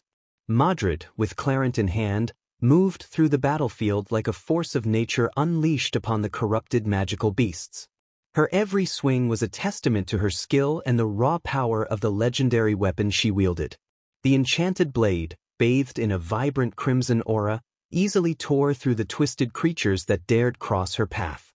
The air resonated with the sharp clang of steel meeting corrupted flesh as Modred engaged in a relentless dance of destruction. Her movements were a seamless blend of precision and strength, each strike calculated to dismantle the corrupted forms that threatened the elven realm. Feathers and scales, tainted by darkness, scattered in her wake. Corrupted creatures lunged at Modred, their twisted forms intent on overwhelming her. Yet, she moved with an uncanny agility, sidestepping attacks and countering with sweeping arcs of clarent. The enchanted blade carved through the malevolent creatures, leaving a trail of disarray in its wake. As Madrid pressed forward, a group of corrupted magical beasts surrounded her. With a defiant smirk, she activated Clarence's abilities, unleashing a surge of magical energy that formed a protective barrier around her. The barrier repelled the onslaught of attacks, and Madrid seized the opportunity to unleash a devastating counterattack. The battlefield became a stage for Madrid's unmatched combat prowess. Her strikes were not only a display of sheer strength but also a testament to the finesse with which she wielded Clarent. The blade, etched with the history of countless battles, resonated with the chaotic energies of the corrupted realm. Amidst the chaos, Madrid's presence became a rallying point for the Elven Knights. Inspired by her unwavering determination, they fought with renewed vigor, pushing back against the relentless tide of the corrupted creatures. The crimson glow of Clarent became a beacon of hope amidst the encroaching darkness. As Madrid continued her onslaught, the corrupted magical beasts struggled to match her relentless pace. Her every movement seemed a step ahead, as if she anticipated the twisted creatures' attacks before they even occurred. With each swing of Clarent, she carved a path through the corrupted horde, leaving behind a wake of defeated foes. The Elven Knights, witnessing Madrid's prowess, found a renewed sense of determination. Bolstered by her presence, they fought with a fierce resolve, the once chaotic battlefield now echoing with the sounds of a coordinated counteroffensive. The elder tree, its branches now stilled in an eerie silence, seemed to acknowledge Madrid's role in the unfolding battle. The magical energies that emanated from the ancient tree pulsed with a subdued rhythm, as if acknowledging the extraordinary strength displayed by the wielder of Clarent. As the battle raged on, Madrid remained a steadfast force amidst the chaos. With each swing of Clarent, she carved a path toward the heart of the corrupted realm. The outcome of the conflict hung in the balance, and Madrid, with her crimson blade cutting through the darkness, embodied the hope that the elven realm desperately clung to in the face of unprecedented turmoil. Issei, with his dragon wings unfurled, soared above the battlefield, his presence a formidable force against the corrupted magical beasts. The air resonated with the thunderous beats of his wings as he descended upon the twisted creatures with a vengeance. His eyes, ablaze with determination, scanned the chaotic landscape below. The corrupted magical beasts, sensing the arrival of the Red Dragon Emperor, turned their attention toward Issei. Undeterred, he unleashed a barrage of draconic flames, the scorching inferno engulfing the malevolent creatures in a sea of searing heat. Feathers and scales turned to ash as Issei's fiery onslaught left a trail of destruction in its wake. With a powerful beat of his wings, Issei propelled himself into the heart of the corrupted horde. His draconic aura surged, amplifying his strength and speed. Claws extended, he tore through the corrupted creatures with a ferocity that mirrored the primal instincts of a dragon defending its territory. The battlefield became a dynamic display of Issei's prowess, his movements a dance of fire and fury. Magical beasts lunged at him, but he evaded with a serpentine grace, the gleaming scales of his dragon wings deflecting attacks. The resonance of his roars echoed through the enchanted meadows, striking fear into the corrupted creatures that dared to challenge the Red Dragon Emperor. As Issei engaged in the melee, his crimson eyes locked onto the elder tree in the distance. The ancient tree, a symbol of elven wisdom, seemed to pulse with an energy attuned to Issei's draconic presence. With a determined expression, he channeled his draconic abilities, summoning a surge of power that resonated with the elder tree's essence. Corrupted creatures converged on Issei, their numbers seemingly endless. Yet, each swipe of his claws, each beat of his wings, dispatched the twisted beings with ruthless efficiency. The Elven Knights, inspired by the Red Dragon Emperor's might, fought with renewed vigor alongside him, forming a formidable alliance against the encroaching darkness. Issei's draconic roars echoed through the battlefield, serving as a rallying cry for the elven forces. Magical energies swirled around him as he harnessed the full extent of his powers. A draconic aura enveloped him, the very essence of a dragon in its most primal form. In a moment of unleashed fury, Issei's wings swept across the corrupted creatures like a tempest, creating a whirlwind of destruction. The elder tree, sensing the harmonious connection between dragon and nature, seemed to respond with a subtle acknowledgement, a silent accord between two forces of immense power. In the dimly lit chamber of Thalok's clandestine lair, the malevolent king surveyed the chaos spreading across the elven realm with a wicked smirk. The ethereal curtains that manifested in the elven skies were a testament to the success of his orchestrated disruption. Thalok, his dark gaze ablaze with satisfaction, turned to address his four main generals, shadowy figures draped in hooded cloaks, each exuding an aura of malevolence. "Generals," Thalok's voice echoed through the chamber, a sinister timbre underscoring his words. "Thalok, our plan unfolds with flawless precision. The elven realm crumbles beneath the weight of its own despair, and the guardians of eternity are ensnared in a web of chaos." General Ilder, MSTR of arcane arts, inclined his hooded head. "Ildar, my lord, the ley line's disturbances have reached their zenith. The magical fabric of Eldorian unravels, and the very essence of the realm succumbs to our manipulation." Thalok's eyes glinted with malevolent delight. "Thalok, excellent, Ilder. The elven realm will be reshaped according to our design. But remember, this is but the first phase. The true test awaits us." General Voss, a formidable warrior with a blade bathed in darkness, spoke next. "Voss, my lord, the corrupted magical beasts sow chaos among the elven forces. They are distracted, their defenses weakened." Thalok nodded approvingly. "Thalok, the corrupted creatures are the harbingers of their demise. Let them struggle in vain against the relentless tide. The elven knights and their pitiful attempts to resist will crumble beneath the weight of their futile defiance." General Naira, an STRS of shadows and illusions, added her insights. "Naira, my lord, the elven council is divided. Their unity falters as the chaos intensifies. The once harmonious realm now trembles in discord." Thalok's smirk widened. "Thalok, the elven council, blinded by their ideals, will be unable to discern the true depth of our machinations. Let them grapple with the shadows we cast upon their perceived reality." Finally, General Zarin, a cunning strategist, stepped forward. "Zarin, my lord, the guardians of eternity are in disarray. The Red Dragon Emperor and his companions are embroiled in the chaos, their strength diverted." Thalok's gaze shifted to Zarin. "Thalok, the Red Dragon Emperor, a formidable force, now dances to our tune. Let him revel in the illusion of his control while we orchestrate the final act." In the shadows of Thalok's lair, a hooded figure approached, a cunning glint in their eyes as they relayed crucial information to the malevolent king.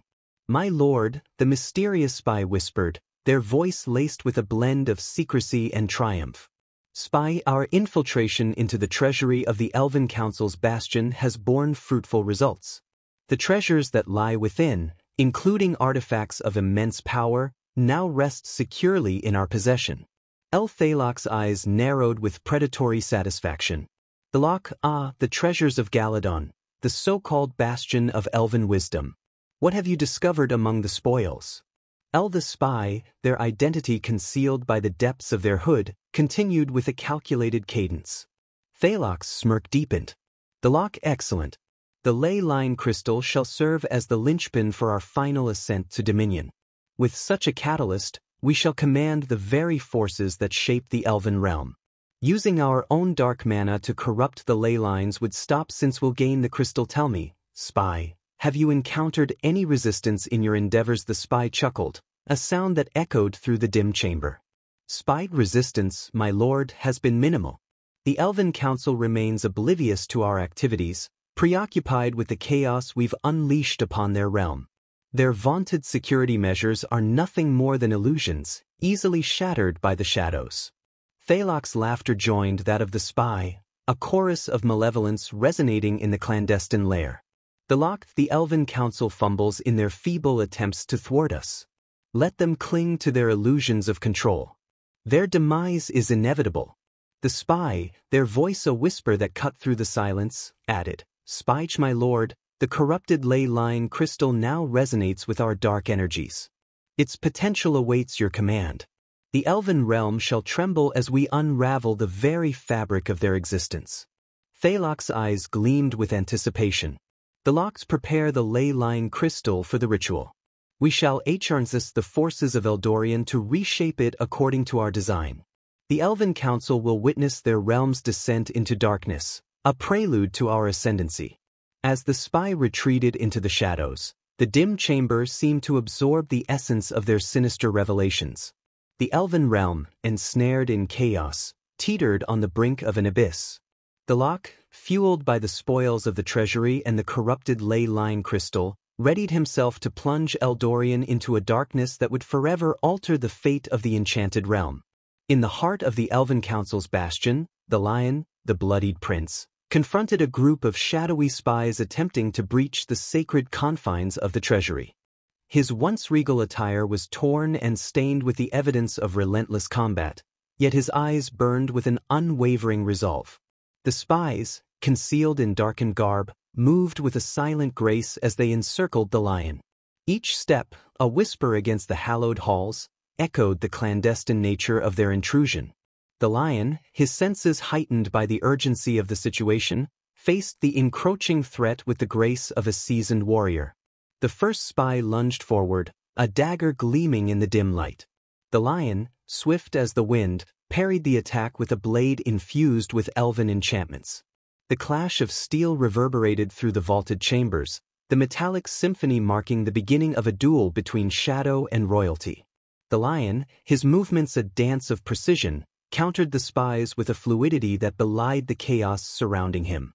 He spun, delivering swift strikes that sent one spy reeling. In the next breath, he pivoted, deflecting a flurry of concealed blows from another assailant.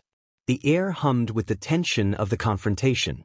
As the lion pressed forward, his elven instincts honed through years of training guided him. His blade danced with an otherworldly grace, repelling each strike with an almost preternatural finesse. The spies skilled in the arts of stealth found themselves challenged by an adversary who seemed to anticipate their every move. The chamber became an arena of shadows and steel as the lion engaged the spies in a relentless pursuit. Feathers from the corrupted magical beasts outside drifted through the air, bearing witness to the clash between the prince and the unseen infiltrators. A spy attempted to strike from behind, but Thalian's heightened senses detected the subtle shift in the air. With a swift turn, he parried the attack and retaliated with a calculated counter. The spies staggered back, their cloak billowing in the wake of Thalian's retaliatory strike. Despite the spies' coordinated efforts, the lion stood unwavering. His determination fueled a surge of energy, and he unleashed elven magic, a radiant burst that momentarily disoriented the assailants. Seizing the opportunity, the lion surged forward, his blade weaving a tapestry of strikes that left the spies in disarray. Yet, the spies, resilient in their clandestine endeavors, regrouped and adapted to Thalian's tactics. Their concealed weapons glinted as they sought vulnerabilities in his defense. The lion, ever vigilant, parried and dodged, his movements a testament to the indomitable spirit that defined the elven royalty. As the battle unfolded, the elven treasury bore witness to the clash between the lion and the spies. The artifacts within, steeped in ancient magic, seemed to resonate with the intensity of the conflict. The very essence of elven wisdom and power hovered in the air, entwined with the echoes of Thalian's valiant defense. Hey guys, my health hasn't been the same this year. I basically rushed this chapter. I forgot what to do about the book, and all that I'm not sure what to do again, but I'm still going to be writing chapter 25. Journey to the Elves. Point 4 cut to a scene where Issei confronts an evil version of himself, hatred in his eyes, and prepares to summon his sacred gear. As the evil counterpart smirks while summoning his own text overlay, descending misery, destiny chasing time, inherit the nightmare, surrounded by fate can't run away. Show Rosweiss and Irina, tears in their eyes, as they watch Issei's inner turmoil as he gazed at his disappearing evil clone as he finally made his decision and followed to his direction. Text overlay. Keep walking the line, between the light led astray through vacant halls. I won't surrender. The truth revealed in eyes of ember. As the music intensifies, Issei is seen wearing a cloak and walking towards an unknown destiny, disappearing into the darkness. Text overlay. We fight through fire and ice forever. Two souls once lost, And now they remember, closing shot with a fade-out as the music reaches Asylum X. Text overlay. This is the tale of Issei, the Red Dragon Emperor, and his journey through darkness and light in the hallowed halls of the Elven Treasury. The air vibrated with an otherworldly resonance as the lion, the bloodied elven prince, confronted the spies attempting to breach the sacred confines. The turmoil outside echoed within the chamber, a reflection of the seismic disturbances that sent tremors through the very ley lines of Eldorian. Amidst the chaos, the lion stood as a bastion of defense, his blade a glimmering arc as he parried the unseen assailants. The Elven Treasury, a repository of ancient artifacts and magical relics, bore witness to the clash between the prince and the shadowy infiltrators. Suddenly, the dark elf among the group cried out, her voice carrying a haunting resonance. Dark elf, the ley lines they're breaking even further. Her eyes widened with a mix of terror and realization as the very fabric of Eldorian quivered in response to the seismic disruptions. The earthquake intensified, shaking the Elven Treasury to its foundations. Fragile artifacts rattled on their pedestals, and the arcane energy that permeated the chamber wavered. The lion, sensing the escalating crisis, glanced toward the dark elf. The lion, we must protect the treasures within. They hold the essence of our realm's magic. As the lion and the group rallied to shield the artifacts from the tremors, the dark elf continued to monitor the ley lines. Dark elf, the disruptions are spreading across Eldorian. If we don't stabilize the ley lines, the entire realm may succumb to chaos. In the midst of this turmoil, a malevolent presence approached, an ominous figure clad in dark regalia. The orchestrator of Eldorian's descent into darkness, stepped into the Elven Treasury with an air of arrogance and cruelty. His eyes, devoid of empathy, fixated on the lion, who stood as a beacon of resistance against the encroaching shadows. Impressive, nephew, the Locke sneered, his voice a chilling echo in the trembling chamber. But your futile attempts to defend these trinkets matter little. Eldorian crumbles, and I am the architect of its demise. The lion, bloodied and weary, faced his malevolent uncle with defiance. The lion, you won't succeed, Thalok. The strength of Eldorian lies in its resilience. We will not yield to your darkness. Thalok's response was a wicked grin. Thalok, resilience. Your pitiful realm is but a plaything in my hands. With a swift motion, he unsheathed a dark blade, its edge pulsating with corrupted energy. The battle between uncle and nephew unfolded, a clash that mirrored the seismic turmoil within Eldorian itself. The Locke moved with a malevolent grace, his strikes calculated and merciless. The lion, determined to protect the Elven Treasury and defy his uncle's tyranny, parried the blows with a resilience born of desperation. The echoes of their clash reverberated through the vaulted halls, a symphony of conflict amidst the seismic upheaval. As the ley lines groaned under the strain of the earthquake, Thalok's dark magic intertwined with the very essence of Eldorian. His attacks became a conduit for the chaos that sought to consume the realm. The lion, despite his valiant efforts, found himself pushed to the brink by the overwhelming power of his malevolent uncle.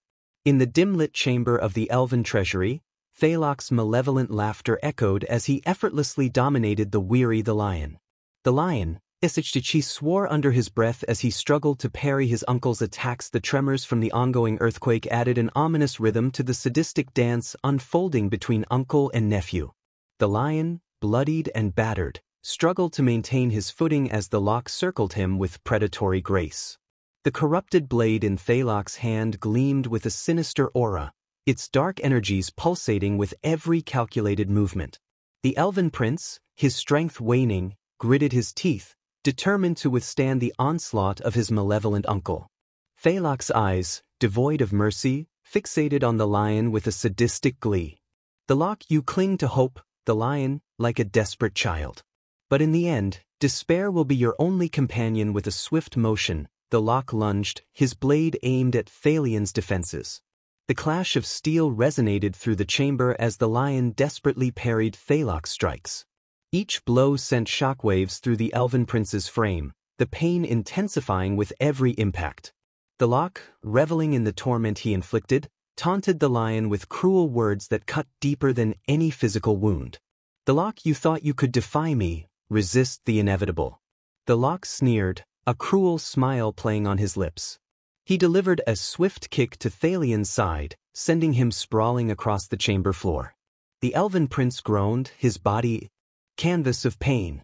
The lion, I see, can't give up. He plunged his blade to the ground as he struggled to get up. As the lion struggled to rise, the Lock closed the distance with an unsettling speed. He toyed with the lion, landing calculated strikes that seemed designed to prolong the suffering.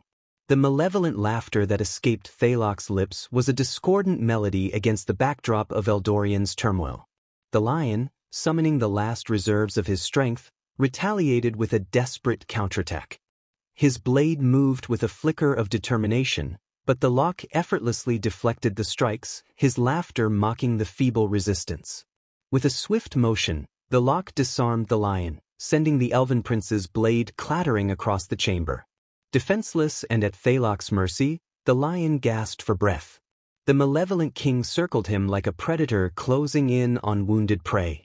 Thalok's corrupted blade danced in the air, each movement a prelude to the impending torment he was about to unleash. The Lock, you are nothing, the Lock hissed, raising his blade for the final strike. The Lock, a feeble attempt to defy the inevitable. Eldorian bows before its true ruler. The corrupted blade descended with merciless precision, and the lion, though battered and broken, refused to yield to the darkness. As Thalok's sadistic assault reached its climax, the very essence of the elven treasury seemed to shudder, as if bearing witness to the brutality unfolding within its sacred confines. In the midst of the malevolent dance between the Lock and the bloodied the lion, a sudden shift in the air heralded the arrival of the elven monarchs, the Queen and King of Eldoria. Their entrance was marked by an aura of regality, a stark contrast to the malevolence that had gripped the elven treasury. Queen Talia, her eyes ablaze with both concern and determination, stepped forward with an ethereal grace. King Galadon, a symbol of elven wisdom, followed beside her, his gaze unwavering despite the turmoil that surrounded them. The very presence of the monarchs seemed to momentarily quell the malevolent energies that had dominated the chamber. The Lock, momentarily interrupted in his sadistic assault on the lion, turned his attention to the royal figures. A wicked smile curved on his lips as he faced the Queen and King. The Lock, the esteemed rulers of Eldoria. Your presence graces the spectacle of despair. What feeble hope do you bring to challenge the inevitability of your realm's demise? Queen Talia, her expression a mix of concern for the lion and defiance against the Lock, spoke with a voice that resonated with authority.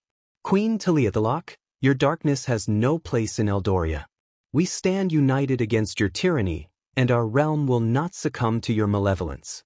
As the Queen's words echoed through the chamber, the elven treasury seemed to respond to the resolve in her voice. The Lock, however, scoffed at the defiant proclamation. The Lock, united. Your realm crumbles, and your feeble unity cannot defy the forces that I command. With a flick of his corrupted blade, he resumed his advance toward the lion, intent on resuming the sadistic torment. But as the Lock moved, King Galadon stepped forward, his eyes piercing through the malevolent gloom. King Galadon, the Lock, your corruption has tainted the very roots of Eldoria. We, as stewards of this realm, will not allow its descent into darkness. The king's words were a declaration, and the elven monarchs summoned their own magical prowess. Queen Talia's hands glowed with an ethereal light, and King Galadon channeled ancient enchantments that resonated with the elven wisdom he embodied. A clash of magical energies ensued as the Lock faced the combined might of the elven monarchs. The chamber became a battleground where light and darkness collided, and the ley lines, responsive to the monarch's magic, radiated with a subtle defiance against the encroaching shadows.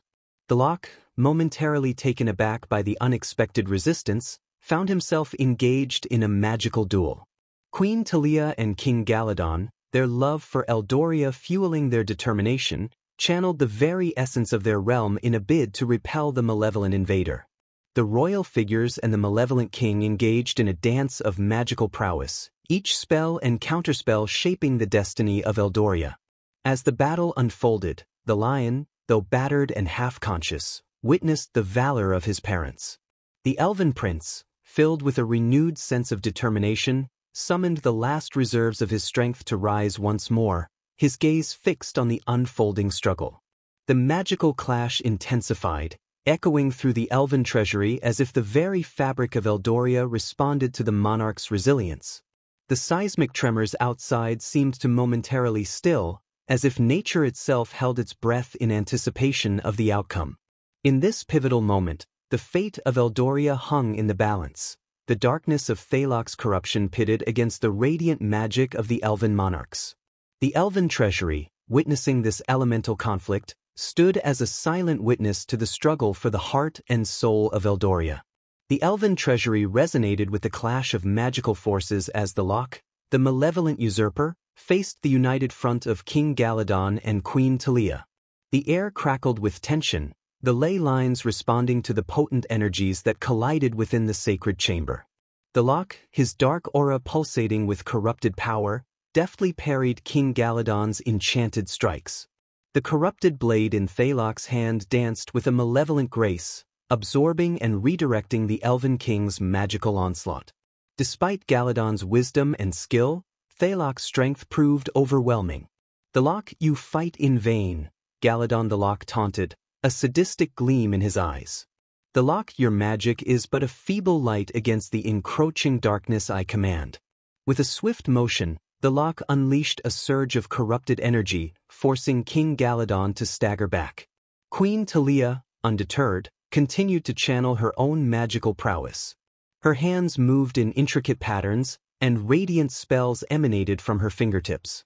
Yet, the Locke, his dark instincts finely tuned, effortlessly deflected or absorbed the incoming magical assaults. The magical battle became a mesmerizing spectacle, a dance of opposing forces that unfolded in ethereal patterns. The elven treasury, a witness to centuries of elven wisdom, stood silent as its sacred confines bore witness to the elemental clash between light and darkness. The Locke, seizing an opening, launched a counterattack that sent King Galadon sprawling as he slashed across his E. The Elven King, though resilient, struggled to rise against the relentless assault. Thalok's laughter echoed through the chamber, a haunting accompaniment to the monarch's plight. Queen Talia, fueled by a mother's love and the determination to safeguard Eldoria, intensified her magical onslaught. Beams of radiant light lanced toward the Locke, seeking to pierce the veil of darkness that enshrouded him.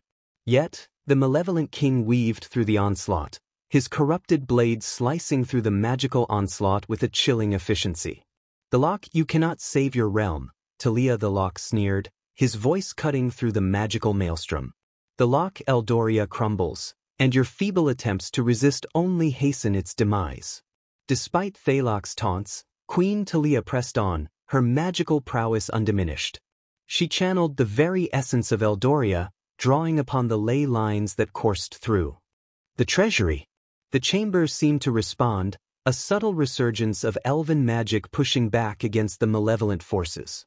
In a desperate gambit, the Locke unleashed a surge of corrupted energy, attempting to overwhelm both monarchs. Queen Talia, undeterred, summoned a protective barrier, an ethereal shield that absorbed the malevolent assault. The ley lines, momentarily agitated, resonated with a glimmer of resilience. King Galadon, rising to his feet with a determined resolve, rejoined the fray. The elven monarchs, their unity a testament to the strength of Eldoria, coordinated their magical efforts. Spells intertwined in a symphony of light and shadow, the very essence of the elven realm at stake in the elemental struggle. In the midst of the elven treasury's turmoil, my focus shifted from the ongoing conflict involving the lion, the Locke, and the elven monarchs to a new threat, Thalok's formidable generals. Ilder, Naira, and Voss, each a star in their own domain, awaited me with malevolent intent. Meanwhile, as I approached, the air crackled with arcane energies, a prelude to the impending clash. Ilder, a spellcaster adorned in dark robes, conjured swirling vortexes of magic around him. Naira, the illusionist, manipulated the very fabric of reality, creating mirages that played tricks on my senses. Voss, a towering warrior clad in imposing armor, brandished a colossal blade that seemed to hunger for combat. The generals, servants of the lock, assumed combat stances, their eyes fixated on me with a predatory intensity. I could feel the weight of the impending battle, and I tightened my grip on my boosted gear, ready to face this trio of formidable adversaries. Ilder, the spellcaster, unleashed the first volley of magical onslaught. Arcane projectiles whizzed through the air, each imbued with destructive energy. With a swift motion, I dodged and deflected the incoming spells, my movements a dance of agility and combat finesse. The elven treasury's ley lines responded to my presence, providing a faint but crucial source of magical support. Naira, the illusionist, weaved illusions that sought to disorient and confuse. Shadowy duplicates and ethereal phantasms danced around me, creating a kaleidoscope of deceptive images. Determined to pierce through the illusions, I focused my senses, relying on my instincts to discern reality from illusion.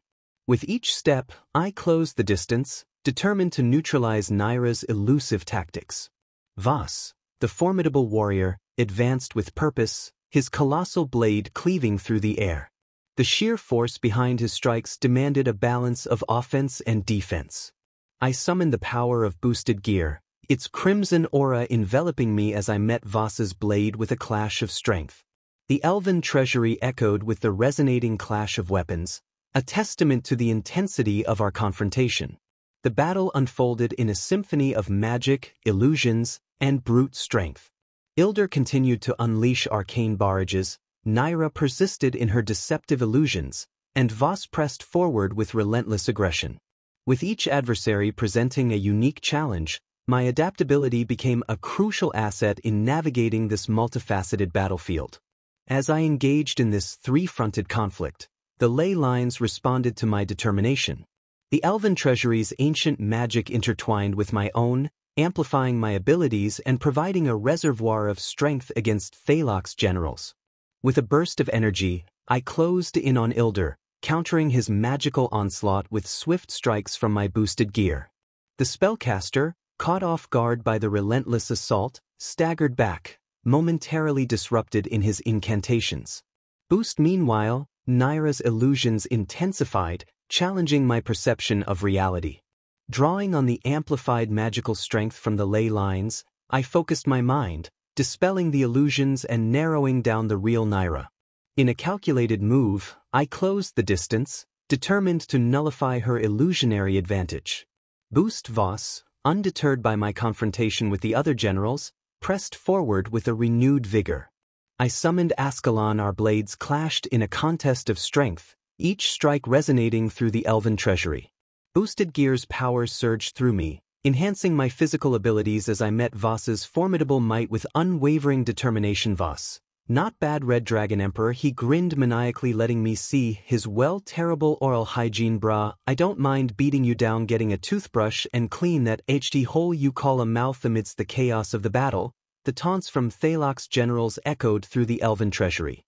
Ilder's mocking incantations, Naira's whispers of illusory deceit, and Voss's thunderous challenges reverberated, each word a calculated attempt to unsettle and provoke Boost. Despite the verbal onslaught, I remained focused, channeling my energy into the ongoing conflict.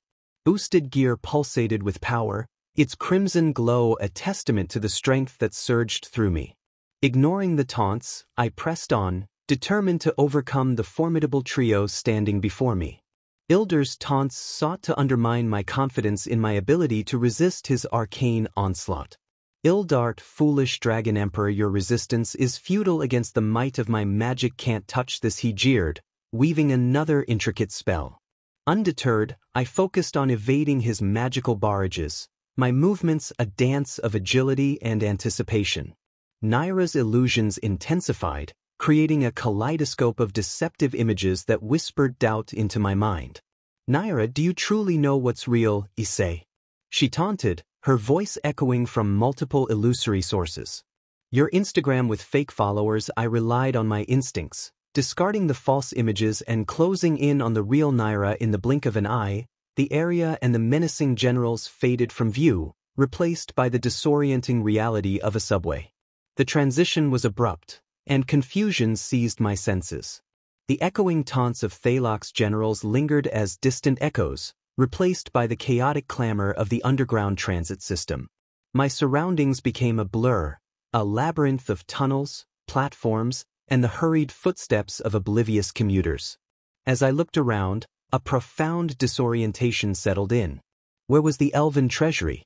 How did I find myself in this bustling subway? A sea of unfamiliar faces surrounded me, people engrossed in their daily routines, seemingly oblivious to the imminent danger that lurked in the shadows. The air buzzed with the hum of trains, the intermittent screech of brakes, and the indistinct chatter of the urban denizens. Then, a chilling realization struck. I had no recollection of who I was or how I arrived in this perplexing place. The sense of identity slipped through my grasp, leaving behind an unsettling void. Amidst the disarray, a surge of panic engulfed me as I witnessed a group of people being attacked by shadowy assailants. Their malevolent presence disrupted the mundane rhythm of the subway, plunging it into a nightmarish scenario. Driven by an instinctive urge to protect, I rushed towards the unfolding chaos. The sense of duty and an innate longing to safeguard lives propelled me forward, even as questions about my own identity lingered in the recesses of my consciousness. The assailants, shrouded in darkness, wielded unnatural powers. Their every move seemed calculated to instill fear and chaos. The subway, once a symbol of routine and order, transformed into a battleground where the line between reality and nightmare blurred. Without hesitation, I confronted the attackers, my boosted gear materializing to enhance my strength and speed. The clashing of forces echoed through the subway tunnels, a clash between the darkness that sought to consume and the determination to defend the defenseless. My strikes were swift and precise, a dance of combat honed through countless battles. Each swing of boosted gear aimed to repel the encroaching threat, providing a fleeting moment of respite for those trapped in the maelstrom.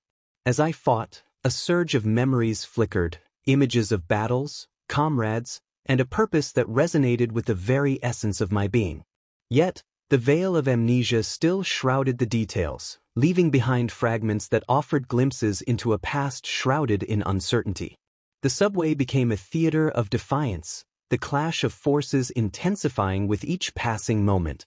I felt an unwavering determination to save those who were imperiled, a commitment that transcended the void of forgotten memories. The subway's harsh fluorescent lights flickered overhead as the battle unfolded, momentary flashes revealing the chaos and the indomitable spirit that refused to yield.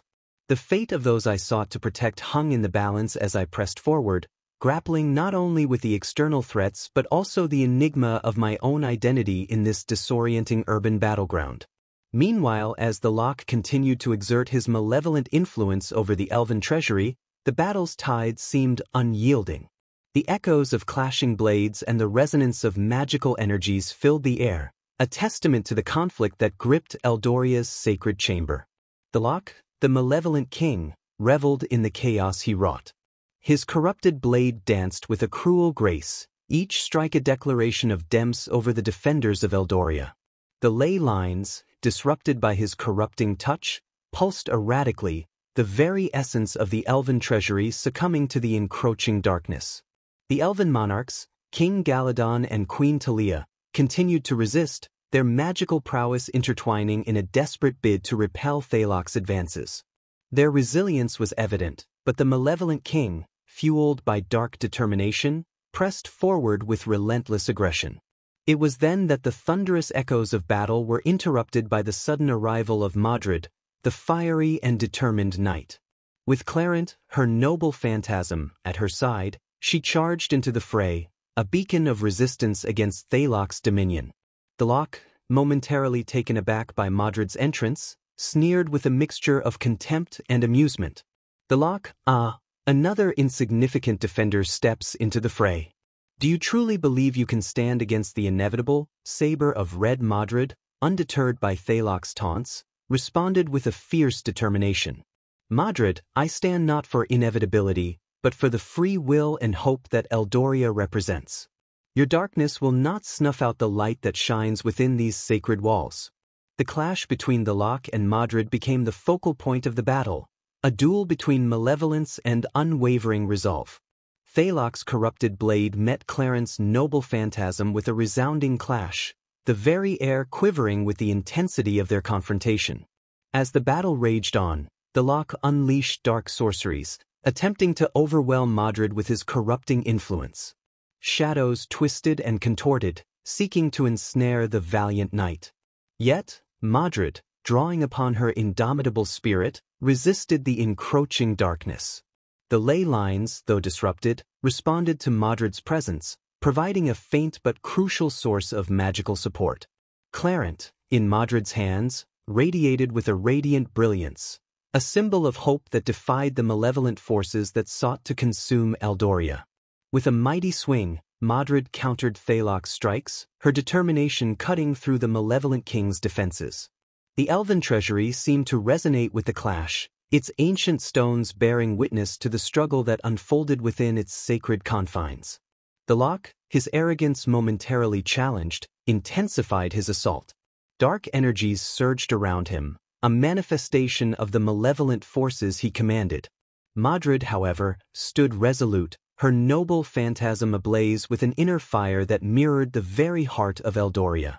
The battle between Thalok and Modred became a symphony of clashing blades and mystical energies, a testament to the enduring spirit of Eldoria and the defenders who stood against the darkness. As the elven treasury quivered with the echoes of their confrontation, the fate of Eldoria hung in the balance, and the clash between malevolence and resistance reached a pivotal juncture within the sacred chamber. Chapter 26, Journey to the Elves. 5 Cut to a scene where Issei confronts an evil version of himself, hatred in his eyes, and prepares to summon his sacred gear.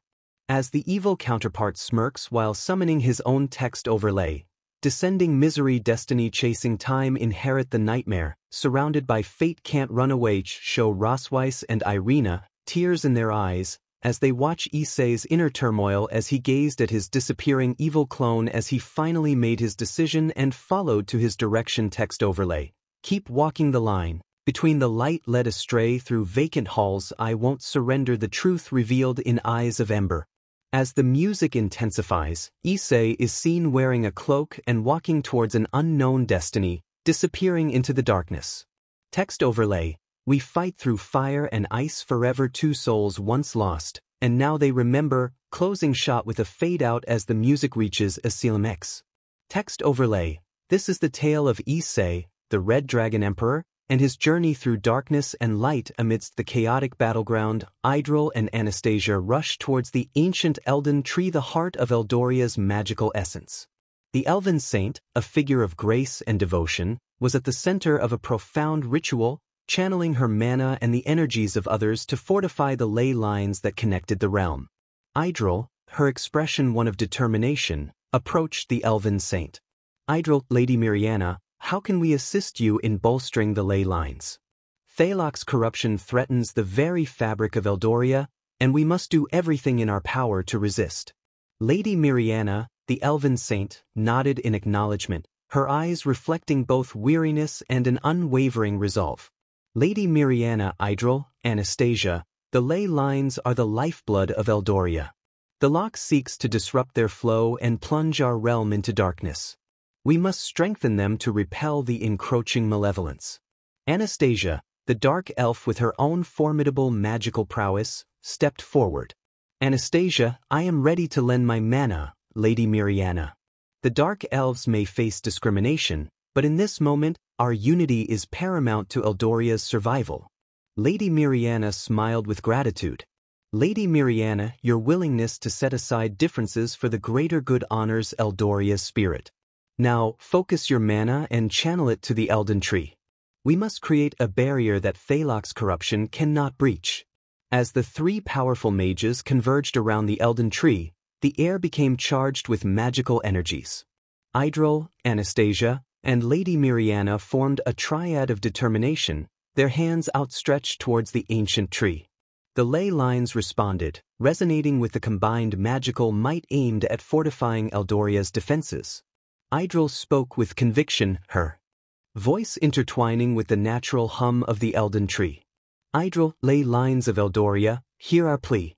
Strengthen your flow, Resist the corruption that seeks to taint your essence. Let the unity of elves and dark elves be a beacon against the encroaching darkness. Anastasia's magical incantations blended seamlessly with Idril's words. Anastasia, by the power of unity and the shared determination to protect Eldoria, let this enchantment be a shield against the malevolent forces that seek to desecrate our realm. Lady Mariana, her connection to the spiritual core of Eldoria evident, infused her own mana into the ritual. Lady Mariana, ancient Elden Tree, absorb our energies and channel them into the ley lines. Let Eldoria's essence be fortified, and may the resilience of our people withstand the darkest of trials. The Elden Tree responded, its leaves shimmering with an ethereal glow. The ley lines, bolstered by the combined efforts of Idril, Anastasia, and Lady Mariana, pulsed with renewed vigor. The Elven Treasury, witnessing this profound act of unity and sacrifice, seemed to resonate with the enchantment that sought to repel Thalok's corruption. As the magical ritual continued, Lady Mariana's words carried a deep resonance. Lady Mariana, our unity is our strength. Together, elves and dark elves, we shall safeguard Eldoria. May the ley lines hold firm against the storm that seeks to consume our realm. In the midst of the ongoing battle and the sacred ritual at the Elden Tree, Eldoria's fate hung in the balance.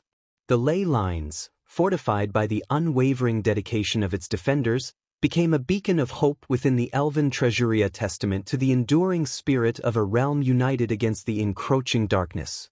As Idril faced the formidable elven warrior amidst the roots and branches of the Elden Tree, the sanctity of the sacred grove became the battleground for a clash of opposing forces. The elven warrior, enshrouded in an aura of darkness, exhibited an uncanny resilience. His armor, etched with ominous symbols, seemed impervious to the initial strikes from Idril's blade. The corrupted energy infused into his weapon disrupted the natural flow of the combat, diminishing the impact of Idril's attacks. Undeterred, Idril adjusted her stance, her eyes reflecting a determination that transcended the adversity. Idril, your allegiance to the Loch won't deter me. Elden Tree, bear witness to the defense of your sacred realm, she declared, rallying the strength to face the elven warrior's formidable ability. With each clash, Idril's sword met the dark warrior's blade. The magical energies unleashed in their skirmish intertwined with the ancient aura of the Elden Tree. Anastasia and Lady Mariana, still channeling their energies into the ley lines, spared glances toward the intense battle, their expressions a mix of concern and hope. The elven warrior, relying on his ability to mitigate damage, countered Idril's strikes with calculated precision. Yet, Idril, drawing upon her combat expertise and the determination forged in defense of Eldoria, pressed on. Her strikes became a dance of resilience, a testament to the indomitable spirit that fueled her every move. Anastasia, observing the struggle, felt the urgency of the situation. Anastasia, Idril, you can do this, your strength is our strength, she called out, infusing words of encouragement into the magical currents that surrounded them. Lady Mariana, while maintaining the ritual, focused a part of her attention on Idril's battle. Lady Mariana, the Elden Tree's magic flows through you, Idril. Let its essence guide your blade, she advised, the spiritual connection between the elven saint and the sacred grove resonating in her words. The elven warrior, sensing the unwavering determination of his adversary, intensified his onslaught. Shadows danced around him, and his blade became an extension of the encroaching darkness. The roots of the Elden Tree quivered, as if responding to the tumultuous clash within its hallowed grounds. Idril, absorbing the encouragement and guidance from her allies and the Elden Tree, focused her resolve. With a sudden burst of energy, she executed a series of precise strikes, aiming not only to overwhelm the elven warrior but to break through the resilience of his ability. The elven warrior, fueled by the dark empowerment of his ability to have damage, pressed forward with relentless determination. Idril, though valiant in her defense, found herself challenged by the elven warrior's calculated strikes that seemed to defy the natural flow of battle. With a swift maneuver, the elven warrior parried Idril's sword, countering with a powerful slash that cut through the air. The corrupted energies within his blade resonated with the Elden Tree's grove, creating an unsettling dissonance that echoed through the ancient sanctuary. Idril, caught off guard by the elven warrior's sudden surge, attempted to evade the blow, but the dark-infused blade found its mark. The clash reverberated, and a surge of darkness enveloped Idril as the elven warrior's attack landed with devastating impact. Anastasia and Lady Miriana, channeling their energies into the ley lines, watched in dismay as Idril staggered back, the elven warrior seizing the advantage. The sanctity of the Elden Tree's grove seemed to mourn the wounds inflicted upon one of its most devoted defenders. The elven warrior, undeterred by Idril's resilience, continued his assault. Shadows coiled around him, enhancing the malevolent aura that surrounded his every movement. His strikes became a relentless dance of darkness, each blow calculated to exploit the vulnerabilities of his wounded opponent. Despite the adversity, Idril refused to yield. Gathering her strength, she steadied herself, determination burning bright in her eyes. "I fight not for myself but for Eldoria. The Elden Tree's magic courses through my veins, and I won't let its essence be tainted by the likes of you," she declared, rallying her spirit in the face of adversity. The elven warrior, seemingly amused by Idril's defiance, unleashed a barrage of strikes. Each blow, infused with the corrupting influence of his ability, sought to wear down Idril's defenses. The sacred grove bore witness to a clash that transcended the physical, the very essence of the Elden Tree responding to the turmoil within its sacred bounds. Anastasia, sensing the urgency of the situation, channeled her own magical prowess to lend support. "Idril, draw upon the ley lines. Let the Elden Tree's magic fortify your spirit," she urged, infusing her words with the inherent power of the Dark Elves. Lady Miriana, though committed to the ley line ritual, sent a wave of spiritual encouragement toward Idril. "Lady Miriana, may the Elden Tree grant you strength. Stand firm against the encroaching shadows," she whispered, the elven saint's words resonating with the ancient energies surrounding them. As Idril, surrounded by the ethereal glow of the Elden Tree, tapped into the ancient magic coursing through her veins, a surge of renewed strength emanated from the sacred grove.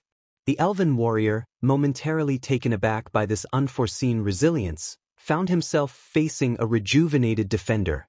With a burst of determination, Idril launched a swift counterattack. Her sword, now aglow with the harmonious energies of the Elden Tree, met the elven warrior's blade in a flurry of strikes.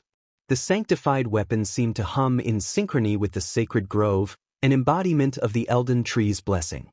The elven warrior, despite his earlier advantage, struggled to contend with the heightened prowess of Idril. The sacred energies surrounding her formed a barrier that repelled the corrupting influence of his attacks. Each clash reverberated through the ancient grove, the Elden Tree's magic amplifying Idril's every move. Seizing the opportunity, Idril expertly maneuvered around the elven warrior, her strikes precise and calculated. The glow of the Elden Tree intensified with each swing, casting a radiant aura that illuminated the battleground.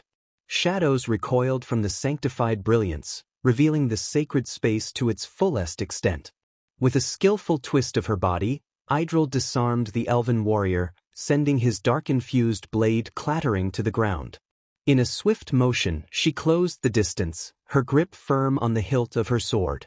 The Elden Tree's blessing resonated within her, guiding her actions with an otherworldly grace. The elven warrior, now defenseless, attempted to resist, but the surge of the Elden Tree's magic seemed to have altered the very fabric of the battle. Idril, fueled by a newfound vigor, seized her adversary's collar, lifting him effortlessly from the ground. In a display of unparalleled strength, Idril's eyes gleamed with determination as she slammed the elven warrior's head through the soil beneath them. The sacred grove, witnessing this act of retribution, seemed to echo with the resounding impact, a testament to the Elden Tree's intervention. The elven warrior lay defeated, the malevolent influence that once shrouded him dissipating like morning mist. Idril, her sword still aglow with the Elden Tree's blessing, stood triumphant amid the rejuvenated sanctuary. Anastasia and Lady Miriana, who had continued their ley line ritual during the battle, observed the transformation with awe. The Elden Tree's magic, now harmonized with Idril's own, had turned the tide of the confrontation, a testament to the enduring power that bound Eldoria's defenders to their sacred realm. The sanctity of the Elden Tree's grove prevailed, and Idril, bathed in the radiant glow of its blessing, stood as a beacon of hope within the ancient sanctuary. The echoes of the battle, now transformed into a tale of resilience and victory, reverberated through the sacred Spasea, a testament to the indomitable spirit that safeguarded Eldoria against the encroaching darkness. The once vibrant glow of the Elden Tree, which had fueled Idril's triumphant stand, began to wane, its radiant brilliance dimming as if in response to an unseen force. Anastasia and Lady Miriana, who had momentarily halted their ley line ritual to witness the battle, felt a disconcerting shift in the magical currents. As the Elden Tree weakened, the ley lines that connected Eldoria's realm faced increased disruption. The once stable magical currents became erratic, pulsating with an unbridled energy that seemed to echo the chaos unfolding within the elven realm. Anastasia, her brows furrowed with concern, turned her attention back to the ley line ritual. Anastasia, we must stabilize the ley lines, now more than ever. The Elden Tree's magic is vital to Eldoria's balance, she urged, her voice carrying a sense of urgency. Lady Miriana, equally aware of the consequences, nodded solemnly. Lady Miriana, continue channeling your mana. We cannot let the disruptions spread further. Eldoria depends on the resilience of its ley lines. As they recommenced the ritual, the ley lines responded with a feeble resonance, attempting to regain their equilibrium. Yet, the weakened state of the Elden Tree cast a shadow over the once potent energies, making the task of stabilization a precarious endeavor. The disruption in the ley lines rippled outward, manifesting in unpredictable ways across Eldoria. In the elven villages, once serene and harmonious, the magical disturbances caused buildings to tremble, and arcane anomalies flickered through the air.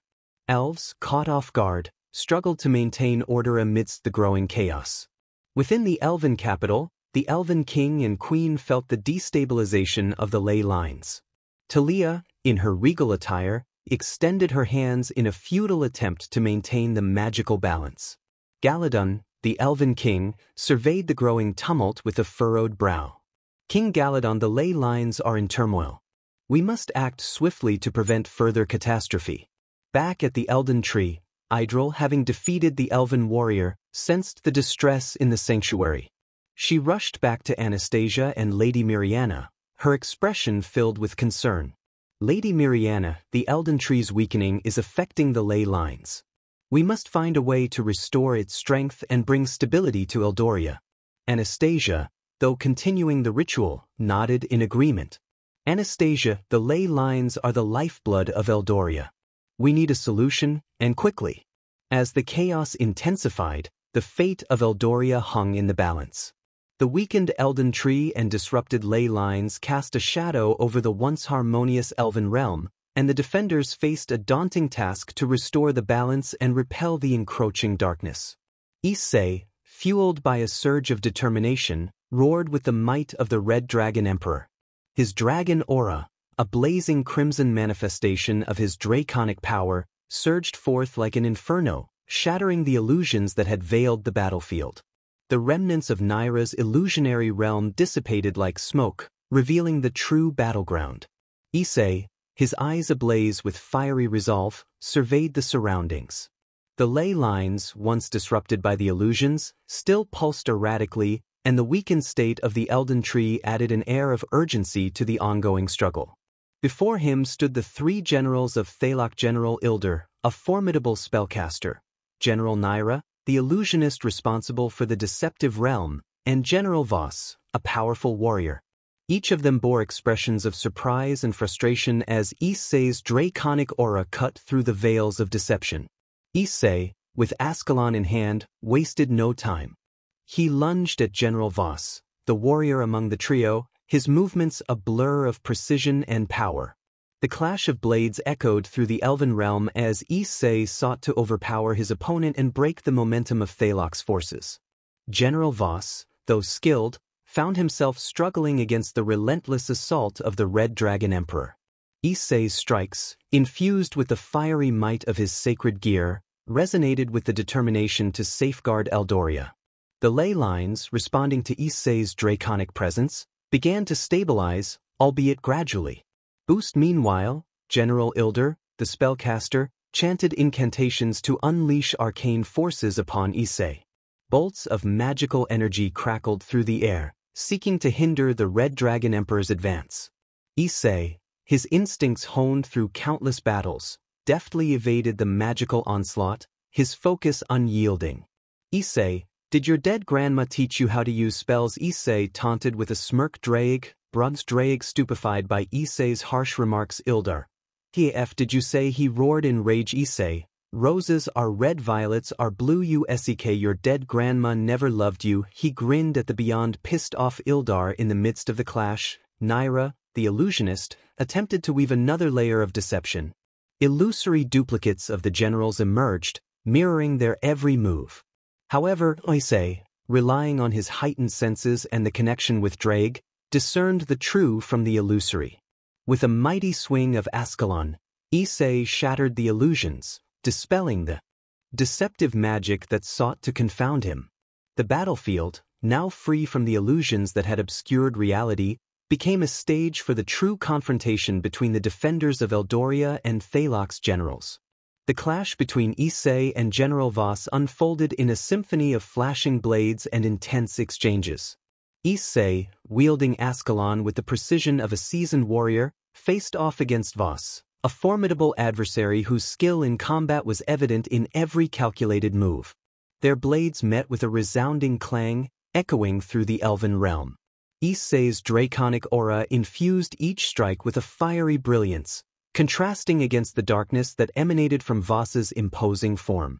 The ley lines, responding to the intensity of their duel, began to regain a semblance of stability. Voss, a warrior seasoned in the art of combat, unleashed a barrage of strikes, each one aimed with lethal precision. However, deftly parried and countered, his movements a testament to the rigorous training he had undergone as a guardian of eternity. The clash between their swords created a dance of sparks, illuminating the battlefield in fleeting bursts of light. As the battle progressed, Issei felt the weight of Voss's strength. The general's relentless assault pushed him to the limits of his abilities. Issei, drawing upon the power of the Red Dragon Emperor, responded with a burst of energy, his attacks becoming a whirlwind of draconic fury. Voss, recognizing the resilience of his opponent, intensified his assault. The clash of their blades echoed through the elven realm, each strike carrying the weight of the impending battle's outcome.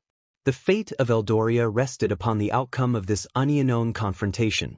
As the duel reached its climax, Issei's draconic instincts surged. His eyes glowed with an intense emerald green light as he tapped into the power of boosted gear.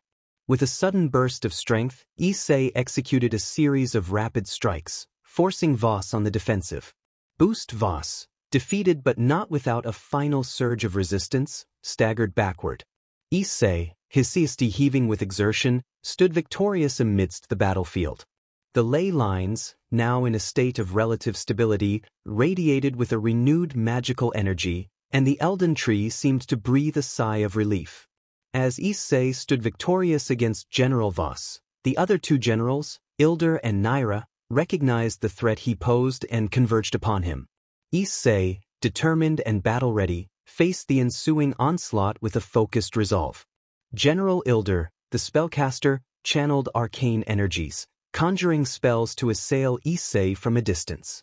Bolts of magical energy streaked toward the Red Dragon Emperor, who deftly evaded the attacks with agile movements. Issei, relying on his enhanced reflexes, weaved through the magical onslaught, his eyes locked onto Ilder. Naira, the illusionist, sought to exploit Issei's senses with a new array of deceptive images. Illusory duplicates of allies and adversaries alike danced around Issei, attempting to disorient him. However, Issei, drawing upon his experience and connection with boosted gear, discerned the true from the illusory. The battlefield became a tapestry of magic and steel as Issei engaged in a multi-fronted battle. Ilder's magical onslaught and Naira's illusions created a dynamic and challenging environment, forcing Issei to adapt to the ever-shifting tactics of Thalok's generals. With a roar, Issei activated the boosted gear, infusing his body with draconic power. His movements became a blur of speed and precision, countering spells with swift dodges and dispelling illusions with powerful strikes. The clash between Issei and the generals evolved into a mesmerizing display of combat prowess. Spells collided with the fiery aura of the Red Dragon Emperor, creating explosions of magical energy that illuminated the battlefield. Illusions shattered under the weight of Ascalon's strikes, dispelling the deceptive images that sought to confound Issei. General Ilder, recognizing the need to alter tactics, unleashed more potent spells. Arcane barriers formed, attempting to hinder Issei's advance. However, the Red Dragon Emperor, empowered by the boosted gear, broke through the magical defenses with each calculated strike. Naira, undeterred, intensified the illusions, creating phantasmal landscapes that sought to disorient and distract. Yet, Issei, with his indomitable will and keen instincts, pressed forward. He focused on the true threats, dismantling the illusions with a combination of skill and the innate senses granted by his draconic nature. The clash between Madrid and the Loch unfolded amidst the ancient ruins, the remnants of a once grand civilization now serving as the stage for their fierce confrontation. The Loch, wielding artifacts of immense power obtained from the treasury, sought to exploit every advantage in his bid to overcome the determined saber of Red. Madrid, her crimson armor gleaming under the harsh light, faced the onslaught with unyielding determination. The air crackled with magical energy as the Loch unleashed the might of the artifacts, each strike resonating with a dark power that sought to unravel the defenses of the loyal guardian. The Loch, his eyes gleaming with malevolence, swung a weapon imbued with ancient Runisa relic from the treasury's depths. The arcane energy it emitted clashed against Clarent, Madrid's formidable sword, in a dazzling display of sparks and magical discharge. The very ground beneath them trembled as the clash sent shockwaves through the ancient ruins. Madrid, skilled and unwavering, parried each blow with calculated precision. The clash of swords echoed through the ruins, a testament to the skill and determination of the saber of Red. Yet, the Loch, driven by a longing for Dems, pressed on, his attacks fueled by the dark artifacts in his possession. Amidst the battle, the Loch summoned a shadowy servant from the depths of the treasury. The creature, born of forbidden magic, lunged at Madrid with unnatural speed. Clarent met the shadowy assailant with a resounding strike, dispersing its form momentarily before it coalesced once more, resilient and malevolent. As the battle raged, the Loch, with a cunning smile, invoked the power of an enchanted amulet. Dark energies enveloped him, augmenting his speed and strength. Madrid, now facing a swifter and more formidable adversary, adapted her stance, her movements fluid and precise. The artifacts from the treasury unleashed spells of chaos, distorting the battlefield with illusions and illusions of illusions. Madrid, her instincts honed through countless battles, focused on the true essence of Thalok's attacks, cutting through the deceptive magic with unwavering resolve. The Loch, realizing the depth of Madrid's skill, summoned a golem forged from enchanted stones. The massive creature lumbered forward, its every step sending shockwaves through the ruins. Madrid, undeterred, met the golem Hedon, Clarent slashing through the enchanted stones with a resounding impact. As the battle reached its zenith, the Loch, determined to tip the scales, activated a relic known as the Crown of Shadows. Dark tendrils of magic emanated from the crown, enveloping him in an ethereal shroud. The very fabric of reality seemed to warp as the Loch harnessed the forbidden power within the artifact. Madrid, recognizing the escalating threat, focused her resolve. The clash intensified as the Loch, shrouded in the Crown of Shadows, unleashed waves of dark magic. Madrid, with each swing of Clarent, carved through the magical onslaught, determined to pierce through the veil of darkness. In a final, decisive strike, Madrid summoned the full power of Clarent, channeling her strength into a blade that radiated with an otherworldly glow. The sword cut through the shadows, dispelling the Crown of Shadows' influence and cleaving through Thalok's defenses. As the darkness subsided, Madrid stood triumphant amidst the ancient ruins, Clarent gleaming in her grasp. The Loch, defeated but unbroken, acknowledged the strength of his adversary. The artifacts from the treasury, once wielded with arrogance, lay scattered and powerless. The echoes of their battle reverberated through the ruins, a testament to the clash of titans within the elven realm. The fate of Eldoria still hung in the balance, and Madrid, having overcome the formidable challenge, turned her gaze toward the ongoing struggles that would determine the destiny of the loyal guardians of eternity. Chapter 27, Journey to the Elves. Point 6. Cut to a scene where Issei confronts an evil version of himself, hatred in his eyes, and prepares to summon his sacred gear. As the evil counterpart smirks while summoning his own text overlay, descending misery, destiny chasing time, inherit the nightmare, surrounded by fate, can't run away. Show Rosweiss and Irina, tears in their eyes, as they watch Issei's inner turmoil as he gazed at his disappearing evil clone as he finally made his decision and followed to his direction. Text overlay. Keep walking the line, between the light led astray through vacant halls. I won't surrender, the truth revealed in eyes of ember.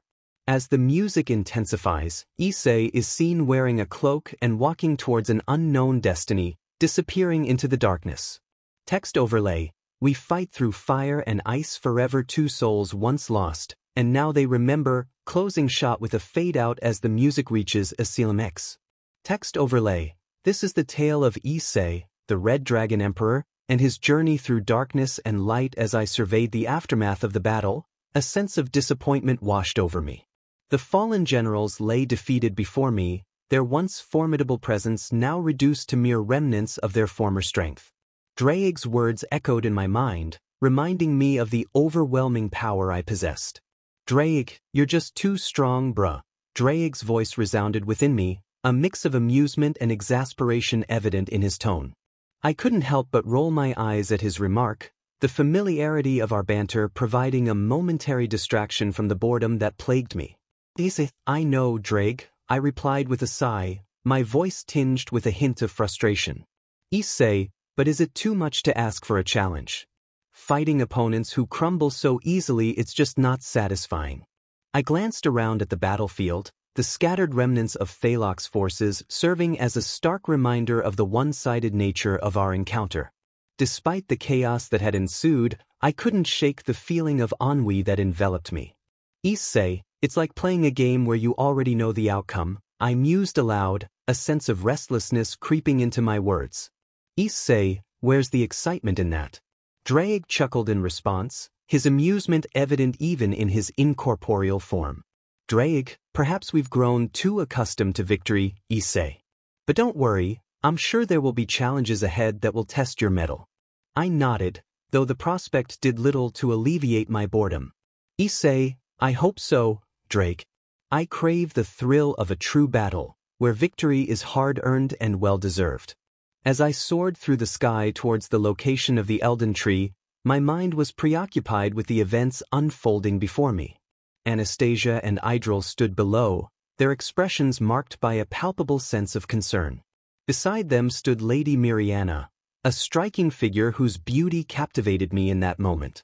The old me would have died of BLD loss and exploded nuts. Draig's voice echoed in my mind, a reminder of the consequences of my wandering thoughts. His jest about Rosweiss and Irina catching wind of my admiration for another woman sent a pang of guilt through me. I knew all too well the repercussions of such a slip-up, and the ensuing fallout would be nothing short of catastrophic. Yeah, I'm screwed, I muttered under my breath, a sense of unease creeping into my voice. Draig's amused chuckle only served to heighten my anxiety, as I mentally berated myself for allowing my gaze to linger on Lady Miriana for even a moment too long. Draig, focus, Draig admonished, his tone laced with a hint of amusement. Draig, we have more pressing matters to attend to than your romantic escapades. I nodded, forcing myself to push aside any lingering thoughts of Lady Miriana and redirecting my attention to the task at hand. But Dimon, her melons are huge. As I descended to join Anastasia, Idril, and Lady Miriana, I adopted a demeanor of composure, masking any traces of my earlier distraction. Issei, sorry for the delay, I said, offering a reassuring smile to the group. Issei, what's the situation here? Anastasia and Idril exchanged a worried glance before Idril spoke up, her voice tinged with urgency. Idril, the Elden Tree is weakening further, and the disturbances in the ley lines are worsening. Lady Mariana has been helping us in our efforts to stabilize the situation, but we're running out of time. Lady Mariana nodded solemnly, her expression grave as she addressed me. Lady Mariana, we need to act quickly if we're to prevent further chaos from spreading throughout the realm. The fate of Eldoria hangs in the balance. I nodded in understanding, the weight of the situation pressing down upon me. Issei, let's get to work then, I said, determination burning in my eyes. Issei will do whatever it takes to restore balance to the ley lines and protect the Elden Tree. As I tapped into the raw magic coursing through my veins, I invoked my unique ability or Draig's ability transfer, channeling the energy directly into the ailing Elden Tree. A surge of power emanated from my outstretched hands, intertwining with the ancient magic of the tree and causing it to thrum with renewed vitality. Anastasia, Idril, and Lady Mariana watched in awe as the once withered branches of the Elden Tree began to stir, its leaves unfurling with newfound vigor. The air around us hummed with the energy of restoration, as though nature itself rejoiced at the tree's revival. A sense of satisfaction washed over me as I beheld the transformation taking place before my eyes. Issei, yeah, I'm that awesome, I couldn't resist boasting, a grin spreading across my face at the sight of the tree's recovery. Anastasia chuckled, her eyes sparkling with admiration. Anastasia, you never cease to amaze us, Issei, she said, her voice filled with genuine appreciation. Anastasia, your abilities truly are remarkable. Idril nodded in agreement, her expression reflecting a mixture of awe and gratitude. Idril, we couldn't have done it without you, she added, her voice tinged with relief as she surveyed the rejuvenated Elden Tree. Even Lady Mariana, usually reserved in her demeanor, couldn't conceal her admiration. Lady Mariana, your strength and determination have saved Eldoria from untold calamity, she remarked, her tone tinged with reverence. Lady Mariana, we are forever in your debt, Issei. I waved off their praise modestly, though inwardly I couldn't help but bask in the recognition of my accomplishments. It wasn't often that I allowed myself to revel in my own abilities, but in this moment, I couldn't deny the satisfaction that coursed through me. As the last traces of magic faded from my fingertips, I turned to my companions with a sense of pride. We've done it, I said, a note of triumph in my voice. Issei, the Elden Tree is restored, and Eldoria is safe once more. Anastasia, Idril, and Lady Mariana exchanged smiles of relief, their gratitude evident in their expressions. Together, we had faced the darkness and emerged victorious, united in our determination to protect the realm we called home. As the clash between Madrid and the Loch raged on, the battlefield became a stage for their titanic struggle. Madrid, her crimson armor gleaming with the intensity of her resolve, met Thalok's attacks heated with a ferocity that left no room for doubt. The Loch, his expression contorted with frustration, unleashed a barrage of dark magic upon Madrid, each spell imbued with the malevolent power of the artifacts he wielded. Bolts of arcane energy streaked towards Madrid, crackling with the promise of destruction, but she deftly deflected them with Clarent, her legendary sword cleaving through the magical onslaught with ease. With a taunting smirk, Madrid goaded the Loch, her voice ringing out above the din of battle. Madrid, is this the best you can do, the Loch? She mocked, her tone laced with contempt. Madrid, I expected more from someone who fancies himself a star of dark magic. Thalok's eyes narrowed with fury at Madrid's taunts, his grip tightening on the dark artifacts at his disposal. The Loch diminu, saber of red, he swore through gritted teeth, his voice seething with venom. The Loch, you may have bested my minions, but you will find me a far more formidable opponent. Undeterred by Thalok's threats, Madrid pressed forward, her movements fluid and precise as she closed the distance between them. With a powerful swing of Clarent, she unleashed a devastating strike that sent shockwaves rippling through the air, forcing the Loch to leap back to avoid being cleaved in two. The Loch retaliated with a dark incantation, summoning forth tendrils of shadow that coiled and writhed towards Madrid with deadly intent. But Madrid, ever vigilant, anticipated his attack and leaped gracefully out of harm's way, the shadowy tendrils dissipating harmlessly against the ground. The battle between them intensified as Thalok's desperation grew, his attacks becoming more erratic and unpredictable. Yet, Modred remained steadfast, her resolve unshaken as she countered each of his assaults with precision and skill. With a fierce battle cry, Modred surged forward, her blade singing through the air as she unleashed a flurry of strikes upon the lock. Each blow landed with the force of a thunderbolt, driving him back with relentless ferocity. But the lock, refusing to yield, summoned the last vestiges of his dark power, unleashing a final, desperate assault upon Modred. With a primal roar, he launched himself towards her, his dark aura enveloping him in an ethereal shroud of malice. Modred met his charge heeding, her eyes blazing with determination as she braced herself for the inevitable clash. With a resounding clash of steel, their blades met in a clash of titans, the force of their impact sending shockwaves reverberating through the battlefield. In that moment, as their blades locked in a struggle for supremacy, the fate of Eldoria hung in the balance. And as the battle raged on, only time would tell which of them would emerge victorious in this epic showdown of light against darkness. As the clash between Modred and the Lock continued unabated, the intensity of their duel reached new heights. Each swing of their blades carried with it the weight of their determination, as Modred's smirk of confidence clashed against Thalok's visage contorted with rage. With a series of lightning-fast strikes, Modred pressed her advantage, her swordsmanship honed through countless battles allowing her to land blow after punishing blow upon the Lock. Each strike reverberated through the air with the force of a thunderbolt, driving the Lock back with each resounding impact. The Lock, his anger fueling his resolve, responded with a flurry of dark magic, weaving intricate patterns in the air as he unleashed a barrage of arcane assaults upon Modred. But the Saber of Red proved to be a formidable adversary, her reflexes razor-sharp as she deftly dodged and parried each of Thalok's attacks with uncanny precision. As the battle raged on, the Lion, watching from the sidelines with wide eyes, could scarcely believe the sheer ferocity of Modred's onslaught. "Is this the true strength of the Knight of Treachery?" he murmured to himself in awe, his gaze fixed upon the unfolding spectacle before him. With a primal roar, the Lock redoubled his efforts, channeling the dark energies swirling around him into a final, desperate assault. Bolts of shadowy energy erupted from his fingertips, lashing out towards Modred with deadly intent.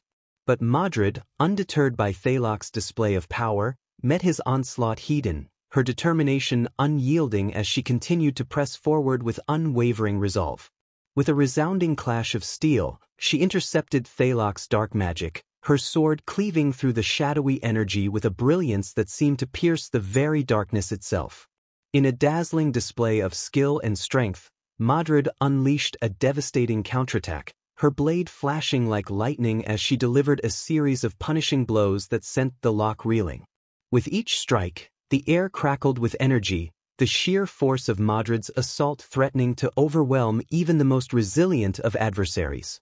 As the battle reached its climax, the Lock found himself pushed to the brink of defeat, his dark magic faltering under the relentless assault of Modred's righteous fury.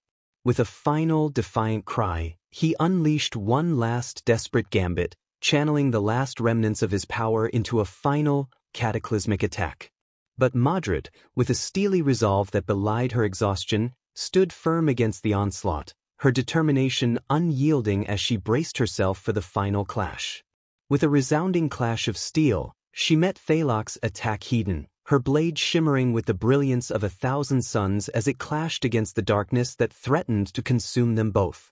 As the Lock staggered backwards, blood gushing from his wounds, Modred wasted no time in pressing her advantage.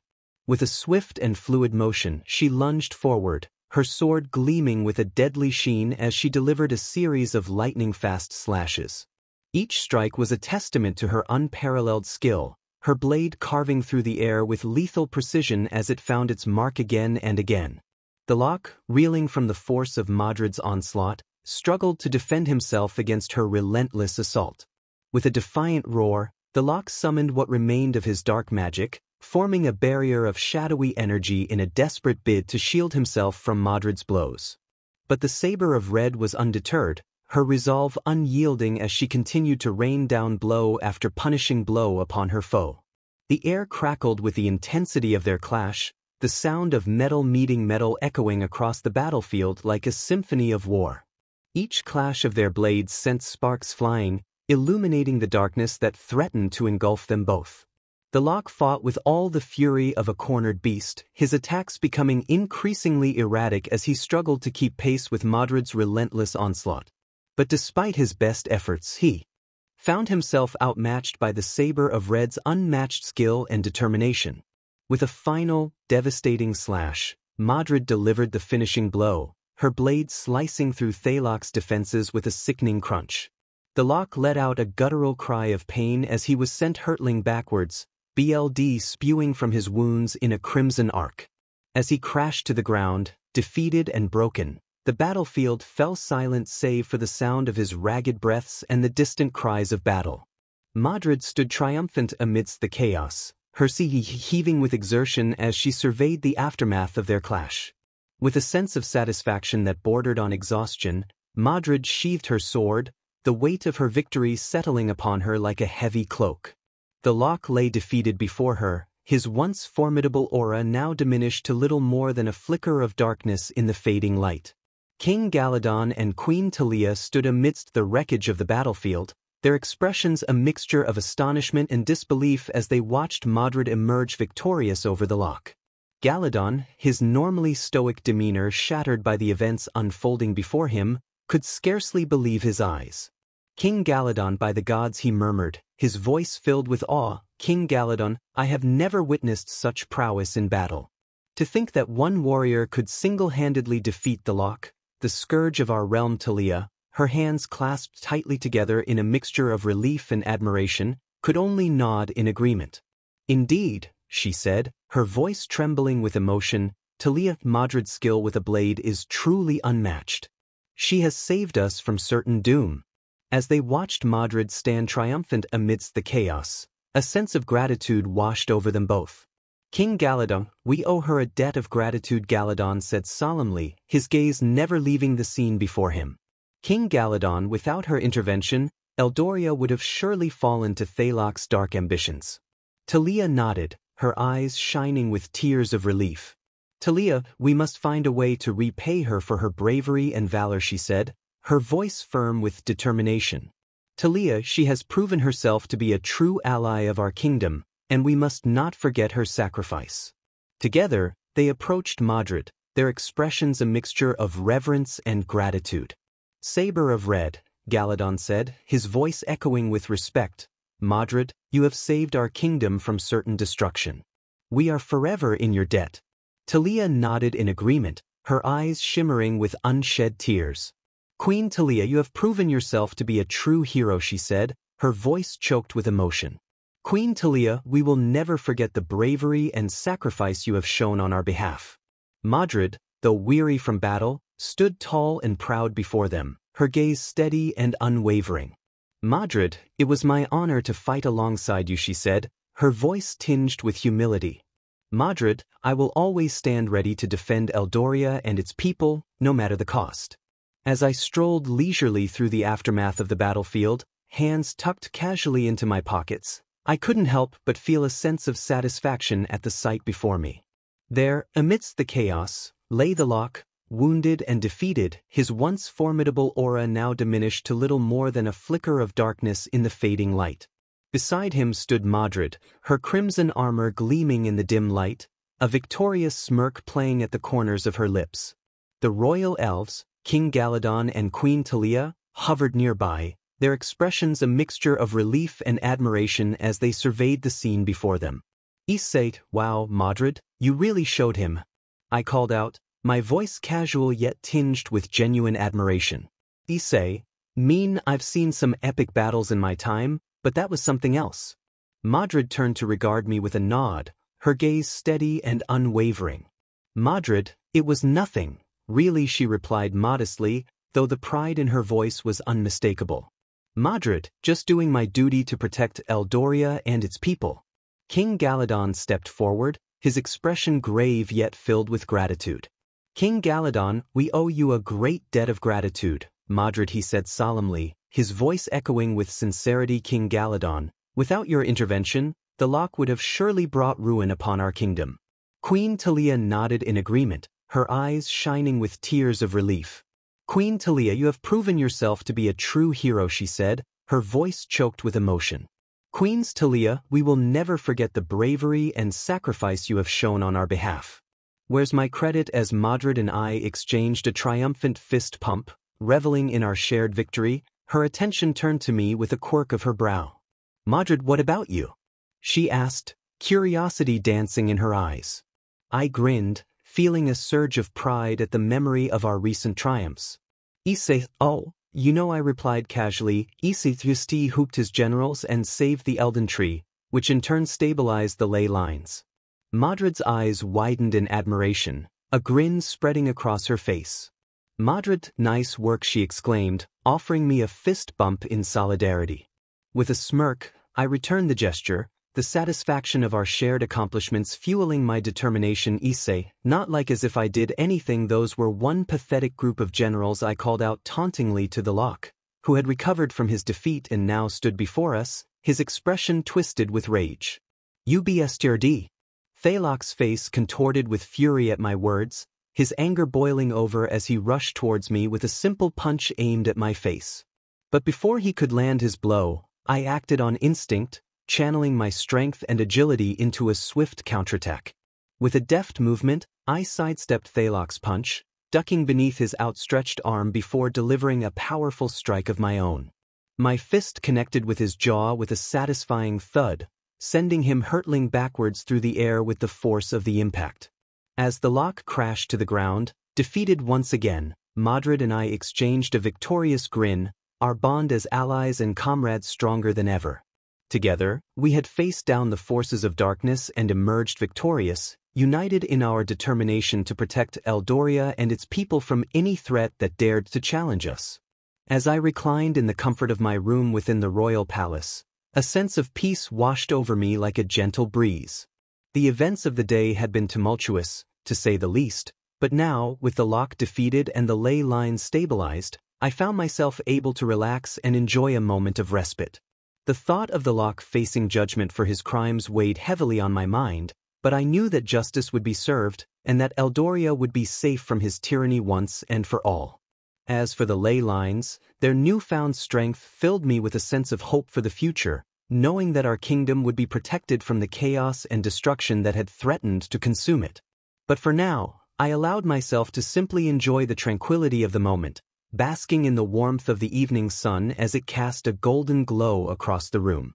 The soft hum of the palace echoed faintly in the distance, a soothing melody that lulled me into a state of relaxation. Closing my eyes, I let out a contented sigh, feeling the tension drain from my body as I surrendered to the gentle embrace of sleep. In that moment, all worries and cares faded away, replaced by a sense of calm and serenity that washed over me like a wave. Drifted off into dreams, I knew that whatever challenges lay ahead, I would face them with courage and determination, secure in the knowledge that I was surrounded by friends and allies who would stand by my side through thick and thin. And with that comforting thought in mind, I allowed myself to succumb to the embrace of sleep, ready to face whatever tomorrow may bring with renewed strength and resolve. Meanwhile, deep within the heart of the Elden Tree, a mysterious transformation was underway. Within the confines of its ancient branches, a pulsating egg-like substance began to take shape, its surface shimmering with an otherworldly glow. As the substance continued to coalesce, a sense of anticipation filled the air, as if the very essence of the tree itself was holding its breath in anticipation of what was to come. And then, with a soft crackling sound, the surface of the egg began to split open, revealing a glimpse of what lay within. At first, it was nothing more than a faint outline, a shadowy silhouette obscured by the swirling mists that surrounded it. But as the mist began to dissipate, the true nature of the creature inside became clear. Mbayo, nestled within the protective confines of the egg, its form both familiar and yet utterly alien. As the Mbayo continued to develop, its features became more defined, its shape taking on a semblance of life as it pulsed with a soft, ethereal light. And then, with a sudden surge of energy, the Mbayo stirred, its movements slow and deliberate as it began to awaken from its slumber. But what manner of being had been born within the Elden Tree? And what role would it play in the fate of Eldoria and its people? Only time would tell, as the creature emerged fully formed from its ancient sanctuary, ready to embark on a journey that would shape the destiny of the world itself. Somewhere else Anastasia glanced at Lady Mariana, her surprise evident in the widening of her eyes and the slight tilt of her head. She had always known the elven priestess to be composed and dignified, her demeanor reflecting the grace and wisdom befitting her station. But to see her blush and speak so openly about the Red Dragon Emperor was truly unexpected.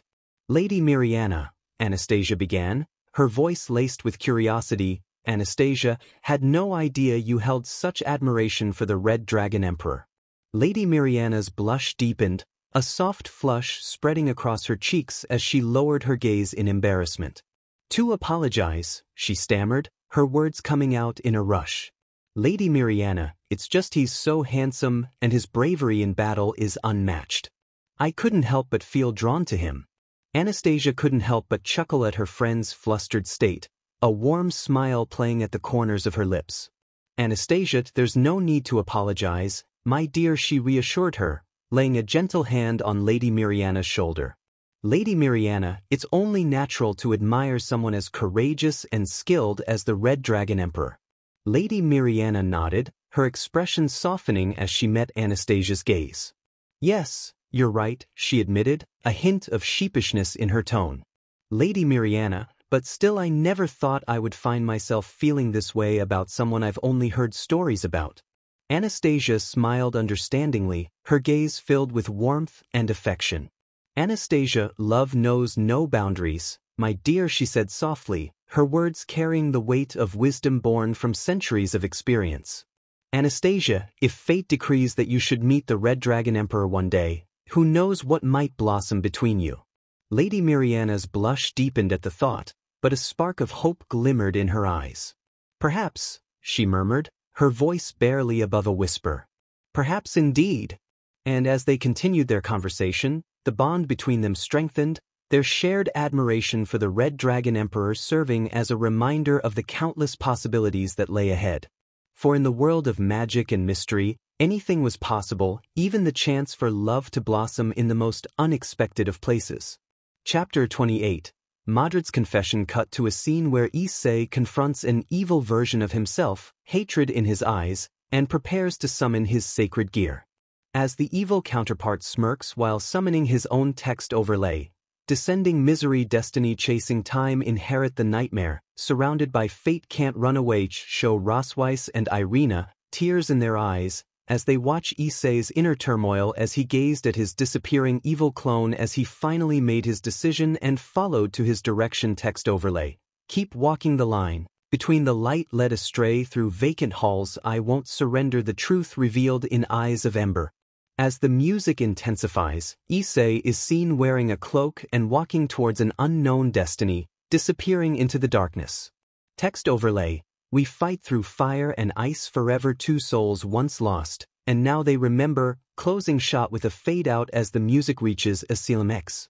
Text overlay. "This is the tale of Issei, the Red Dragon Emperor, and his journey through darkness and light." I groaned as the pillow collided with my face, jolting me awake from a peaceful slumber. Blinking groggily, I peered through half-closed eyelids to see Modred standing over me, a mischievous grin playing on her lips. "Issei, Modred, what in the world are you doing?" I grumbled, my voice thick with sleep. "Issei, can't you see I was trying to get some rest?" But Modred only chuckled in response, her grin widening as she raised the pillow for another swing. "Mordred, come on, sleepyhead," she teased, her tone playful yet determined. "Modred, you can't sleep the day away. There's work to be done, and I won't let you laze about while there's adventure to be had." I let out an exasperated sigh, rolling over onto my back and rubbing the sleep from my eyes.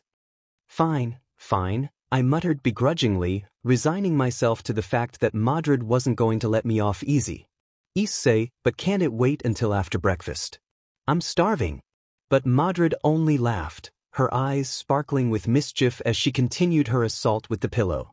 "Modred, no rest for the wicked, my friend," she declared, her voice filled with determination. Madrid, besides, a little morning exercise never hurt anyone. Now, up and with a resigned sigh, I finally relented, pushing myself up into a sitting position and casting a mock glare in Madrid's direction. Issei, you're lucky I like you, Saber of Red, I grumbled, though the hint of a smile tugged at the corners of my lips. As I uttered those words, I couldn't help but notice the faint blush that tinged Madrid's cheeks, her normally confident demeanor faltering for just a moment before she quickly recovered.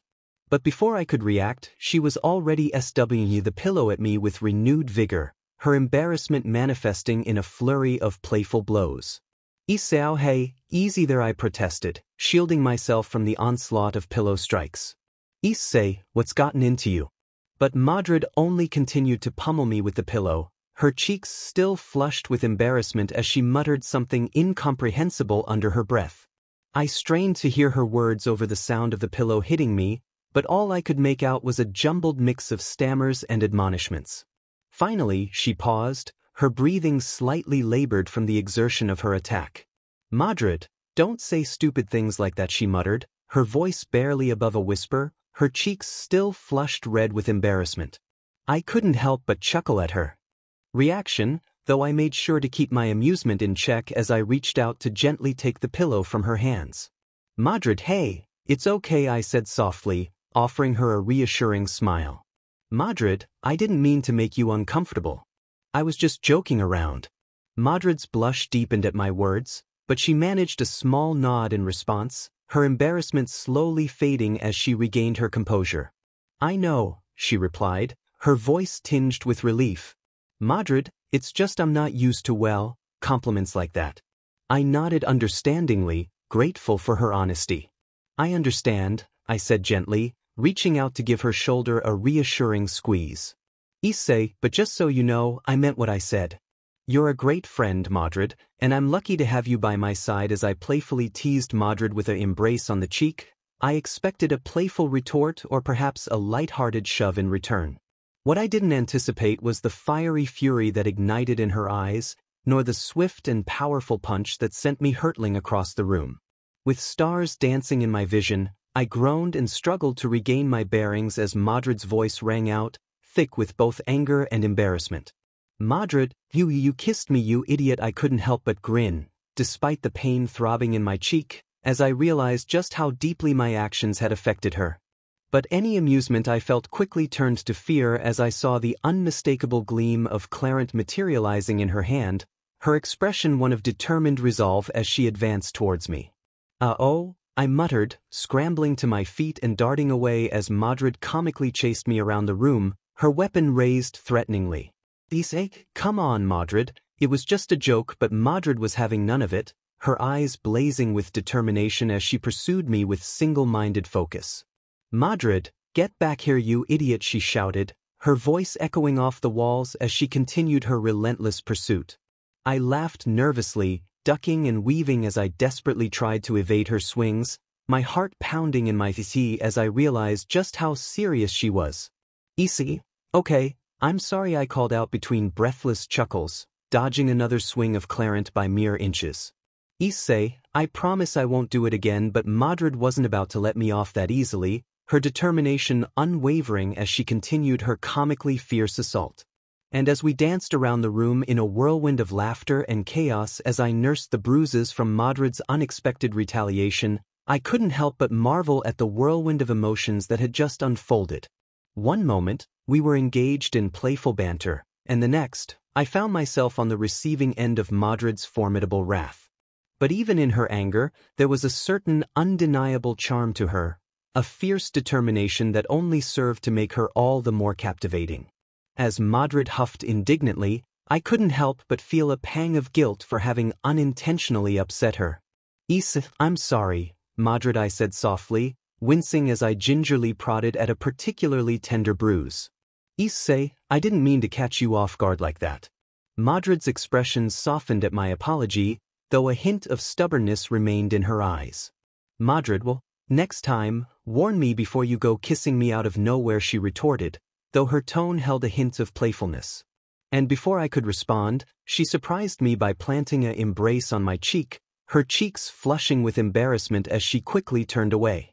Confusion washed over me as I tried to make sense of the whirlwind of emotions that had just swept through the room. Issei, what just happened? I asked aloud, turning to Drake in search of answers.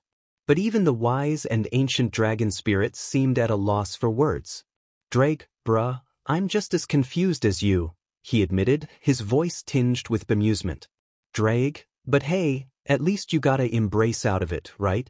I couldn't help but chuckle at his words, despite the lingering soreness in my muscles. Issei, yeah, I guess so, I replied, a smile tugging at the corners of my lips. Issei, who knew getting beaten black and blue could lead to such unexpected outcomes. I should do this more often. As Madrid and I stepped out in our casual attire, I couldn't help but notice the faint blush that tinged her cheeks when she caught sight of me. It was a rare moment of vulnerability from the typically confident saber of red, and I found myself feeling strangely touched by her reaction. Issei's new looks with his outfit. Madrid's outfit. Issei, you look great, Madrid, I commented with a smile, unable to resist teasing her just a little. Issei, I didn't know you had a thing for guys in black jackets. Madrid's cheeks flushed even deeper at my remark, and she shot me a playful glare. Shut up, Issei, she retorted, though her tone held a hint of embarrassment. Madrid, I just thought it would be nice to dress up a bit, that's all. Before I could respond, Idril appeared at our side, her expression filled with excitement as she gestured for us to follow her. Idril, come on, you too, she exclaimed, her voice filled with enthusiasm. Idril, the king and queen are waiting to see you. With a shared glance, Madrid and I fell into step behind Idril, our hearts swelling with pride as we made our way to the royal palace. As we entered the grand halls, we were met with cheers and applause from the assembled crowd, the sound echoing off the marble walls and filling the air with a sense of jubilation. King Galadon and Queen Talia stood at the front of the room, their faces radiant with gratitude as they welcomed us with open arms. King Galadon, thank you, brave warriors, King Galadon declared, his voice ringing out with sincerity. King Galadon, your valor and heroism have saved our kingdom from certain doom, and for that, we are eternally grateful.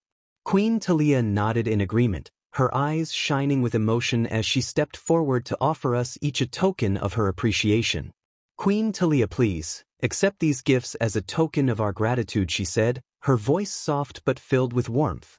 Queen Talia, may they serve as a reminder of the bravery and sacrifice you have shown in defense of Eldoria. As Madrid and I accepted the gifts with humble gratitude, I couldn't help but feel a swell of pride in my seat. To be recognized and honored in such a way was a testament to the bonds of friendship and the strength of our resolve, and I knew that no matter what trials lay ahead, we would face them together as comrades and champions of justice. Lady Mariana and Anastasia approached us with smiles on their faces, their presence adding a touch of warmth to the already jubilant atmosphere. As Anastasia's cheeks flushed with a hint of embarrassment, I couldn't help but feel a sense of appreciation for her kind words. Issei, it's a pleasure to see you both again, I greeted them warmly, offering each of them a respectful nod. Issei, and thank you, Lady Mariana, for your kind words. Anastasia's blush deepened at my response, and she hesitantly extended her hand towards me. You look handsome, Issei, she murmured, her voice barely above a whisper. I smiled in gratitude, the warmth of her compliment bringing a genuine smile to my lips. Thank you, Anastasia, I replied, clasping her hand in a firm shake. Issei, that means a lot coming from you. What truly shocked me was what Lady Mariana said. Lady Mariana, to foster relationship between us, why don't we engage in, what do we call it? Yes, an engagement with me, of course, and you, Issei, she blushed. The air in the room seemed to freeze as Lady Mariana's words hung in the air, her suggestion of an engagement catching everyone off guard. My mind struggled to process the implications of her proposal, the weight of her words sinking in with a heavy finality. Engagement? With me? I couldn't believe what I was hearing. Lady Mariana's blush only served to heighten my sense of disbelief, her suggestion feeling like a surreal dream that I couldn't quite wake up from. But before I could even begin to formulate a response, I felt Madrid's grip tighten around me, her protective stance leaving no room for doubt as to her feelings on the matter. He's mine, she declared, her voice ringing out with fierce determination, her eyes blazing with a fire that matched the intensity of her words.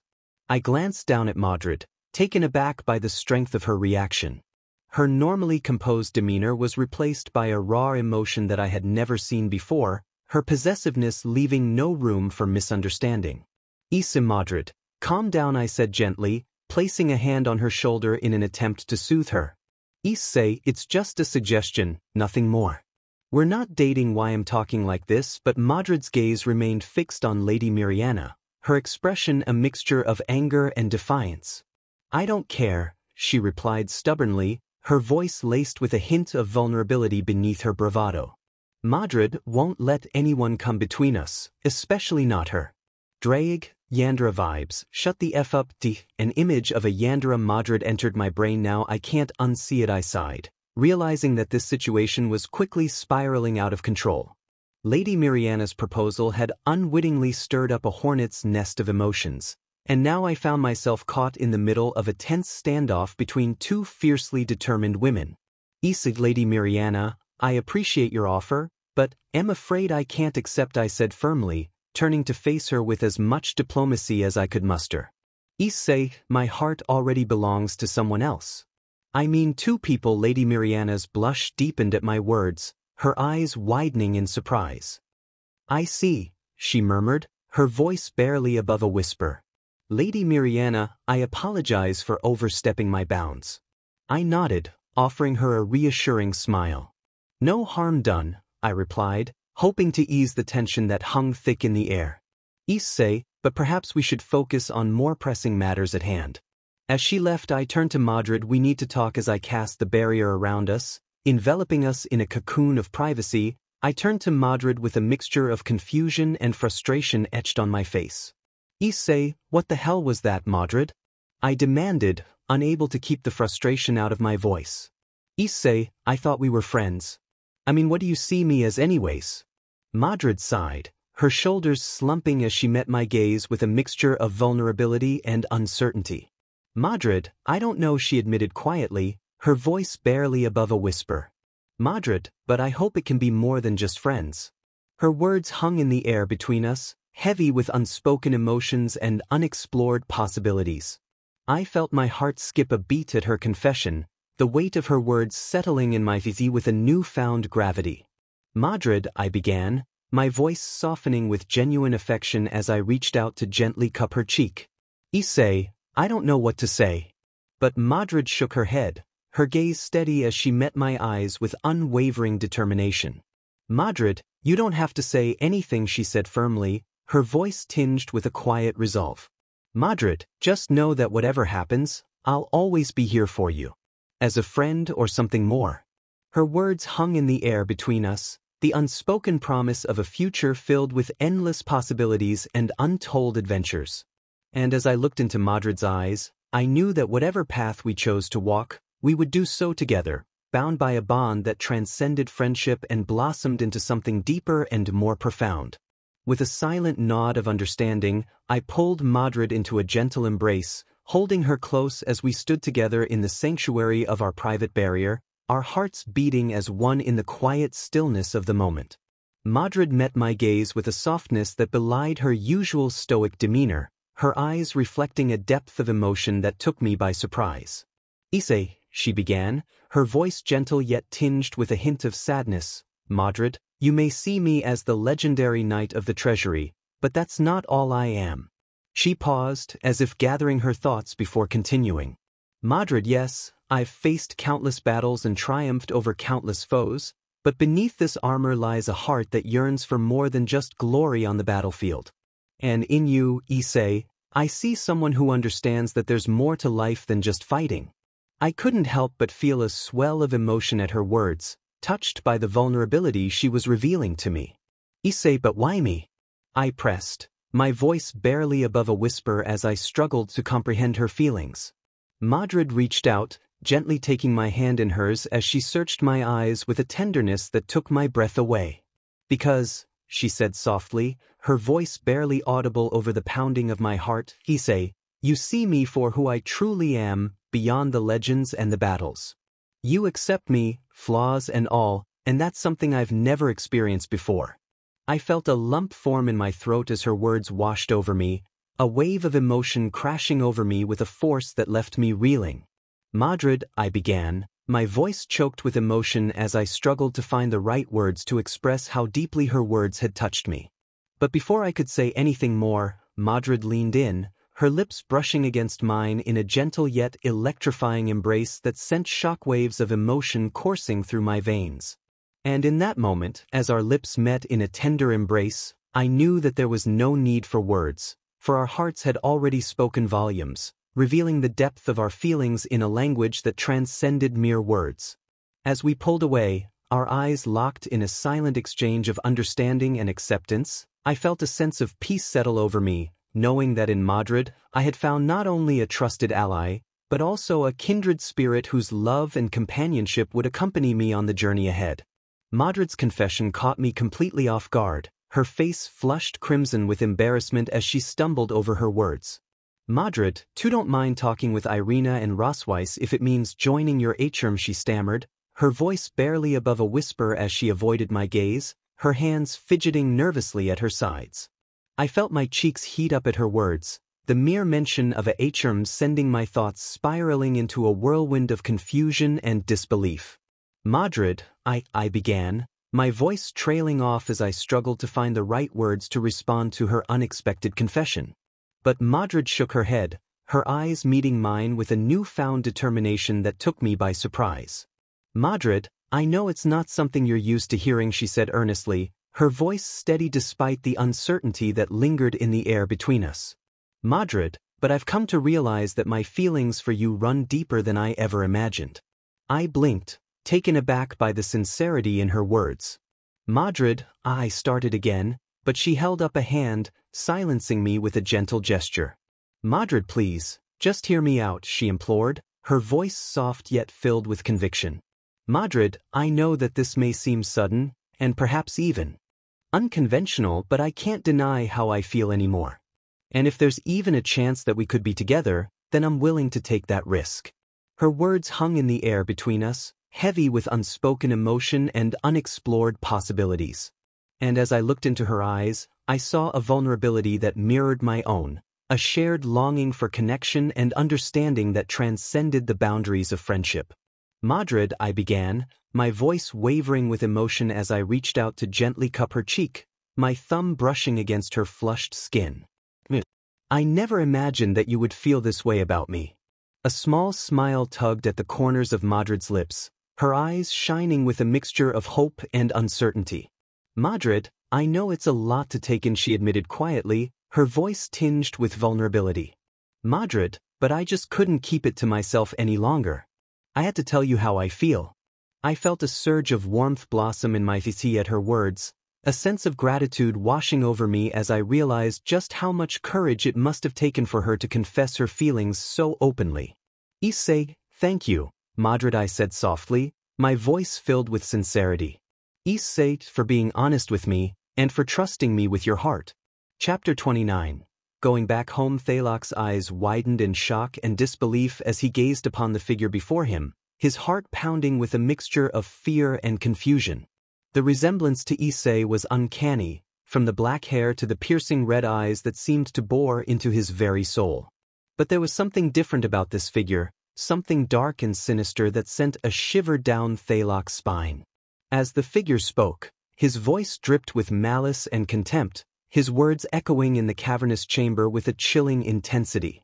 Thalok felt a cold sweat break out across his brow as he listened to the figure's taunts, his mind reeling with the implications of what he was hearing. Ha ha, the figure laughed, his voice sending a chill down Thalok's spine.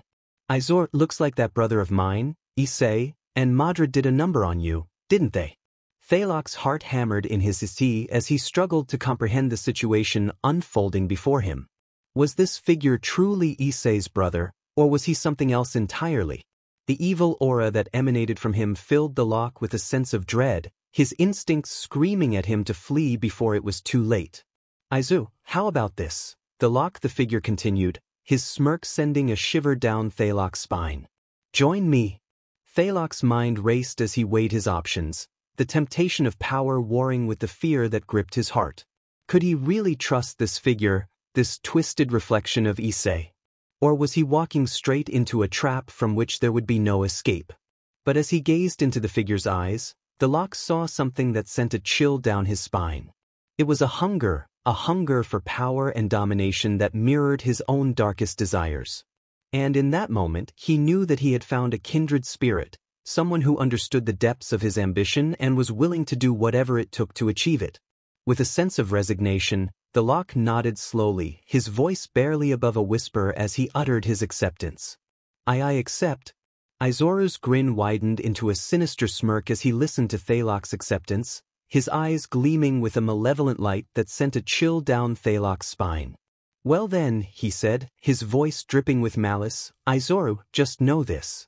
You can do whatever you want with the resources I give you, but disrespect me or do something I don't like. He let the threat hang in the air, his words laced with a promise of unspeakable consequences for anyone foolish enough to cross him. The lock swallowed strong, feeling a cold sweat break out across his brow as he realized the true extent of the power he had just aligned himself with. Aizoru's smirk deepened as he settled back into his throne, his gaze never leaving Thalok's trembling form. Aizoru, let me not ruin the surprise, he added cryptically, his voice sending a shiver down Thalok's spine. The lock nodded hastily, his heart pounding with a mixture of fear and excitement at the prospect of serving such a formidable and... He knew that he had made a deal with the devil himself, but the lure of power was too great to resist. As he turned to leave, the lock couldn't shake the feeling of unease that settled in the pit of his stomach. He knew that he was now bound to Aizoru, body and soul, and that there would be no turning back from the dark path he had chosen. But as he glanced back at Aizoru's smirking form, the lock felt a surge of determination course through him. He may have made a deal with the devil, but he would do whatever it took to emerge victorious in the end. Back to Eldoria, I looked down at Idril, tears streaming down her cheeks, and felt a wave of sadness wash over me. Saying goodbye to her was tough. She'd become like family during our time in the Elven realm. Issei, I'll miss you too, Idril, I said softly, returning her hug. Issei, you've been an amazing friend, and we won't forget all you've done for us. Madrid nodded, her usual tough exterior softened by the moment. Madrid, you've been nothing but kind to us, she added. Madrid will always appreciate that. Idril sniffled, clinging to us tightly. Idril, I wish you didn't have to go, she said, her voice breaking. But I get it. Duty calls, right? I squeezed her gently, trying to hold back my own tears. Issei, we won't forget you, I promised. Idril, no matter where life takes us, you'll always be in our hearts. As the sun dipped below the horizon, Idril wiped away her tears and thanked us. With heavy hearts, we watched her disappear into the forest, knowing that a piece of us would always be with her. Anastasia and Lady Miriana approached us with warm smiles, their presence adding a bittersweet touch to our farewell. Anastasia, we're going to miss you both so much, Anastasia said, her voice tinged with sadness. Anastasia, you've brought so much light into our lives during your time here. Lady Miriana nodded in agreement, her eyes shining with unshed tears. Lady Miriana, you've become like family to us, she added, her voice soft with emotion. Lady Miriana, leaving won't be the same without you. I reached out to hug them both, feeling a lump form in my throat at the thought of parting ways. Issei, thank you for everything, I said, my voice thick with emotion. Issei, you've made our time here unforgettable. Madrid echoed my sentiments, her usually stoic expression softened by the depth of her feelings. Madrid, you've shown us kindness and generosity beyond measure, she said, her voice filled with gratitude. Issei, we'll never forget it. Anastasia smiled through her tears, squeezing our hands tightly. Anastasia, promise you'll come back and visit us soon, she said, her voice hopeful. Anastasia, we'll always have a place for you here. Lady Miriana nodded, her gaze lingering on us as if trying to memorize every detail. Safe travels, my friends, she said, her voice filled with warmth. Lady Miriana, and know that you'll always be welcome here. As we were walking away, I was face to face with the lion, the elf prince, who threw a punch at me which I easily caught. Thalian's punch caught me off guard, but I managed to catch it before it made contact with my face. I held his fist in my hand, surprised by the sudden attack. Issei, the lion, what's gotten into you? I asked, a hint of concern in my voice. The lion pulled his hand back, a sheepish expression crossing his features. The lion. Sorry, he said, his voice tinged with regret. The lion, I couldn't let you leave without saying goodbye. Drake, simp, shut up dude. I glanced at Madrid, who raised an eyebrow in surprise. Issei, it's okay, the lion, she said, her tone softening. Issei, we understand. The lion nodded, a grateful smile spreading across his face.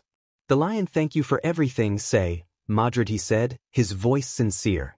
The lion, you've done so much for our kingdom, and we're truly grateful. I clasped Thalian's shoulder, returning his smile.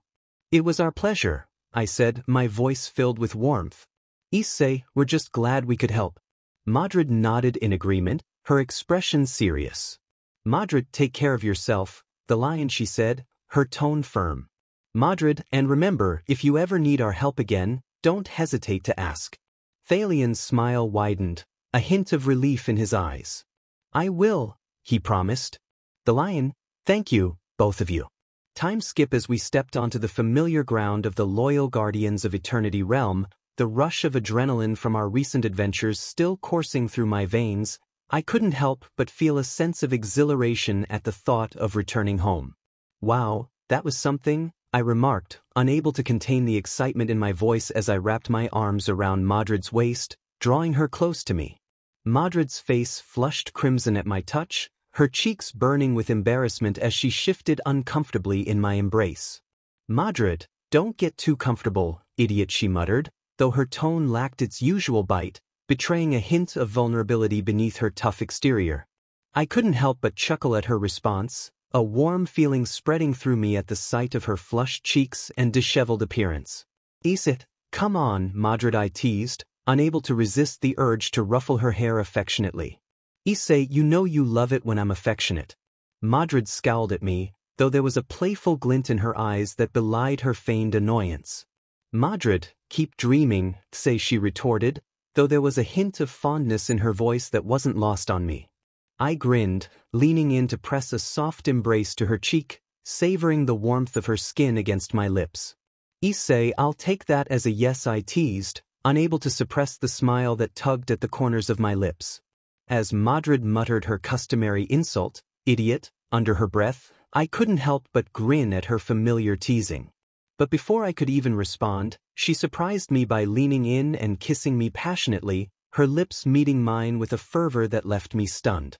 For a moment, my mind went blank as I processed the intensity of her embrace, the warmth of her lips against mine sending a jolt of electricity coursing through my veins.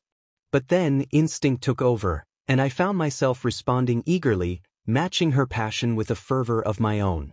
As we kissed, the world around us seemed to fade away, leaving only the two of us locked in a moment of pure connection and longing.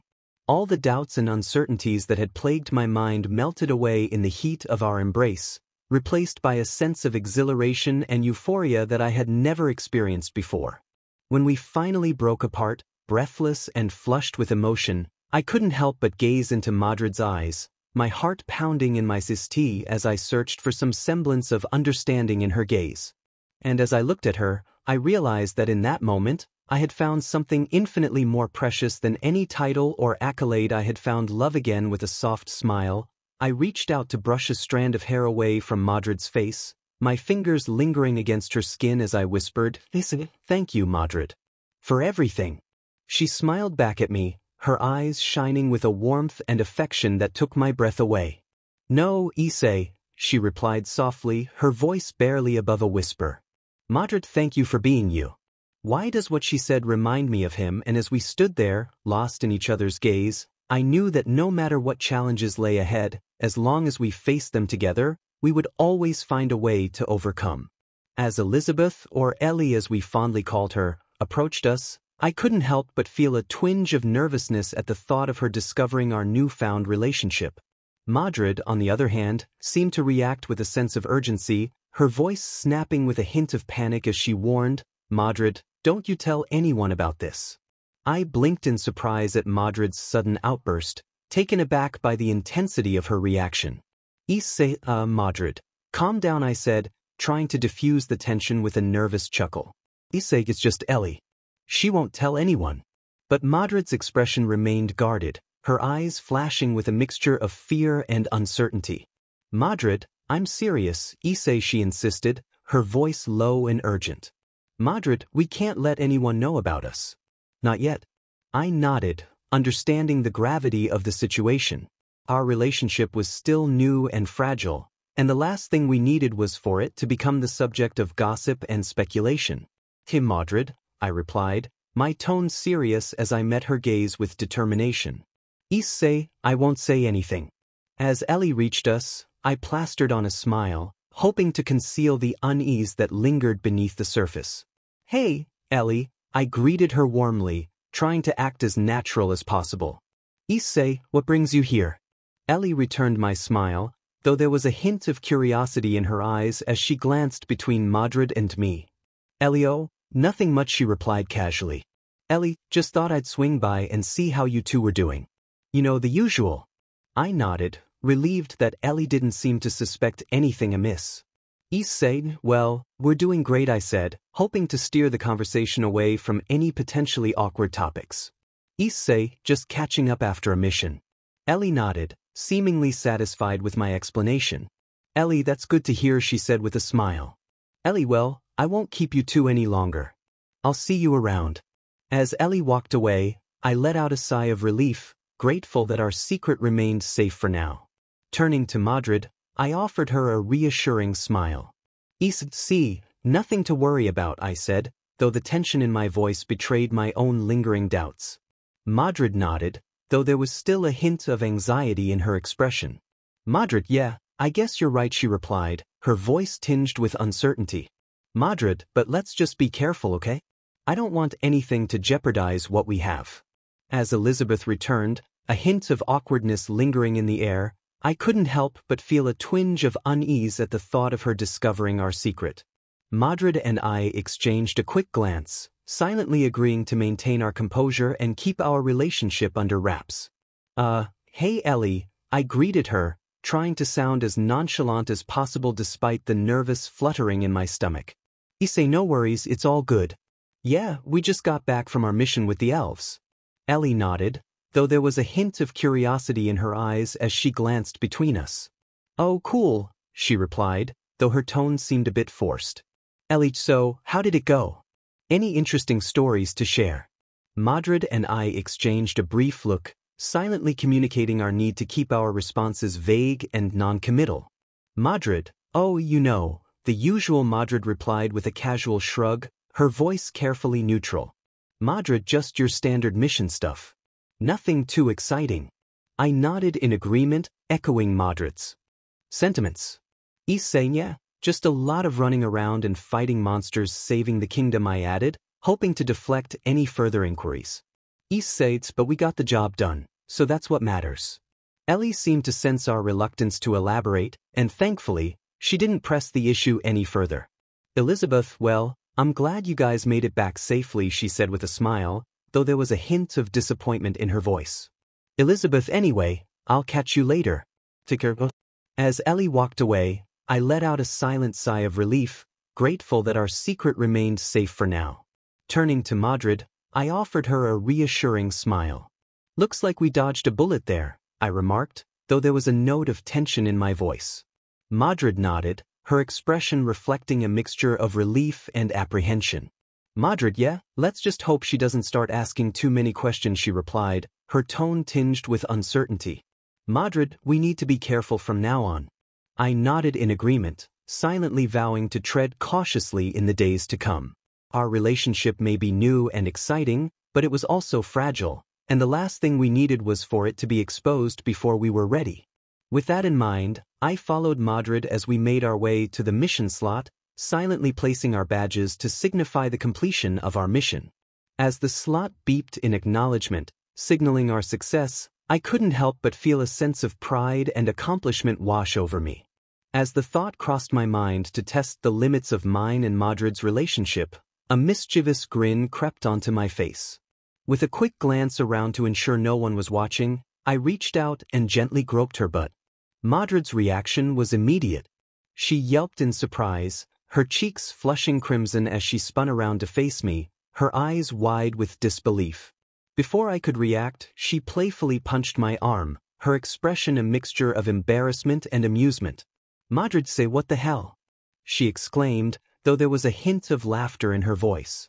"Madrid, you can't just go around DNG people like that," I chuckled, rubbing my arm where she had punched me.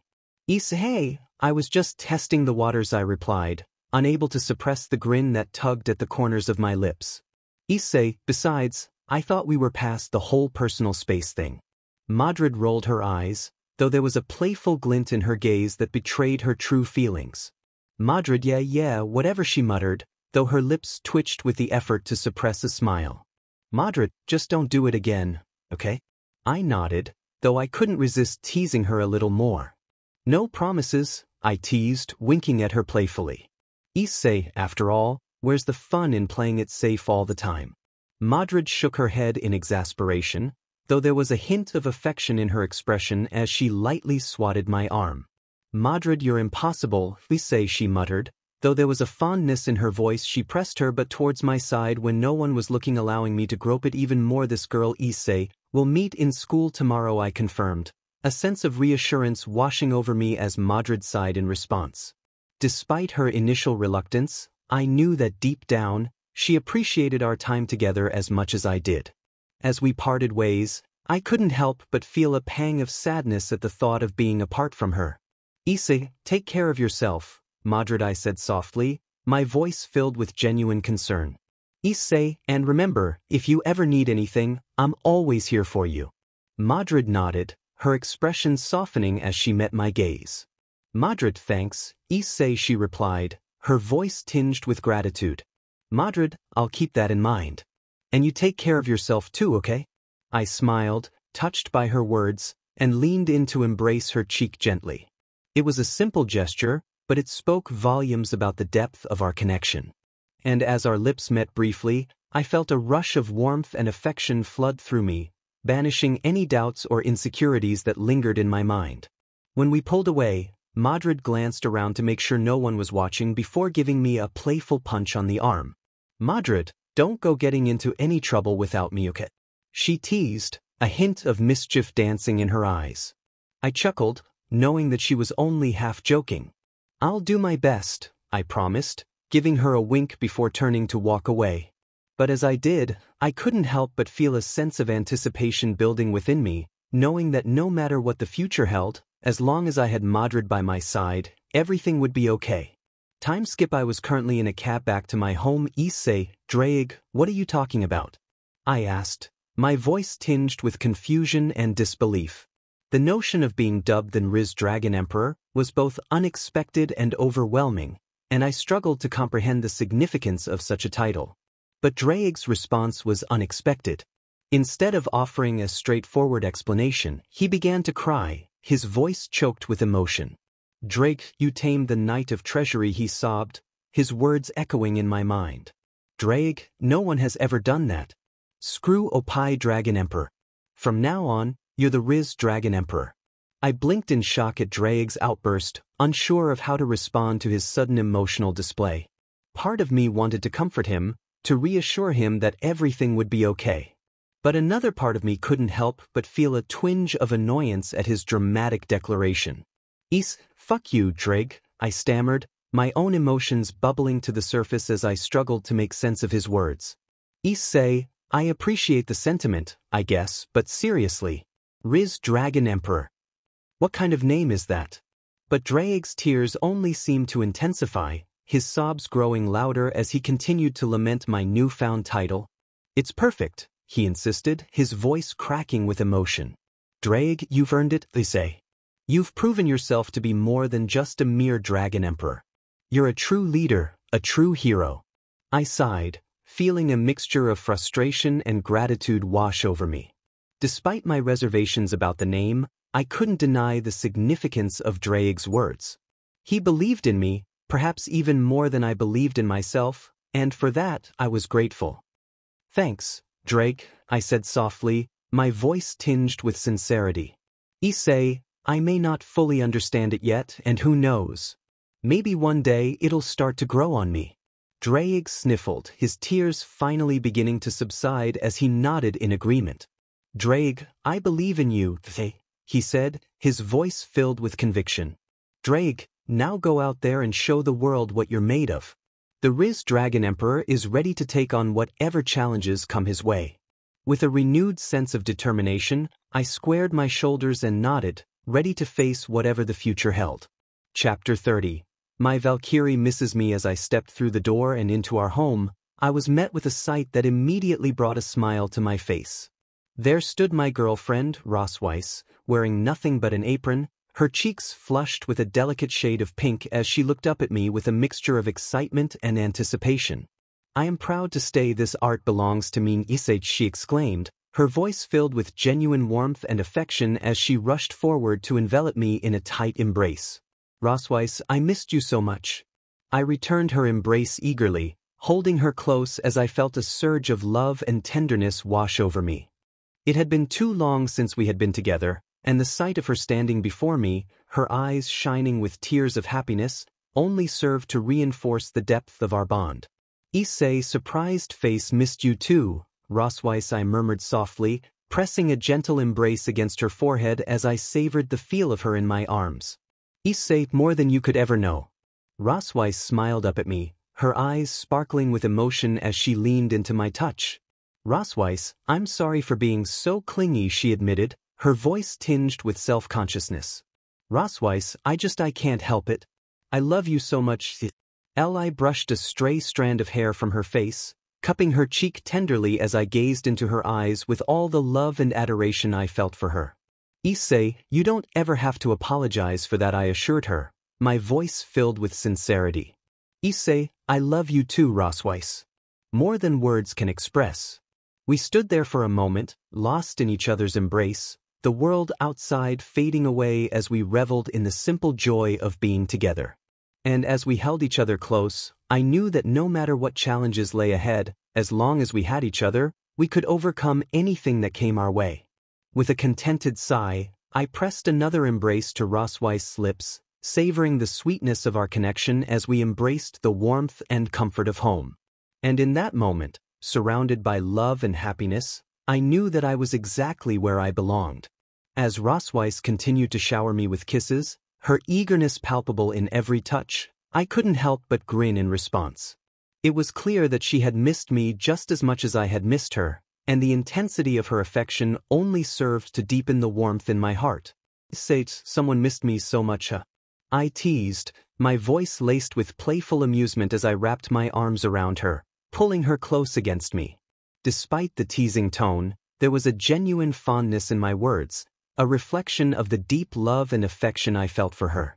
Rosweiss blushed at my words, her cheeks flushing with a delicate shade of pink as she hugged me tightly, her body pressed intimately against mine. Rosweiss, too, couldn't help it, she admitted, her voice slightly muffled against mine. Rosweiss, I needed to feel you close to me again. I brushed a gentle embrace against her forehead, a soft smile playing on my lips as I savored the feel of her in my arms. I'm glad you did, I whispered, my voice filled with sincerity. Say, I missed you more than words can say. As we stood there, lost in the comfort of each other's embrace, I couldn't help but wonder about the whereabouts of my parents and Irina. Issei, where's my parents and Irina? I asked, scanning the room in search of any sign of them.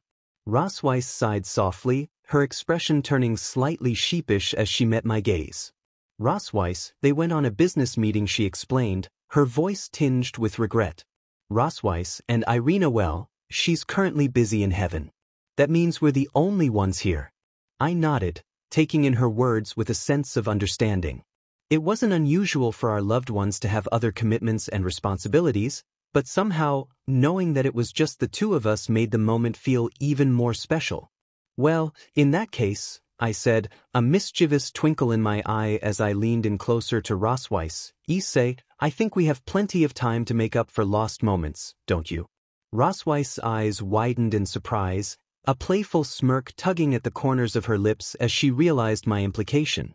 Rosweiss, oh, I definitely think so, she replied, her voice filled with anticipation as she leaned in to meet my lips in a passionate embrace. As I stood there, watching my girlfriend Rosweiss, I couldn't help but feel a surge of longing wash over me. She was standing in front of me, wearing nothing but an apron, her voluptuous curves on full display.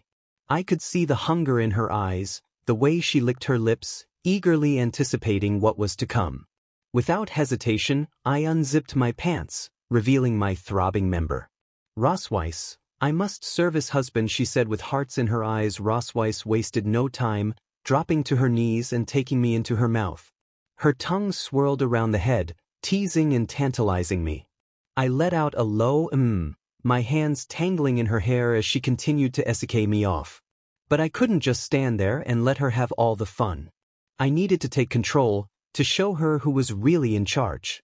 With a firm grip on her hair, I pulled her up to her feet and pushed her against the wall. Her apron fell to the ground, leaving her completely exposed. I wasted no time in taking her, my pee-pee sliding easily into her wetness. She cried out in pleasure, her nails digging into my back as I pounded into her relentlessly. "Rosweiss, he's too big," she stuck out her tongue. I could feel her getting closer and closer to the edge, her moans becoming louder and more desperate. With a final move, I pushed her over the edge, her body convulsing in joy as she came undone. But I wasn't done with her yet. I pulled out of her and spun her around, bending her over. I grabbed her hips and entered her from behind, my hands gripping her. But as I move into her, "Rosweiss, Issei, please don't stop my brains out," she was moaning and begging for more, and I couldn't resist giving it to her. I spanked her, leaving red handprints on her butt, and she cried out in pleasure. "Issei, of course I will, you're mine after all," I smirked, seeing how Rosweiss was losing her mind from pleasure. I could feel myself getting closer and closer to my own release, but I wanted to make her come one more time. I reached around and started rubbing her CLT, and she practically screamed as she came again. The sound of her pleasure pushed me over the edge, and I came strong inside her, my body trembling as I emptied myself into her. Her legs collapsed as both our love juice flowed freely. "Issei, we're not done, in fact we're far from it. Why do I feel like an inner antagonist from those dujins?" As I pushed her onto the counter, I could feel my pent-up desires raging inside me. I knew I was going to F her strong, and I couldn't wait any longer. I grabbed her by the hips and pulled her towards me, positioning her so that her butt was right in front of me.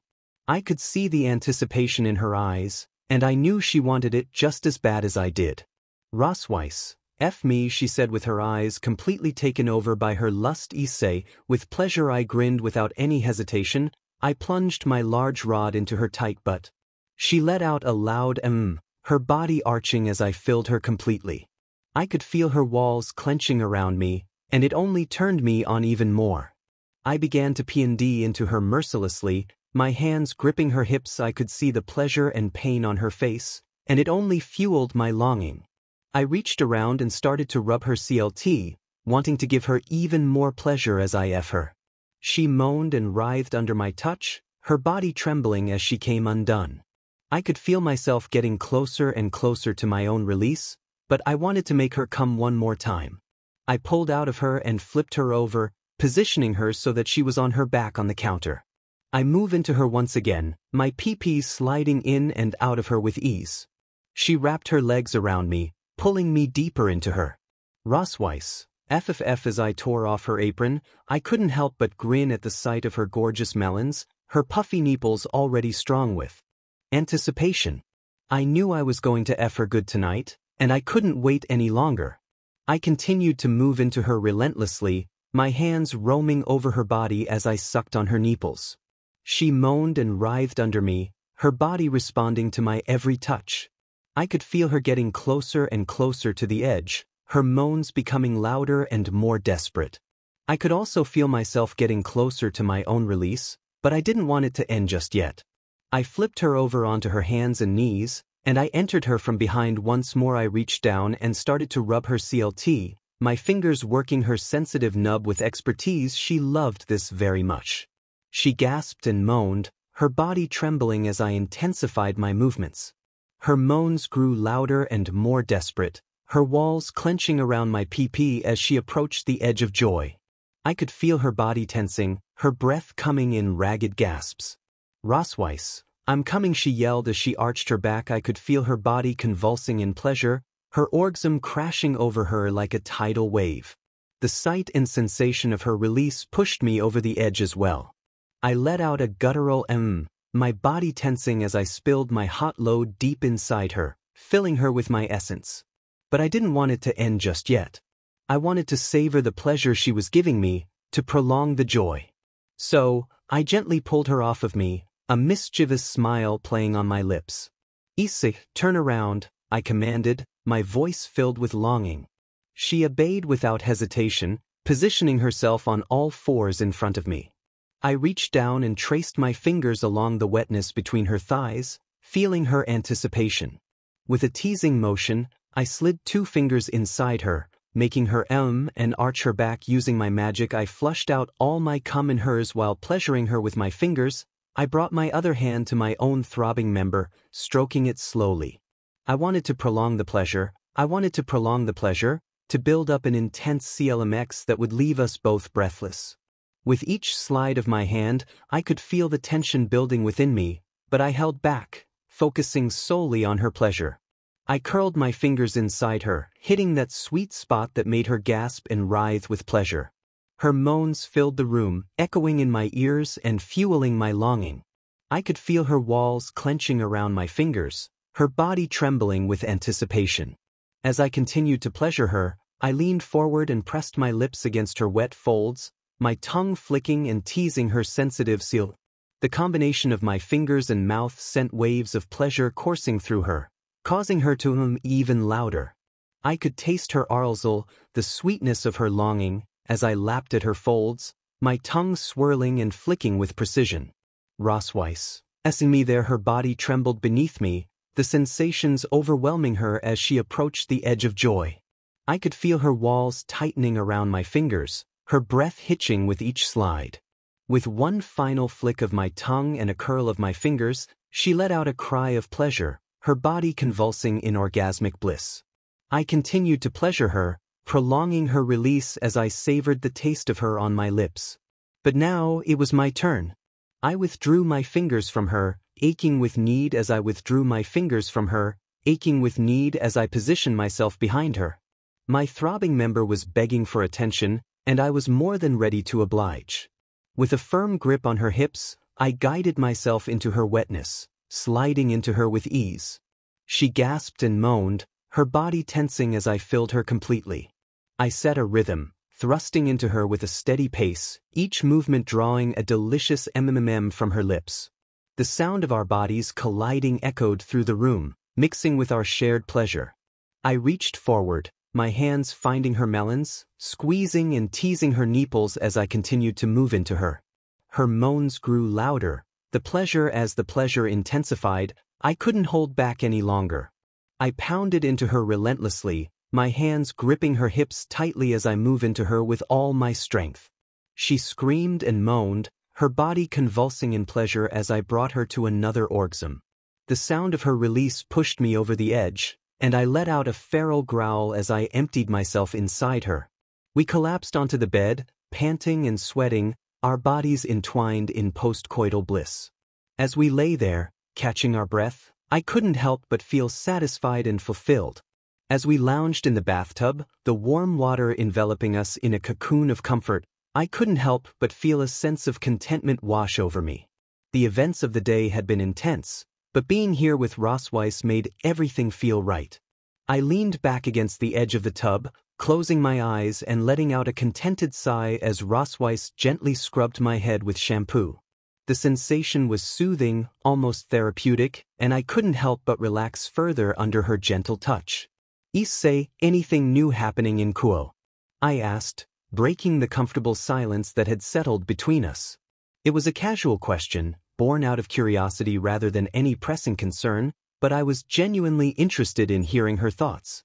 Rossweiss paused for a moment, considering my question as she continued to massage my scalp with practiced fingers. "Rossweiss, let me think," she mused, her voice soft and thoughtful. "Rossweiss, well, there haven't been any major incidents lately, which is always a good sign. The peace seems to be holding, at least for now." I nodded in agreement, grateful for the relative calm that had settled over Kuo in recent weeks. It had been a tumultuous time for us all, with battles and conflicts seemingly around every corner, and a PRD of tranquility was a welcome reprieve. Issei, that's good to hear, I replied, a note of relief in my voice.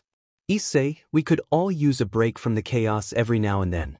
Rosweiss hummed in agreement, rinsing the shampoo from my hair before moving on to massage my shoulders with gentle strokes.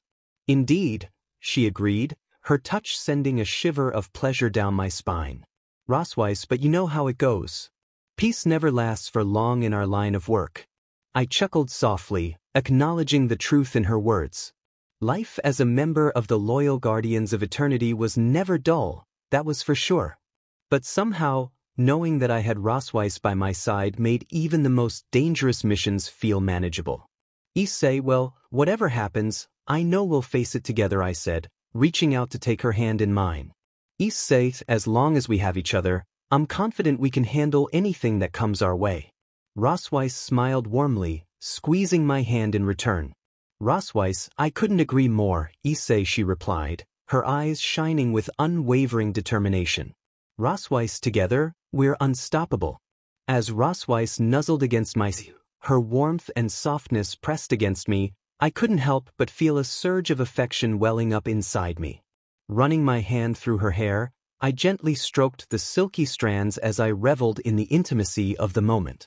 With a tender smile, I leaned down and captured her lips in a gentle embrace, savoring the sweetness of her taste and the softness of her lips against mine. It was a moment of pure bliss, a fleeting escape from the chaos and uncertainty of the outside world. As our lips moved together in a slow, languid dance, I felt a sense of connection deepen between us, silent understanding that transcended words. In that moment, there was only the two of us, lost in the warmth of each other's embrace. Breaking the embrace, I gazed into Rosweiss's eyes, my heart swelling with love and adoration for the woman before me. I love you, Rosweiss, I whispered, my voice filled with sincerity. Rosweiss, more than words can express. Rosweiss smiled up at me, her eyes shining with emotion as she returned my gaze. Rosweiss, and I love you, Issei, she replied, her voice barely above a whisper. With all my heart. With a contented sigh, I pulled her close once more, reveling in the feel of her in my arms. In that moment, there was nothing else in the world that mattered. We were simply two souls, bound together by love, finding solace and comfort in each other's embrace. And as we lay there together, lost in the warmth and intimacy of our love, I knew that no matter what challenges lay ahead, as long as we had each other, we could overcome anything that came our way. For in each other's arms, we found strength, hope, and the promise of a future filled with endless possibilities. Chapter 31. Back to school cut to a scene where Issei confronts an evil version of himself, hatred in his eyes, and prepares to summon his sacred gear. As the evil counterpart smirks while summoning his own text overlay, descending misery destiny chasing time inherit the nightmare, surrounded by fate can't run away show Rosweiss and Irina, tears in their eyes, as they watch Issei's inner turmoil as he gazed at his disappearing evil clone as he finally made his decision and followed to his direction text overlay. Keep walking the line. Between the light led astray through vacant halls I won't surrender the truth revealed in eyes of ember. As the music intensifies, Issei is seen wearing a cloak and walking towards an unknown destiny, disappearing into the darkness. Text overlay. We fight through fire and ice forever, two souls once lost, and now they remember, closing shot with a fade out as the music reaches Asylum-X. Text overlay. This is the tale of Issei, the Red Dragon Emperor, and his journey through darkness and light as I found myself in my mental scape, a realm of my own creation where my thoughts and emotions took form. I was greeted by the presence of a stunning woman. Her beauty was ethereal, her presence radiating power and grace in equal measure. With a sense of familiarity tinged with awe, I realized that she was Elsha, the former Red Dragon Emperor, renowned as one of the strongest beings to have ever lived. Issei, she called out my name, her voice melodic and soothing, sending shivers down my spine. The sound of her voice seemed to resonate within the depths of my soul, stirring feelings and memories long dormant. Elsha, I replied, my voice barely above a whisper, filled with a mixture of reverence and curiosity. Issei, what brings you here? She smiled, a smile that seemed to light up the entire expanse of my mental scape. Elsha, I have come to offer you guidance, Issei, she explained, her eyes shining with wisdom and compassion. Elsha, as a former Red Dragon Emperor or Empress, I understand the weight of the responsibilities you bear, the challenges you face. I nodded, absorbing her words with a sense of reverence. To receive guidance from someone as legendary as Elsha was an honor beyond measure, a testament to the significance of the path I had chosen to walk. Elsha, tell me, Issei, she continued, her gaze penetrating, as if peering into the depths of my soul. Elsha, what troubles you? What burdens weigh heavy on your heart? I hesitated, unsure of where to begin. There were so many uncertainties, so many challenges that lay ahead. But deep down, I knew that I could trust Elsha, that she would offer me the guidance and wisdom I needed to navigate the trials that awaited me. Issei, I suppose I'm struggling with the weight of my responsibilities, I admitted, my voice tinged with vulnerability. Issei, as the current Red Dragon Emperor, I feel the weight of the world on my shoulders. There are so many people counting on me, so many lives depending on my strength and courage. Elsha nodded in understanding, her expression filled with empathy. Elsha, it is a heavy burden to bear, Issei, she acknowledged, her voice gentle yet firm. Issei, but know this, you are not alone. You have allies who stand by your side, friends who support you in your darkest hours. I felt a sense of comfort wash over me at her words, a reminder that I was not alone in my struggles. I had friends, allies, and loved ones who would walk beside me, lending me their strength and support whenever I needed it most. Elsha, remember, Issei, Elsha continued, her voice echoing in the vast expanse of my mental scape. Elsha's strength is not just about physical power. It is also about courage, resilience, and the willingness to stand up for what is right, no matter the cost. I nodded, absorbing her words with a sense of determination. I may have been the Red Dragon Emperor, but I was also Issei Haidu, a young man with dreams, aspirations, and the unwavering longing to protect those he cared about. Issei, thank you, Elsha, I said, gratitude swelling in my heart. Issei, thank you for your guidance, your wisdom, and your unwavering faith in me. She smiled, a smile that seemed to light up the entire expanse of my mental scape. Elsha, you are welcome, Issei, she replied, her voice filled with warmth and encouragement. Elsha, remember, no matter what challenges lie ahead, you have the strength and courage to overcome them. Believe in yourself, and you will achieve greatness. As Elsha's demeanor shifted, her expression turning serious, I couldn't help but feel a shiver of apprehension run down my spine. The mention of Izuru, my dark counterpart, sent a chill coursing through my veins, a stark reminder of the looming threat that he represented. Izuru, I repeated his name, the mere mention of it invoking a sense of unease within me. Issei, he's my true and real rival. Elsha nodded solemnly, her eyes reflecting the gravity of the situation. Elsha, yes, Issei, she confirmed, her voice grave. Elsha, Izuru is not to be underestimated. He is your dark counterpart, a twisted reflection of everything you stand for. I clenched my fists, my heart pounding in my chest. Izuru was a threat unlike any other, a shadowy figure lurking in the depths of my consciousness, waiting for the opportunity to strike. Issei, but why? I asked, my voice tinged with frustration and confusion. Issei, why does he exist? What purpose does he serve?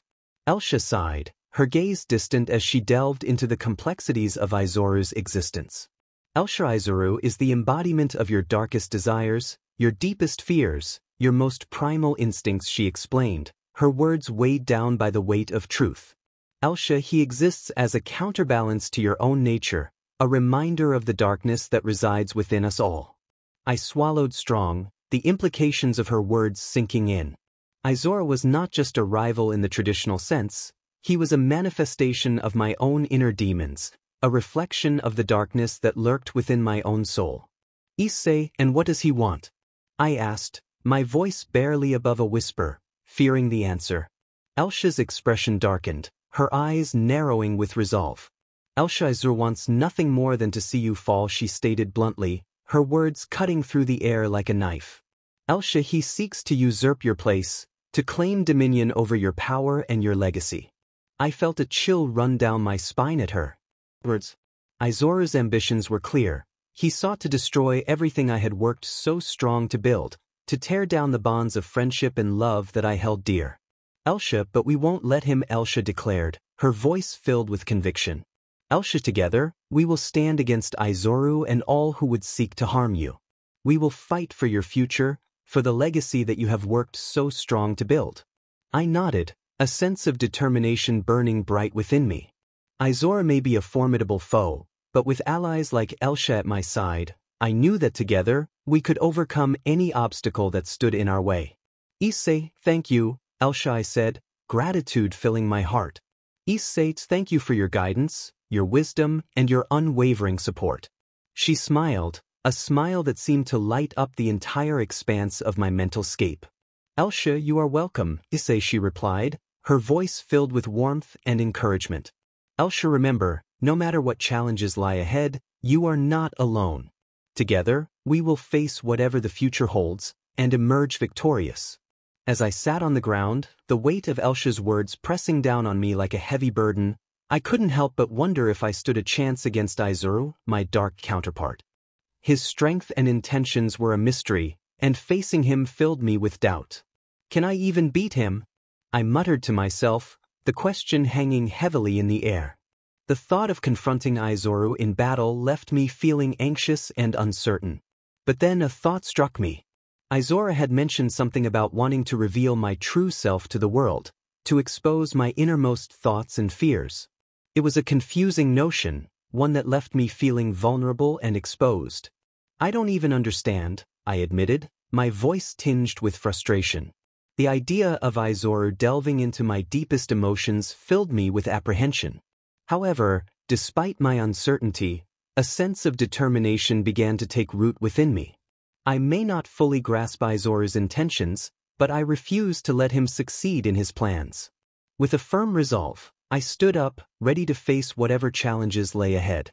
Whatever Izoru had in store for me, I was determined to confront it head-on, with courage and strength. I may not know what Izoru has planned, I declared, my voice filled with determination. But I won't let him win. I'll face him and come out on top, no matter what. With those words ringing in my ears, I steeled myself for the battles that lay ahead. Izoru might be a formidable opponent, but with the support of my friends and allies, I knew I could overcome any obstacle in my path. And with that newfound resolve driving me forward, I prepared to face whatever challenges awaited me, confident in my ability to emerge victorious. As I woke up to the warmth of Rosweiss' embrace, her grip tight around me as if she never wanted to let go, I couldn't help but smile. She looked so peaceful, so content in her sleep. Leaning down, I placed a gentle embrace on her forehead, feeling a surge of affection for her. Reaching for my phone, I noticed several notifications blinking on the screen. Madrid, Irina, Tanjiro, Kirito, they all seemed to have reached out to me. Madrid's message was straightforward, yet filled with longing. Irina's words tugged at my heartstrings, her cries of missing me and professing her love stirring something deep within me. And then there were Tanjiro and Kirito, eager for our usual hangouts, while Kiba, Gasper, and Saji were also looking forward to spending time together. It was overwhelming, to say the least. I felt torn between the longing to comfort Irina, to spend time with my friends, and to reciprocate the affection Madrid had expressed. But amidst the flurry of emotions, one thing became clear: I needed to prioritize. Gently extricating myself from Rosweiss' embrace, I sat up in bed, contemplating my next move. Each message held its own significance, each relationship deserving of attention and care. But I knew I couldn't be everywhere at once, couldn't fulfill everyone's wishes simultaneously. As I woke up to the sight of Rosweiss sleeping soundly, holding me close as if unwilling to let go, I couldn't help but smile. Her peaceful expression warmed my heart, and I gently kissed her forehead before carefully extricating myself from her embrace. As I reached for my phone, I noticed a flurry of notifications and messages waiting for me. Madrid's messages were playful yet insistent, hinting at her longing for attention and perhaps a bit of mischief. Irina's messages, on the other hand, tugged at my heartstrings, filled with longing and love, expressing how much she missed me and cherished our bond. Kirito and Tanjiro's messages were more casual, suggesting plans to hang out and catch up, while Kiba, Gasper, and Saji also expressed their eagerness to spend time together. It was a mix of playful banter, heartfelt emotions, and friendly invitations that greeted me as I scrolled through the messages.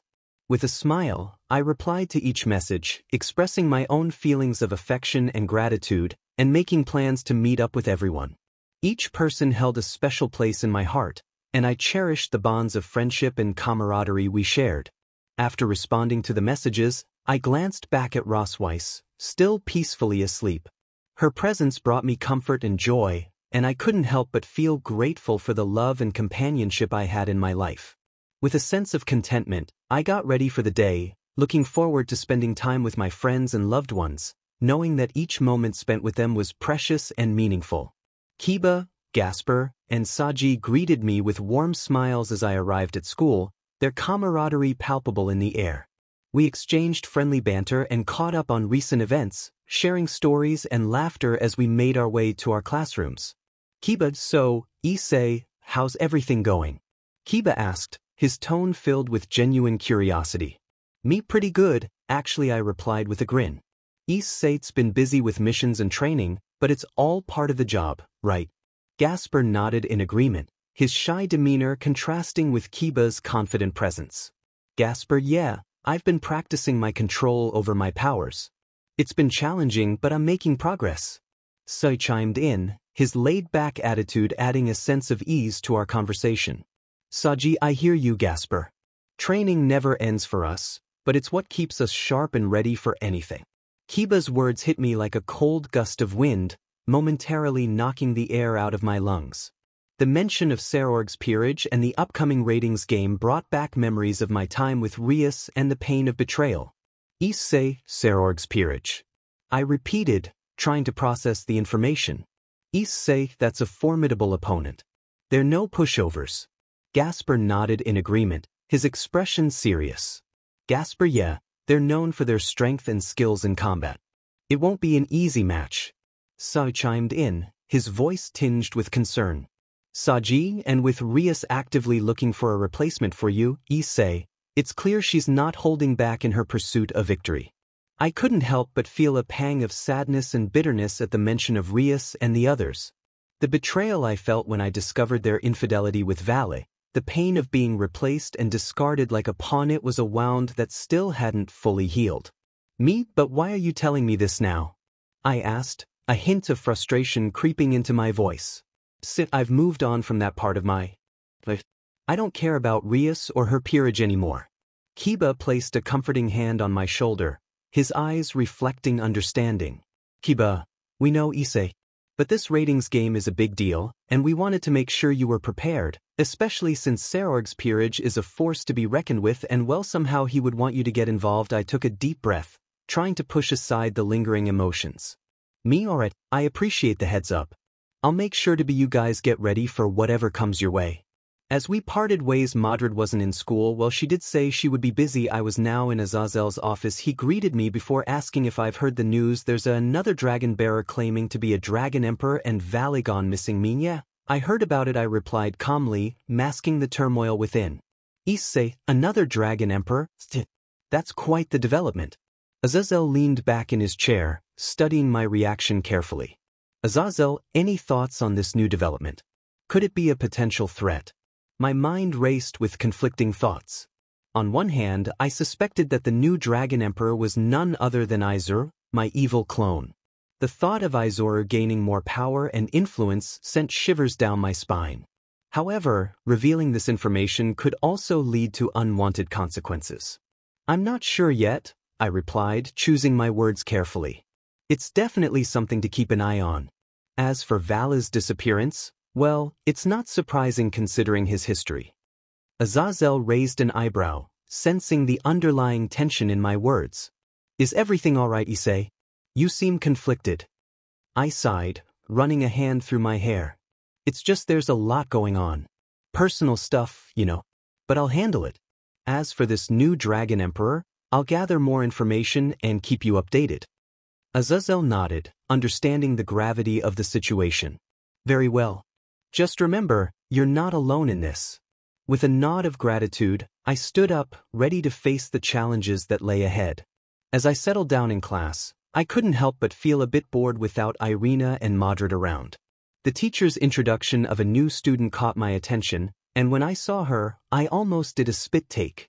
It was Ari from Kyoto. Memories flooded back from when Madrid and I went to Kyoto for a diplomatic exchange with the yokai faction. Our mission was to save Yasaka, the nine-tailed fox, and Ari happened to be her daughter. The encounter with Yasaka and Ari had been quite eventful, to say the least. Ari entered the classroom with a confident stride, her exotic beauty and fox-like aura making her stand out among the students. I couldn't help but recall our previous interactions, filled with danger and intrigue. As the teacher introduced Ari to the class, I couldn't shake off the feeling that there was more to her than met the eye. Our past encounter had revealed glimpses of her magical prowess and cunning nature. I wondered what her presence in our school meant, especially considering her ties to the yokai faction and her mother's influential status. As Ari's presence in our class continued to captivate both guys and girls alike with her beauty and charm, the atmosphere seemed to buzz with excitement and curiosity. Her interactions with everyone were friendly and engaging, but things took an unexpected turn when a bold boy in the class decided to ask her a personal question. Boy 1, so, Ari, do you have a boyfriend? The boy inquired, a mischievous glint in his eyes. Ari's smile widened, and she glanced at me, sensing the direction of the conversation. Oh, I don't have a boyfriend, she began, her tone playful. But I am happily married to my husband, Issei. My eyes widened in shock, and I felt a wave of panic wash over me. Ari's playful declaration had caught me completely off guard, and I could practically feel the collective gaze of the entire class shifting towards me. You damned fox, I muttered inwardly, mentally scrambling to come up with a response. The reaction in the classroom was immediate and varied. Some of the guys looked at me with envy and frustration, clearly not believing Ari's words and feeling a mix of jealousy and resentment. The girls, on the other hand, were stunned and surprised, their gazes alternating between Ari and me as they tried to process the unexpected revelation. I wanted to protest, to yell out that Ari was joking or lying, but I knew that no one would believe me. After all, why would Ari, with her beauty and charm, be married to someone like me? It was a scenario straight out of a bizarre dream, except it was happening right in front of me. Ari maintained her playful smile, clearly enjoying the reactions she had elicited. Ari, just kidding, everyone, she finally said, breaking the tense silence. Ari say he is just a good friend.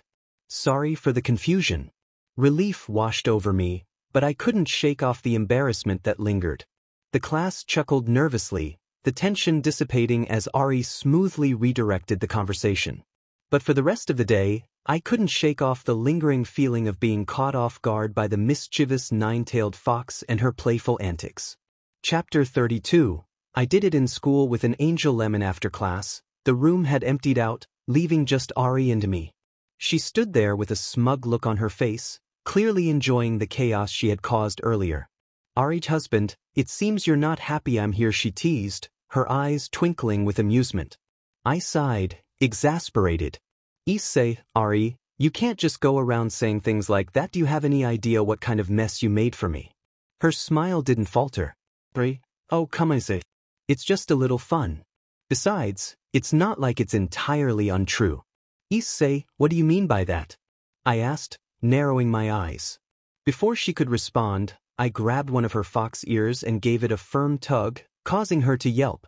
Ariao, Issei, that hurts, she protested, her smug demeanor faltering for a moment. I let go, but not before giving her a stern look. Issei, you need to be more careful with your jokes. People might take them seriously. Ari rubbed her ear, pouting slightly. Ari, sorry, I get it.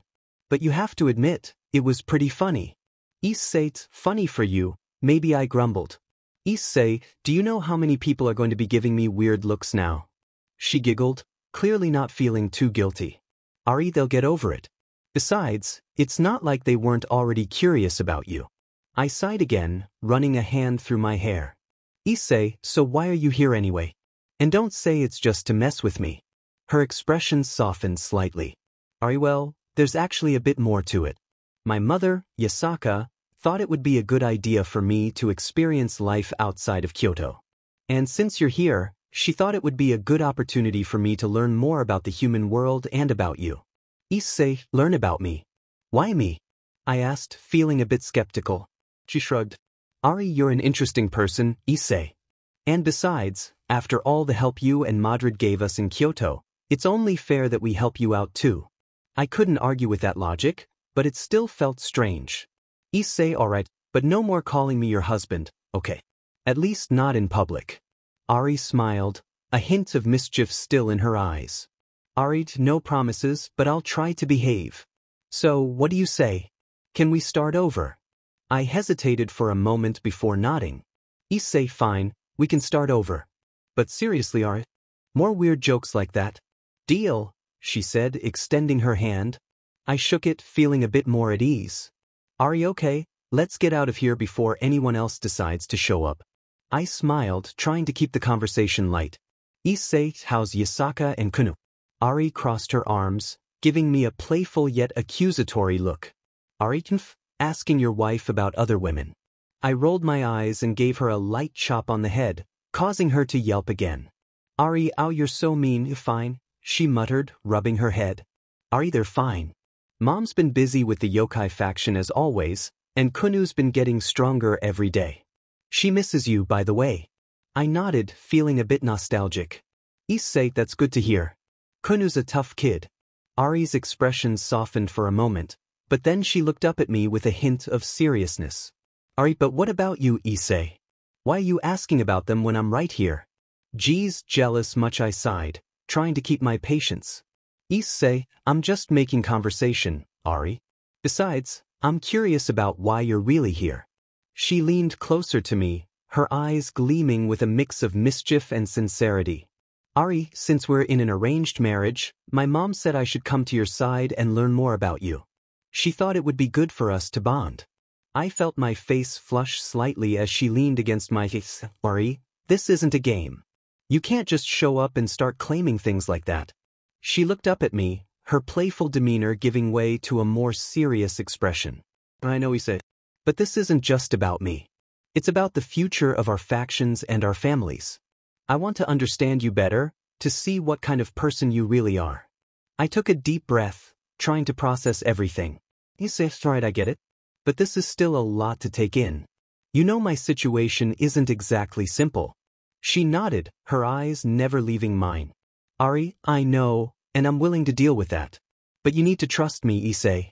We're in this together now. I stared at her for a moment, seeing the sincerity in her eyes. Despite her playful nature, she was serious about this. Issei, okay, Ari. Let's take this one step at a time. But remember, no more calling me your husband in public. She smiled, a hint of mischief returning to her expression. But don't be surprised if I slip up now and then. Old habits die strong. I couldn't help but chuckle. Issei, alright. Just try to keep it under control. As we walked through the school hallways, Ari stayed close to me, her presence a constant reminder of the complicated situation we were in. We reached the courtyard, and I couldn't help but ask, Issei, so, Ari, what do you plan to do now that you're here? She looked thoughtful for a moment. Well, I want to learn more about this school and the people here. And, of course, I'll be keeping an eye on you. I raised an eyebrow. Shouldn't it be the other way around, Issei, keeping an eye on me? Why do I feel like this is going to be more trouble than it's worth? She grinned, Ari, because it probably will be. But don't worry, Issei. We'll figure it out together. I shook my head, amused and slightly exasperated. Issei, you really are something else, Ari. She shrugged. That's why you love me, right? I gave her a playful nudge. Issei, don't push your luck, fox. She laughed, the sound light and carefree. Come on, let's get to class before we're late. As we walked into the classroom, we barely had time to sit down before the door burst open. I turned just in time to see Irina rushing towards me, her eyes bright with excitement. Irina, I miss you, as high she shouted, practically leaping into my arms. I caught her easily, hugging her back as she nuzzled against my hip. The familiar warmth of her presence made me smile. Issei, Irina, it's good to see you too, I said, ruffling her hair gently. Issei, how have you been? She looked up at me, her eyes shining. Irina, busy with heaven's work, but I couldn't stop thinking about you. I had to come and see you as soon as I could. Ari, standing to the side, watched the scene unfold with a giggle. Well, isn't this cute? Issei, you certainly have a way with women. Irina glanced over at Ari, curiosity evident in her eyes. Irina, and who are you? She couldn't see through Ari's disguise as a human. Ari stepped forward, a playful smirk on her lips. Ari, I'm Ari, Issei's wife. Nice to meet you. Irina's eyes widened, and she looked back at me, confused. Irina, wife. Issei, what is she talking about? I sighed, knowing this was going to be a complicated explanation. Issei, Ari, cut it out with the wife thing. It's not what it sounds like, Irina. Ari shrugged, still smirking. Okay, fine. We're in an arranged marriage, but we're not married yet. Satisfied. Irina blinked, processing the information. Irina, arranged marriage. Issei, since when do you get involved in things like that? I gave her a sheepish smile. Issei, it's a long story. Let's just say it's for political reasons between the factions. But don't worry, it's not as serious as it sounds. Irina pouted slightly, looking between Ari and me. Irina, well, as long as you're okay with it, I guess. Ari's smirk softened into a genuine smile. Ari, don't worry, Irina. I'm not here to cause trouble. I just want to get to know Issei better. Irina nodded slowly, still a bit wary but seeming to accept the situation. Irina, all right then. But Issei, you better explain everything to me later. I chuckled, relieved that the tension was easing. Issei, I promise, Irina. I'll tell you everything. Ari stepped closer, her eyes twinkling with amusement. Ari, you really do have a lot of admirers, Issei. It's kind of impressive.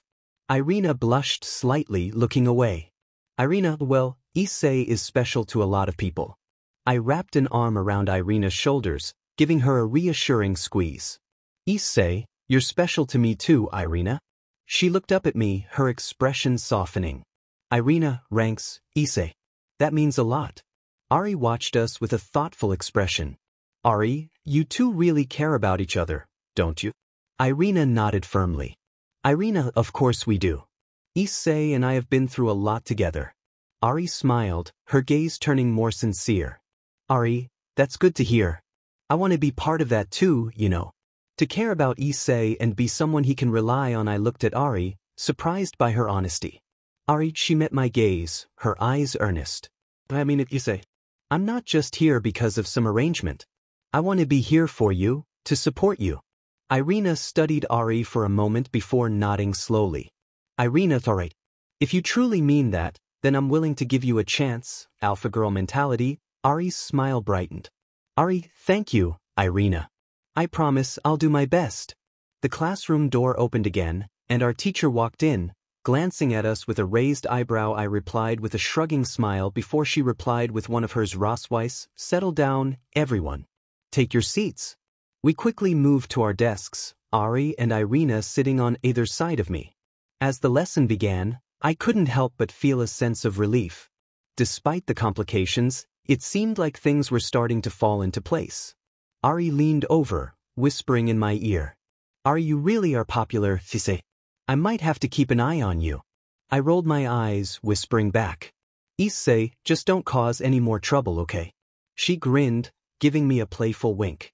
No promises. Irina glanced over, her eyes filled with curiosity and a hint of concern. Gave her a reassuring smile, hoping to convey that everything would be all right. As the lesson continued, I found myself surrounded by the people who cared about me, each in their own unique way. Time skip. I sighed in pleasure as I felt Irina's warm, wet mouth enveloping me. I was currently at the back of the school, leaning against the wall as my girlfriend went to town on my pages. I couldn't believe how lucky I was to have a girl like Irina, who was not only gorgeous but also insatiably horny. She wrapped her delicate fingers around my and began to slide me as she took me deeper into her mouth. I groaned as I felt her tongue swirling around my tip, teasing me with every lick and I tangled my fingers in her long, silky hair, pulling her closer to me as I moved my hips forward, F her mouth with abandon. Irina moaned around my PP, the vibrations sending shockwaves of pleasure through my entire body. I looked down at her, my eyes hooded with lust as I took in the sight of her on her knees in front of me, her perfect lips stretched around my thickness. I couldn't help but think about how many times I had imagined this very scene, and now here it was, playing out in reality. I felt my ball begin to tighten as I approached my climax. I knew I wouldn't be able to hold back much longer, but I didn't want to come just yet. I wanted to prolong this moment of joy for as long as possible. I pulled out of Irina's mouth with a pop, earning a disappointed pout from her. "Issei, don't worry, baby," I said, my voice husky with longing. "Issei, I'm not done with you yet." I helped Irina to her feet and led her to a nearby bench. I sat down and pulled her onto my lap, her legs straddling me as I fed her my PP once again. She began to ride me, grinding her hips against mine as she took me deeper and deeper. I reached up and squeezed her melons, teasing her nipples through the thin fabric of her shirt. Irina threw her head back and moaned, her long hair cascading down her back in a wave of golden locks. I could feel her getting closer and closer to her own orgasm, her PP clenching around me as she rode me harder and faster. "Irina, oh Issei," she cried out, her voice trembling with pleasure. "Irina, I'm gonna come." I wrapped my arms around her and pulled her close, burying my face in her neck as I felt her tighten around me. I could feel her juices flowing down coating me in her warmth as she came undone in my arms. The feeling of her orgasm triggered my own, and I groaned as I felt myself erupt inside of her. I filled her with my cum, feeling it spill out of her and down as she milked every last drop from me. Obviously, she wasn't done. She was now leaning against the wall, her hands placed firmly on the cold, rough surface as she tilted her head back and closed her eyes, lost in some thought or another. Her curves were accentuated by the tight skirt and blouse she wore. Her large butt was in full view, and I couldn't help but stare, my eyes drawn to the tantalizing sight. I had wanted her for so long, had dreamed of this moment, and now that it was finally here, I felt a surge of excitement and longing coursing through my veins. I leaned in, my lips brushing against hers in a soft, gentle embrace, and she moaned, her body melting against mine. I deepened the embrace, my tongue slipping into her mouth, exploring every inch of it as she responded in kind, tangling her tongue with mine in a passionate dance. I could feel her body pressing against mine, her melons crushed against my ziti, and I couldn't help but grind my hips against hers, my strong PP pressing into her soft stomach. She gasped, breaking the embrace, and looked up at me, her eyes heavy-lidded with longing. "Irina, f me, Issei," she whispered, her voice husky and low, and I didn't need any more encouragement than that. I reached down, my hands sliding up her thighs, hiking up her skirt as I did so. I could feel the warmth emanating from her PP, and I groaned, my PP twitching in anticipation. I slipped my fingers under the edge of her panties, feeling the wetness coating her lips, and she moaned, her head falling back as I stroked her C. I circled it, applying just the right amount of pressure as I slid my other hand up her ST, cupping her BRST through her blouse. I pinched her NPL, rolling it between my fingers, and she cried out, her body trembling with pleasure. "Irina, I couldn't take it any longer. I needed to be inside her, needed to feel her tight PP gripping my pages." I pulled my fingers out of her panties, and she looked at me, her eyes pleading. I pulled her panties down, and she stepped out of them, kicking them to the side as I undid my pants, freeing my throbbing pages. I grabbed her hips, pulling her back towards me, and she braced herself against the wall as I positioned myself behind her. I rubbed the head of my PP against her entrance, teasing her as I did so, and she moaned, her body begging for more. And then, with one swift move, I slammed my very large PP into her PP, filling her completely. She cried out, her body trembling as I started to move, my hips thrusting against hers as I F her strong and fast. Her PP was warm and wet, gripping my PP tightly as I plunged into her again and again. I could feel my orgasm building, could feel the tension in my ball as I pounded into her, and I knew that I wasn't going to last much longer. I reached around, my hand finding her CLT, and I started to rub it, my fingers working in time with my thrusts. She moaned, her pee-pee clenching around my pee-pee as she came, her orgasm triggering my own. I groaned, my pee-pee twitching as I filled her with my seed, my body shuddering with the force of my release. We stood there, our bodies pressed together, our breathing heavy and labored as we came down from our high. I slowly pulled out of her, and she turned to look at me, a small smile on her face. "Irina, that was amazing, Issei," she whispered, and I couldn't help but smile in return. "Issei, I'm glad you enjoyed it," I replied, my voice husky and low. Chapter 33. The Jujitsu faction. Meanwhile, in the Loyal Guardians of the World headquarters, a group of people gathered, their presence exuding an air of power and discipline. They were from the Shinto faction, specifically the Jujitsu faction, led by the strongest sorcerer, Gojo Saru. Known for his strength that rivaled the top 10 strongest in the world, Gojo stood at the forefront with his usual confident grin. Behind him were Yutaheim, Yuji, Megumi, Maki, Inumaki, Panda, and Nobara. Nobara glanced around the impressive headquarters, her eyes wide with awe. "Nobara-kin, this place is something else." Megumi, ever the pragmatist, asked, "Megumi, what is this place exactly?" Yutaheim, who seemed to have more knowledge about their current location, began to explain. "Yutaheim, this is the headquarters of the Loyal Guardians of the World. They're a powerful organization that oversees the balance and protection of various supernatural factions and realms." Gojo nodded, adding his own flair to the explanation. Gojo, since the yokai faction has already allied with this organization thanks to the Red Dragon Emperor, it enlightened the higher-ups, and they've decided to follow suit. "It's a smart move for us." Maki, who had been quietly observing, perked up at the mention of a certain title. "Maki, Red Dragon Emperor. Who is that?" The others, especially Yuji, seemed intrigued. Yuji's eyes sparkled with excitement. "Yuji, with a name that cool, he has to be strong. But is he an actual dragon?" Gojo chuckled, enjoying the curiosity of his students. "Gojo the Red Dragon Emperor is the title given to the host of the Dragon Drake.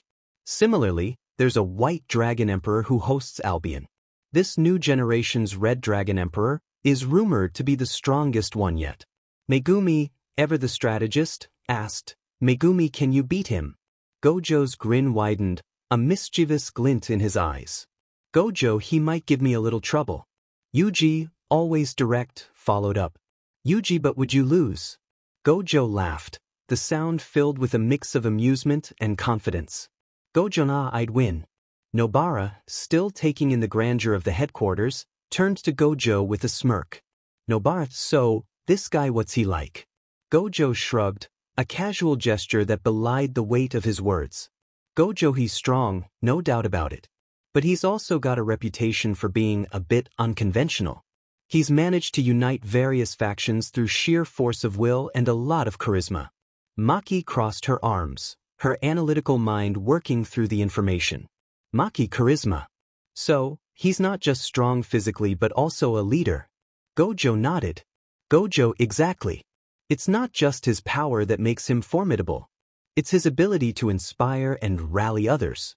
That's why the yokai faction allied with the Loyal Guardians, and why we're here now." Yuji, always eager for a challenge, grinned. "Yuji sounds like someone I'd like to meet. Maybe even spar with." Gojo raised an eyebrow, amused by Yuji's enthusiasm. "Gojo, careful what you wish for, Yuji. The Red Dragon Emperor isn't someone to be taken lightly." Yutaheim interjected, her tone more serious. "Yutaheim, this alliance is important. It's not just about power but about maintaining balance and protecting our world from threats.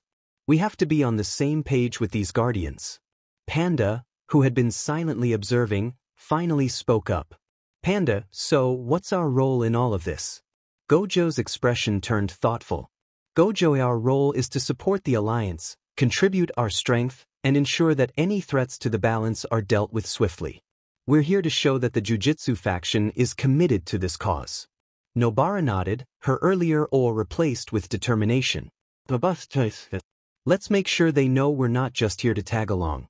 Megumi, ever pragmatic, added, "Megumi, will need to understand their structure and how they operate. If we're going to work together, we need to know how to integrate our efforts." Gojo smiled, proud of his students' resolve. Gojo, exactly. This is a learning opportunity for all of us. And who knows, we might even pick up a few new tricks along the way. Yuji's eyes sparkled with anticipation. Yuji, I'm ready for anything. Let's show them what we can do. Gojo clapped his hands, his energy infectious. Gojo, that's the spirit now. Let's go make some allies and maybe have a little fun while we're at it. As they moved deeper into the headquarters, the jujitsu sorcerers couldn't help but feel a mix of excitement and determination. The alliance with the loyal guardians of the world was a significant step, and they were ready to prove their worth. As I was walking along the halls with Kirito and Mordred, the conversation naturally turned into a heated debate. Issei bro, come on, Minecraft beats Roblox hands down, I declared, waving my hands for emphasis. Kirito sighed, clearly exasperated. Kirito bro, you're capping. Roblox is better, no contest. Our argument began to escalate, voices rising in volume. Issei, you F-trader Minecraft slaps, and you know it, I shot back. It wasn't long before we were both gut-punched by Mordred, who was clearly at her limit. Mordred, you idiots, can't you see we have guests? She raged, her voice echoing through the halls. She's pissed, we both thought simultaneously as we turned our attention to the group of newcomers. Oh my, Gojo snickered, amusement twinkling in his eyes behind his BLFLD. I quickly composed myself. Issei, oh, sorry about that. My name is Issei Hayadu. I'm an S-rank guardian and also the Red Dragon Emperor. Yuji's eyes widened in recognition. Yuji Issei Hayadu. Kirito, and I'm Kirito Kurigaya, an S-rank guardian, the Black Swordsman. Mordred, and I'm Mordred, the Saber of Red or whatever. Also an S-rank guardian, she said, crossing her arms and glaring at us. Yudaheim, Nobara, and Maki were visibly flustered, clearly not expecting the Red Dragon Emperor to be this handsome. I leaned toward Kirito, whispering, Issei, is that dude blind? The one with the BLNDFLD. Kirito shrugged, whispering back, Kirito, I don't think so, bro, but if he, is that a panda? And Sasuke? I had to stifle a laugh. Issei, oh HT, I just noticed, I whispered too, referring to Megumi. Mordred smacked us both on the heads. Idiots, she muttered. Gojo introduced himself and the rest of his group. Gojo, I'm Gojo Saru, and these are my students and colleagues, Yudaheim, Yuji, Megumi, Maki, Inumaki, Panda, and Nobara. We're jujitsu sorcerers. My eyes lit up with recognition when I spotted Yuji. Issei, oh SHT, I just noticed why Yuji's face broke into a huge grin. We rushed towards each other and did a high five. Issei bro, what the hell, it's been ages, I exclaimed. Yuji laughed. Yuji, yeah, it has. How have you been, man? Issei, I've been good, just busy with missions and all. What about you? Yuji, same here. Training, fighting curses, the usual. Mordred rolled her eyes but couldn't hide her smile. Boys and their reunions? Kirito stepped forward. Kirito, so, Gojo Sensei, what brings you to our humble headquarters? Gojo smiled, his usual confident grin. Gojo, we're here to form an alliance. The yokai faction has already allied with your organization, thanks to the Red Dragon Emperor here, and we've decided to follow the same path. Nobara looked intrigued. Nobara, so, you're the famous Red Dragon Emperor. We've heard a lot about you. I scratched the back of my head, feeling a bit shy. Issei, yeah, that's me. But please, just call me Issei. Maki stepped forward, looking serious. Maki, we've heard you're incredibly strong. How strong exactly? Before I could answer, Gojo interjected.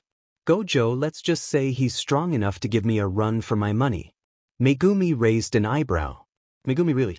Can anyone actually beat you, Gojo Sensei? Gojo laughed. Gojo, well, he might give me a little trouble, but nah, I'd win. Yuji, ever the optimist, grinned. Yuji, sounds like we're going to be part of something big. I can't wait to see you in action, Issei. I nodded. Issei likewise. It's always good to have strong allies. Panda, always the voice of reason, added, Panda, let's make sure we use our strength to protect people. That's what really matters. A talking panda, is it possible to keep it Drake? Bro, that's not a normal panda, Issei. Why do you always spoil my fun, Drake? Womp womp, Yudaheim nodded. Yudaheim agreed. And from what I've heard, this alliance is going to make a huge difference. We continued chatting, getting to know each other better. Nobara was curious about my powers, and I explained about Draig and the boosted gear. Megumi asked about my training regimen, and I shared some tips.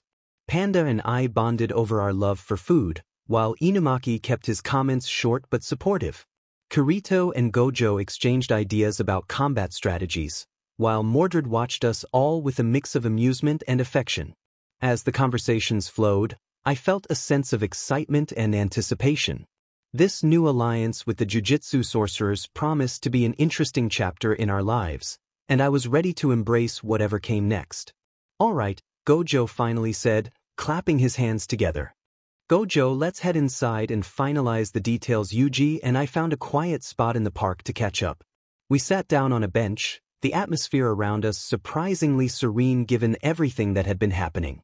"Issei, so, how did you become a Jujutsu sorcerer?" I asked, genuinely curious. Yuji leaned back, thinking for a moment before he began. "Yuji, it all started when I found this cursed object, a finger actually. My friends and I were just curious, but it attracted these horrible curses. To save them, I ended up eating the finger, and that's how I became the vessel for Sukuna, the king of curses." I nodded, understanding the gravity of his situation. "Issei DMN, that's rough. But it sounds like you stepped up when it mattered." Yuji shrugged, a modest smile on his face. "Yuji, I guess. What about you? How did you end up as the Red Dragon Emperor?" I sighed, looking up at the sky for a moment before answering. "Issei, well, my story is a bit crazy.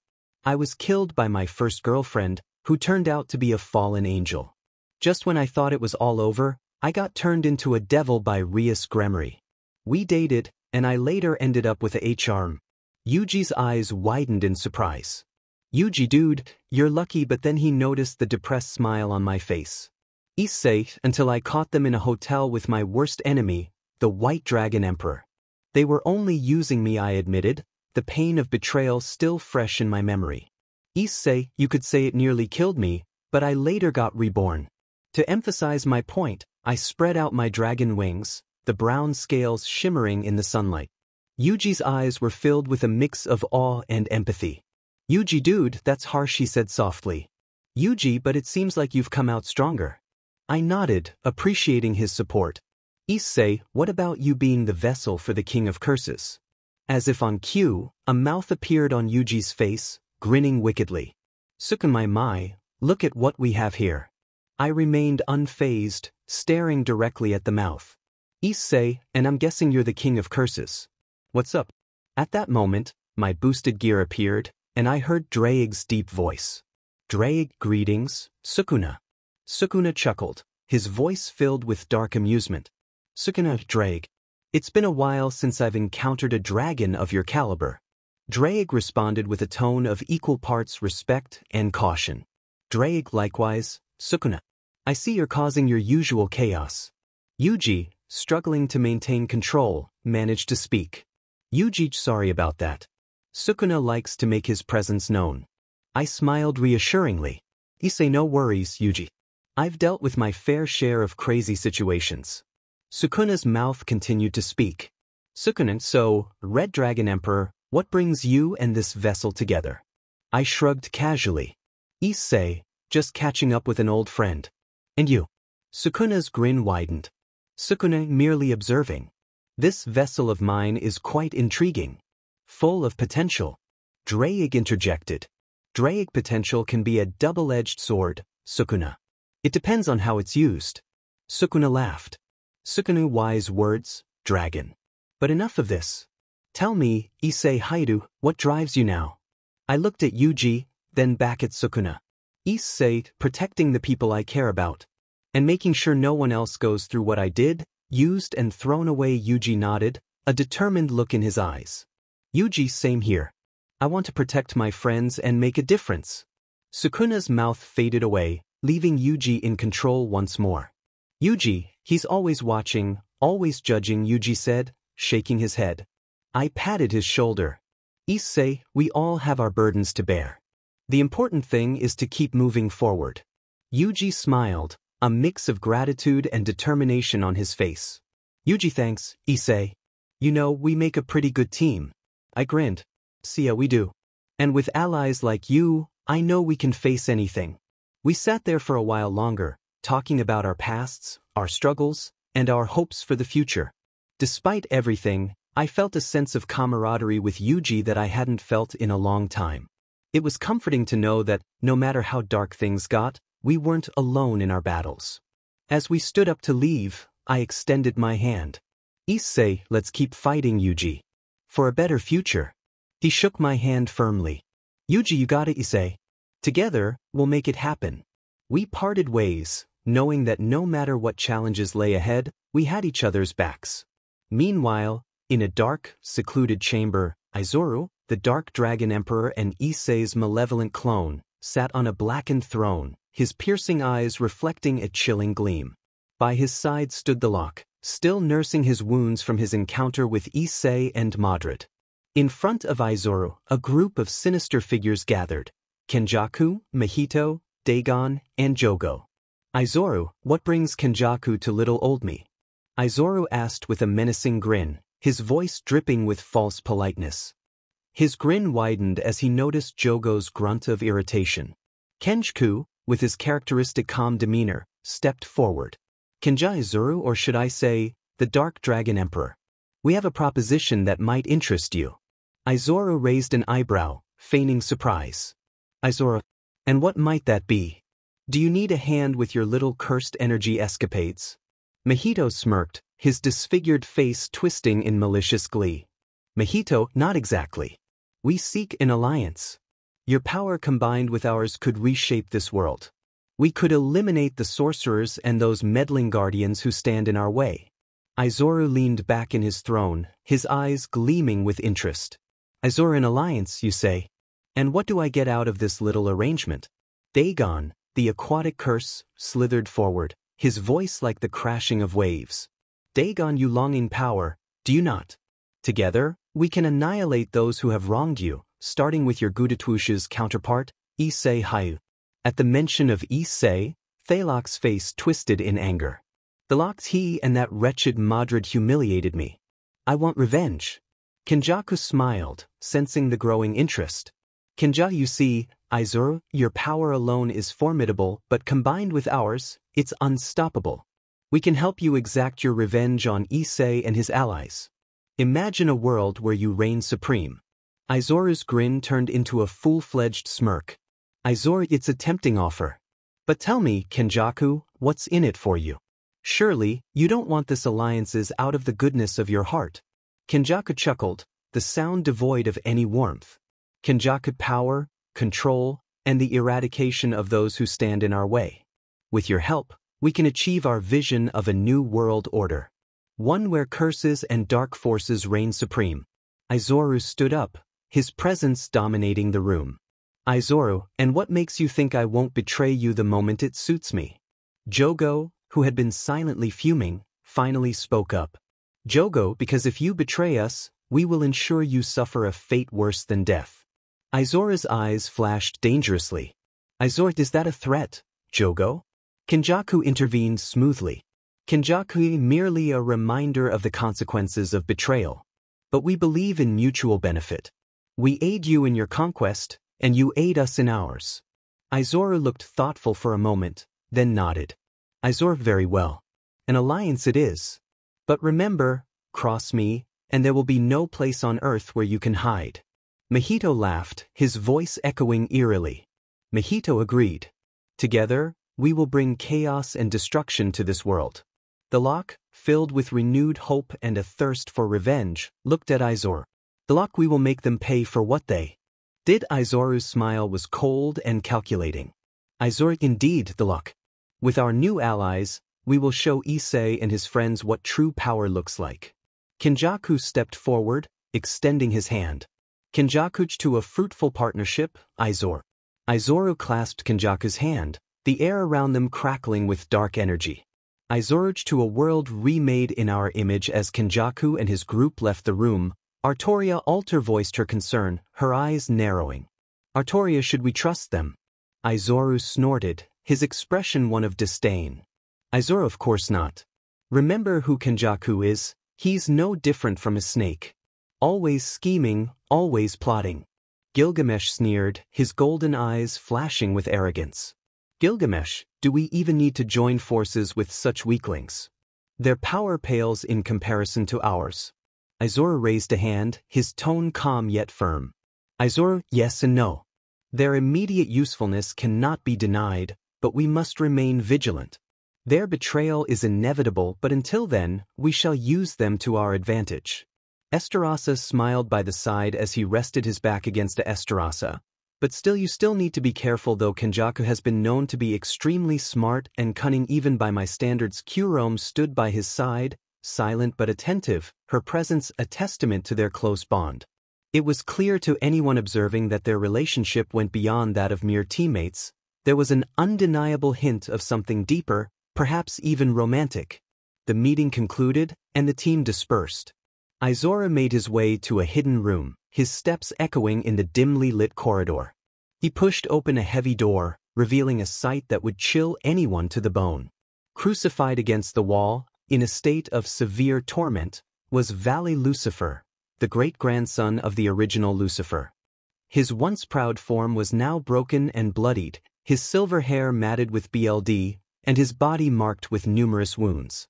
His eyes, filled with a mixture of pain and defiance, glared at Izora. Izora walked closer, a mocking smile playing on his lips. Izora, well, if it isn't Jesus or the great Vali Lucifer. Crucified like a common criminal. What a truly nasty sight. Vali's voice was weak but laced with venom. Vali, I'll kill you for this, Izora chuckled, the sound devoid of any warmth. Izora, such big words from someone in your position. Tell me, how does it feel to be so helpless? To have everything you once held dear stripped away? Vali struggled against his restraints, but it was futile. The chains held him fast, digging into his flesh. Vali, I will get out of this. And when I do, I'll make you pay. Izora leaned in closer, his eyes glinting with malice. Izora, you still don't get it, do? This is your end, Vali. You were always too arrogant, too blind to see the bigger picture. Now, you're just another pawn in my game. Vali spat at Izora, the action costing him a great deal of effort. Vali, you're nothing but a coward, hiding behind your tricks and illusions. Fight me unknown if you dare. Izora wiped the spit from his face, his expression turning cold. Izora, you still think you're in a position to make demands. I remembered nearly killing you when we fought. How amusing. You were always so full of yourself, Vali. That's why you fell. Vali's eyes flickered with a mix of rage and despair. Vali, you don't know anything about me. You think this will break me? You're wrong. Izora's smile grew wider, his voice dripping with contempt. Izora, oh, I know plenty about you. More than you think. But you're right about one thing. I'm not here to break you. I'm here to erase you. To ensure that no one will remember the name Vali Lucifer. Vali's breathing grew labored, his strength waning. Vali, you can't erase me. My legacy, it's stronger than you. Izora laughed, the sound echoing ominously in the chamber. Izora, your legacy? Don't make me laugh. You're nothing more than a footnote in my story. And soon, you'll be nothing at all. With that, Izora turned away, leaving Vali to his suffering. The door closed with a heavy thud, plunging the room back into darkness. As he walked away, Izora's thoughts drifted to the future, to the plans he had set in motion, and the inevitable downfall of those who dared stand in his way. Kurome waited for him outside, her expression unreadable. Kurome, is it done? She asked quietly. Izora nodded, his eyes strong. Izora, for now. But this is only the beginning. The world will soon see the true power of the Dark Dragon Emperor. Kurome's eyes softened as she looked at him. Kurome, I'm with you, no matter what. Izora's expression softened slightly, a rare moment of vulnerability. Izora, I know. And together, we will reshape this world into our vision. Nothing will stand in our way. As they walked away, side by side, the sense of impending doom hung heavy in the air. The world was on the brink of chaos, and the clash between light and darkness was inevitable. But for now, the Dark Dragon Emperor and his loyal followers would bide their time, waiting for the perfect moment to strike. Chapter 34. Izora meets Michael Jackson. It had been a few weeks since our alliance with Kenjaku's group, and I found myself in yet another dark and eerie lair. I couldn't help but smirk as I moonwalked my way through the dimly lit corridors. There was something deliciously ironic about being here, and I planned to make the most of it. Stopping abruptly, I grinned, turning to face the Demon King himself. Izora, good day to you, Demon King Muzan, I began, my voice dripping with mockery. Izuku, or should I say, smooth criminal Michael Jackson. Muzan's eyes flashed with hatred and anger, and I reveled in the reaction. Beside him, the entire upper moon stood, their expressions a mix of confusion and rage. The tension in the air was palpable. Muzan, you dare mock me, human? Muzan sneered, his voice low and dangerous. Before I could reply, Kokushibo, the upper moon one, moved with lightning speed, his blade pressed against my neck. Kokushibo, watch your tongue, human, he growled. Instantly, a dark and red aura erupted from my body, sending everyone flying back. Even Muzan, with all his power, was taken aback by the sudden surge of my energy. Dark, evil aura coursed through me, enveloping the room in a suffocating presence. Izora, the only person who's allowed to disrespect me is that foolish twin of mine, Issei, I sneered, my voice echoing with power. Kokushibo struggled to his feet, his eyes wide with shock. Kokushibo, what are you? I let out a dark laugh, my wings unfurling from my back as my horns and scales appeared, covering my body. My eyes gleamed with a sinister light. Izora, besides, I'm not human, I declared, my voice filled with an air of malevolent pride. Izora, I am an evil dragon. The room was silent, the air thick with my overpowering presence. Muzan's eyes narrowed, but there was a flicker of something akin to respect in his gaze. Izora, know your place, mongrel, I said, my voice dripping with authority and darkness. Muzan finally spoke, his tone cautious yet intrigued. Muzan, an evil dragon, you say? And you come here to mock me? I shrugged, a grin still playing on my lips. Izora, just a bit of fun, Michael. But let's get to the point, shall we? Our goals align, and I believe an alliance would be mutually beneficial. Muzan crossed his arms, studying me intently. Michael, and what, exactly, do you propose, Izora? I glanced around at the 12 Kazuki, noting their various reactions, some hostile, others curious. Muzan, simple. We join forces. Your demons, my power. Together we can crush anyone who stands in our way. Akaza, Upper Moon 3, stepped forward, his fists clenched. Akaza, and what makes you think we need your help? I met his gaze, unflinching. Izora, because you've seen a glimpse of my power, and you know it's true. With me, your victory is assured. Doma, Upper Moon 2, let out a laugh. Doman, he does have a point, Akaza. Why not hear him out? Muzan raised a hand, silencing the room. Muzan, enough. Let him speak. I took a step forward, my wings folding back. Izora, I'm not here to command you, Muzan. But think of what we could achieve together. The world is ripe for the taking, and with our combined strength, no one could stop us. Muzan's eyes flickered with interest. Muzan, and what do you gain from this alliance, Izora? I smiled, my eyes darkening. Izora, power, influence, and the sheer pleasure of watching the world burn. My goals align with yours, Muzan. Together, we can reshape this world to our liking. Kokushibo, still wary, asked Kokushibo, and what of your twin? Where does he fit into this? My smile faded, replaced by a look of pure malice. Izora, Issei is a fool, blinded by his own ideals. He'll be dealt with in time. But for now, he's of no consequence to our plans. Muzan seemed to consider my words, his expression unreadable. Finally, he nodded. Muzan, very well, Izora. We will form an alliance. But know this, I do not tolerate betrayal. I bowed slightly, my grin returning. Izora, of course. Betrayal is not in my nature. We will conquer this world together, Muzan. And when we do, all will know the true meaning of fear. The room was filled with a palpable sense of anticipation as our dark alliance was forged. The world had no idea what was coming, and I couldn't wait to watch it all unfold. I couldn't help but smirk at the gathered 12 Kazuki.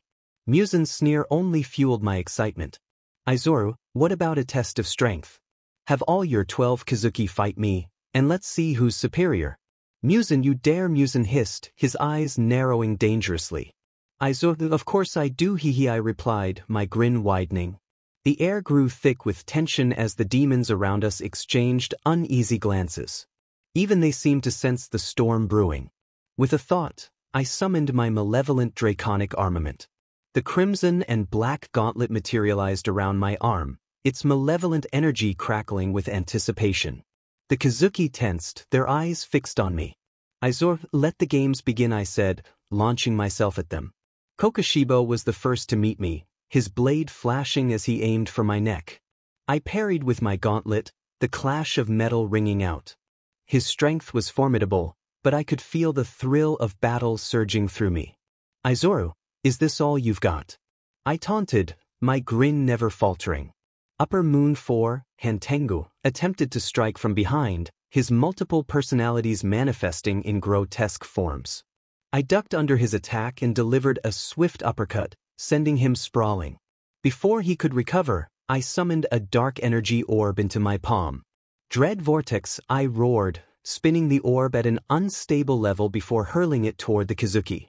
Boost, the orb exploded in a whirlwind of dark energy, scattering the demons. Akaza charged at me, his fists glowing with deadly energy. I met his blows with my own, our fists colliding in a rapid, brutal exchange.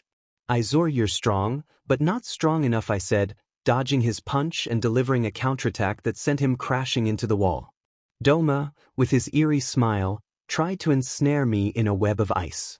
I summoned my void fire, black flames engulfing my fists. I melted through his ice and sent him reeling with a fiery punch.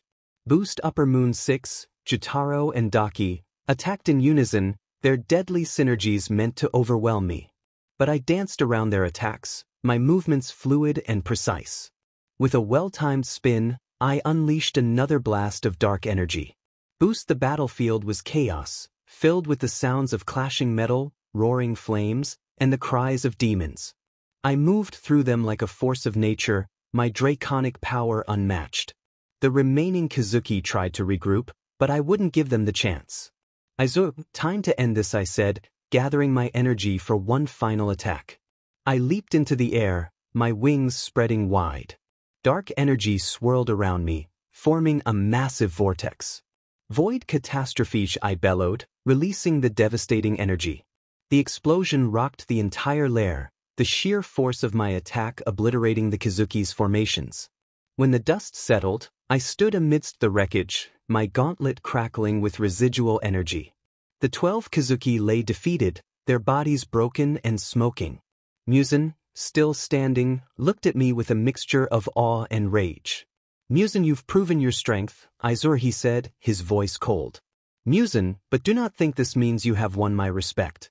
I walked over to him, my eyes gleaming with dark amusement.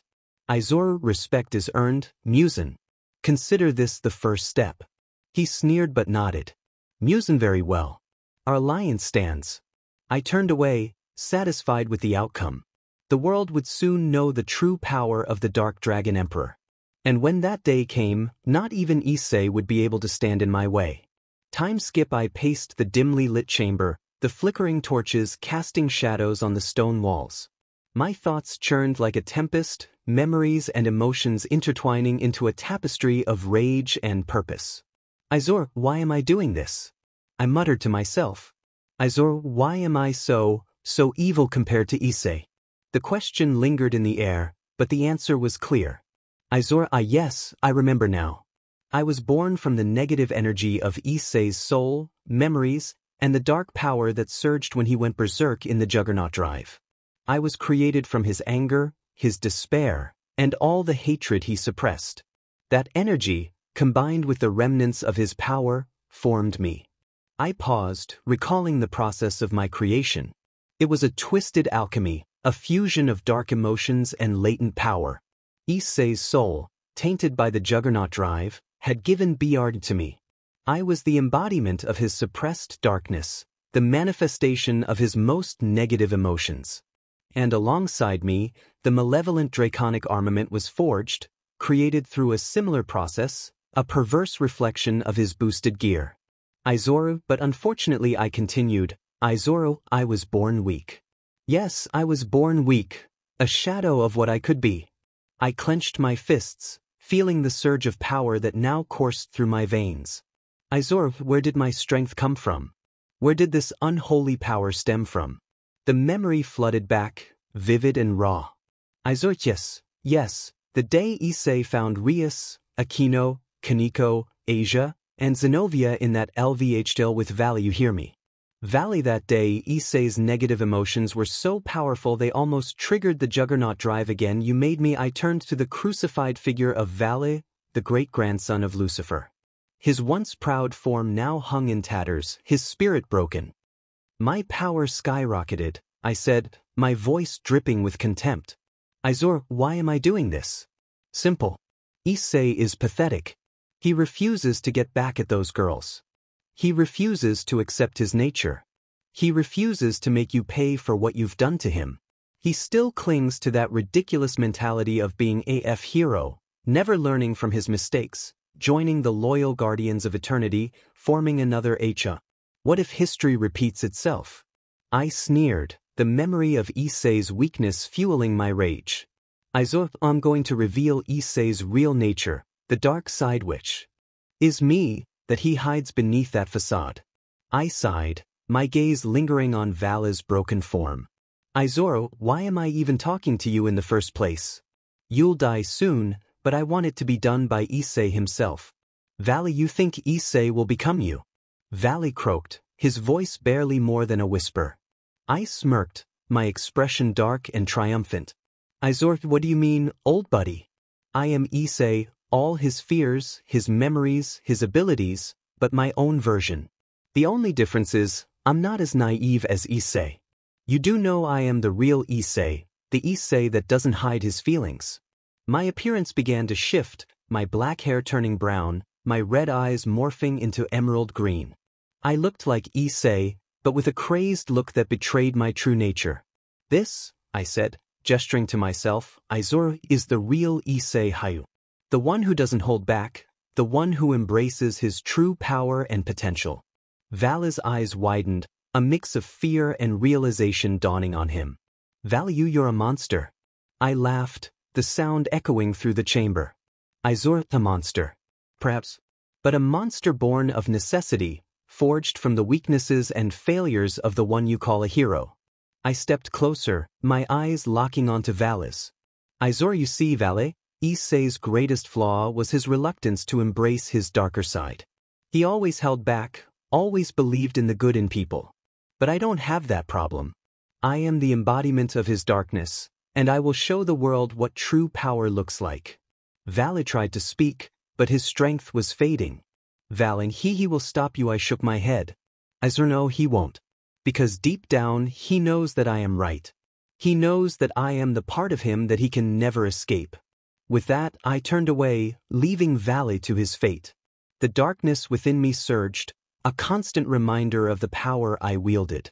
I was the Dark Dragon Emperor, the true manifestation of Issei's potential. And nothing would stand in my way. Muzan Kibutsuji Jackson sat in his opulent throne room, the flickering candlelight casting eerie shadows on the walls. He sighed heavily, his thoughts preoccupied with the recent encounter. Over the centuries, he had met several monsters, demons, demon slayers, sorcerers, even the formidable king of curses, Sukuna. But Izuru, the Dark Dragon Emperor, was an entirely different kind of darkness. He was angry. He was gathered before him were the 12 Kazuki, his most powerful and trusted lieutenants. The atmosphere was tense, a palpable fear hanging in the air from their recent clash with Izuru. Muzan's crimson eyes scanned the room, settling on each of his Kazuki in turn. Muzan, it seems we have encountered a force unlike any we have faced before, he began, his voice cold and measured.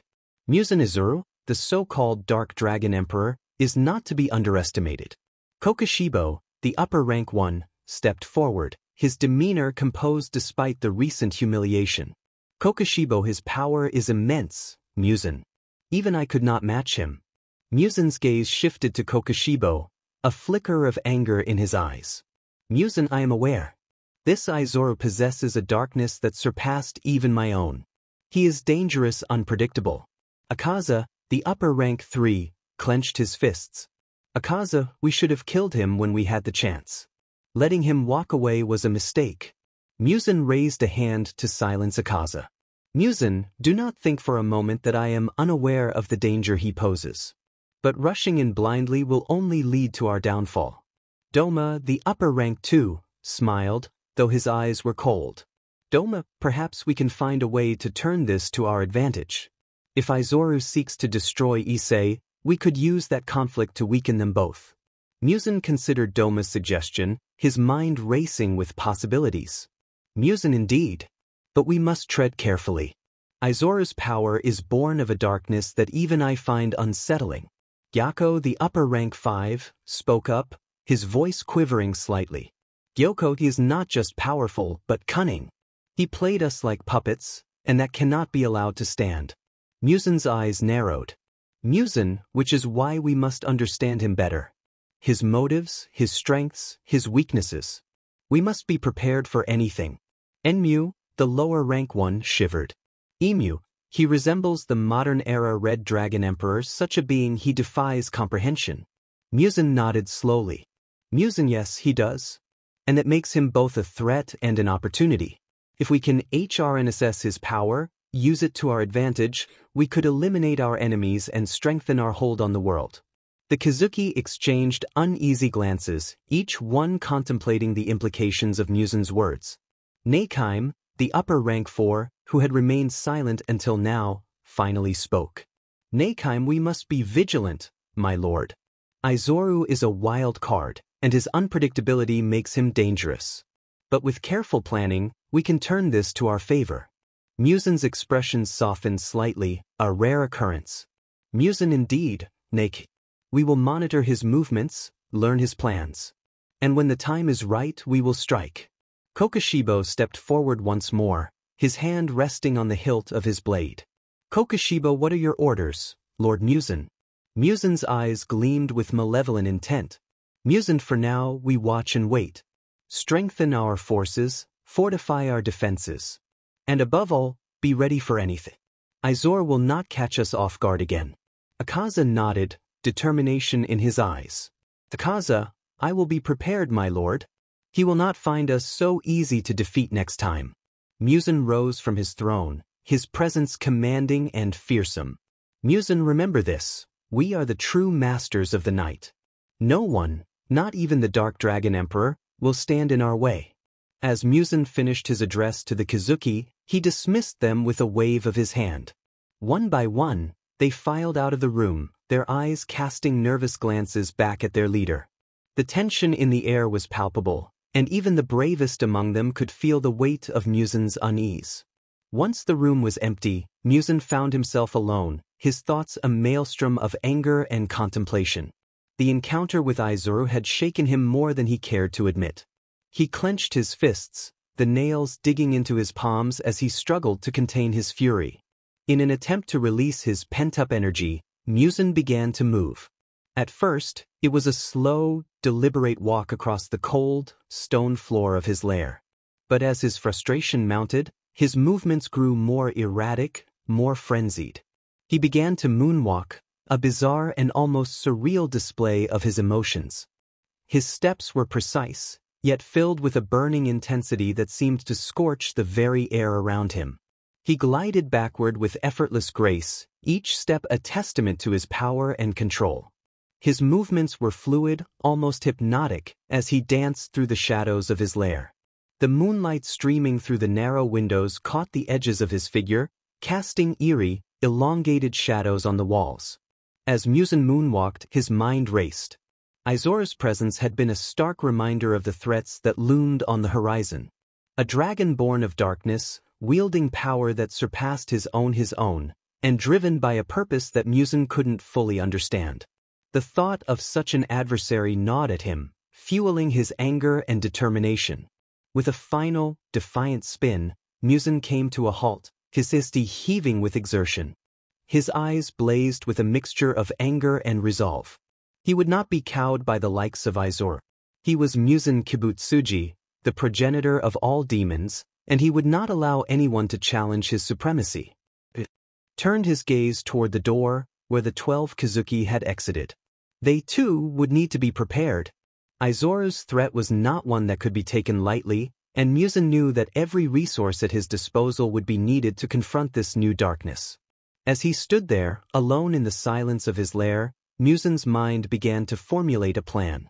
The 12 Kazuki would be summoned again, and this time, they would not be dismissed so easily. They would be tasked with finding weaknesses, exploiting vulnerabilities, and ultimately, bringing Aizoru to his knees. Muzan's lips curled into a cold, predatory smile. Let Aizoru come, let him bring his darkness. Muzan would be ready, and when the time came, he would show the Dark Dragon Emperor that there were forces in this world even more terrifying than he could imagine. The battle for supremacy was just beginning, and Muzan intended to emerge victorious, no matter the cost. He began to moonwalk once more, his movements now filled with a sense of purpose. Each step was a declaration, a promise to himself and to the world. Muzan Jackson, the smooth criminal, would not be defeated. The dance of shadows and light continued, a prelude to the storm that was about to unfold. Who else should I add to the story? Chapter 19. A new old darkness, so I've decided to do an intro ever since I saw one in a book I read. Opening scene. Intense music begins, showing Issei the red dragon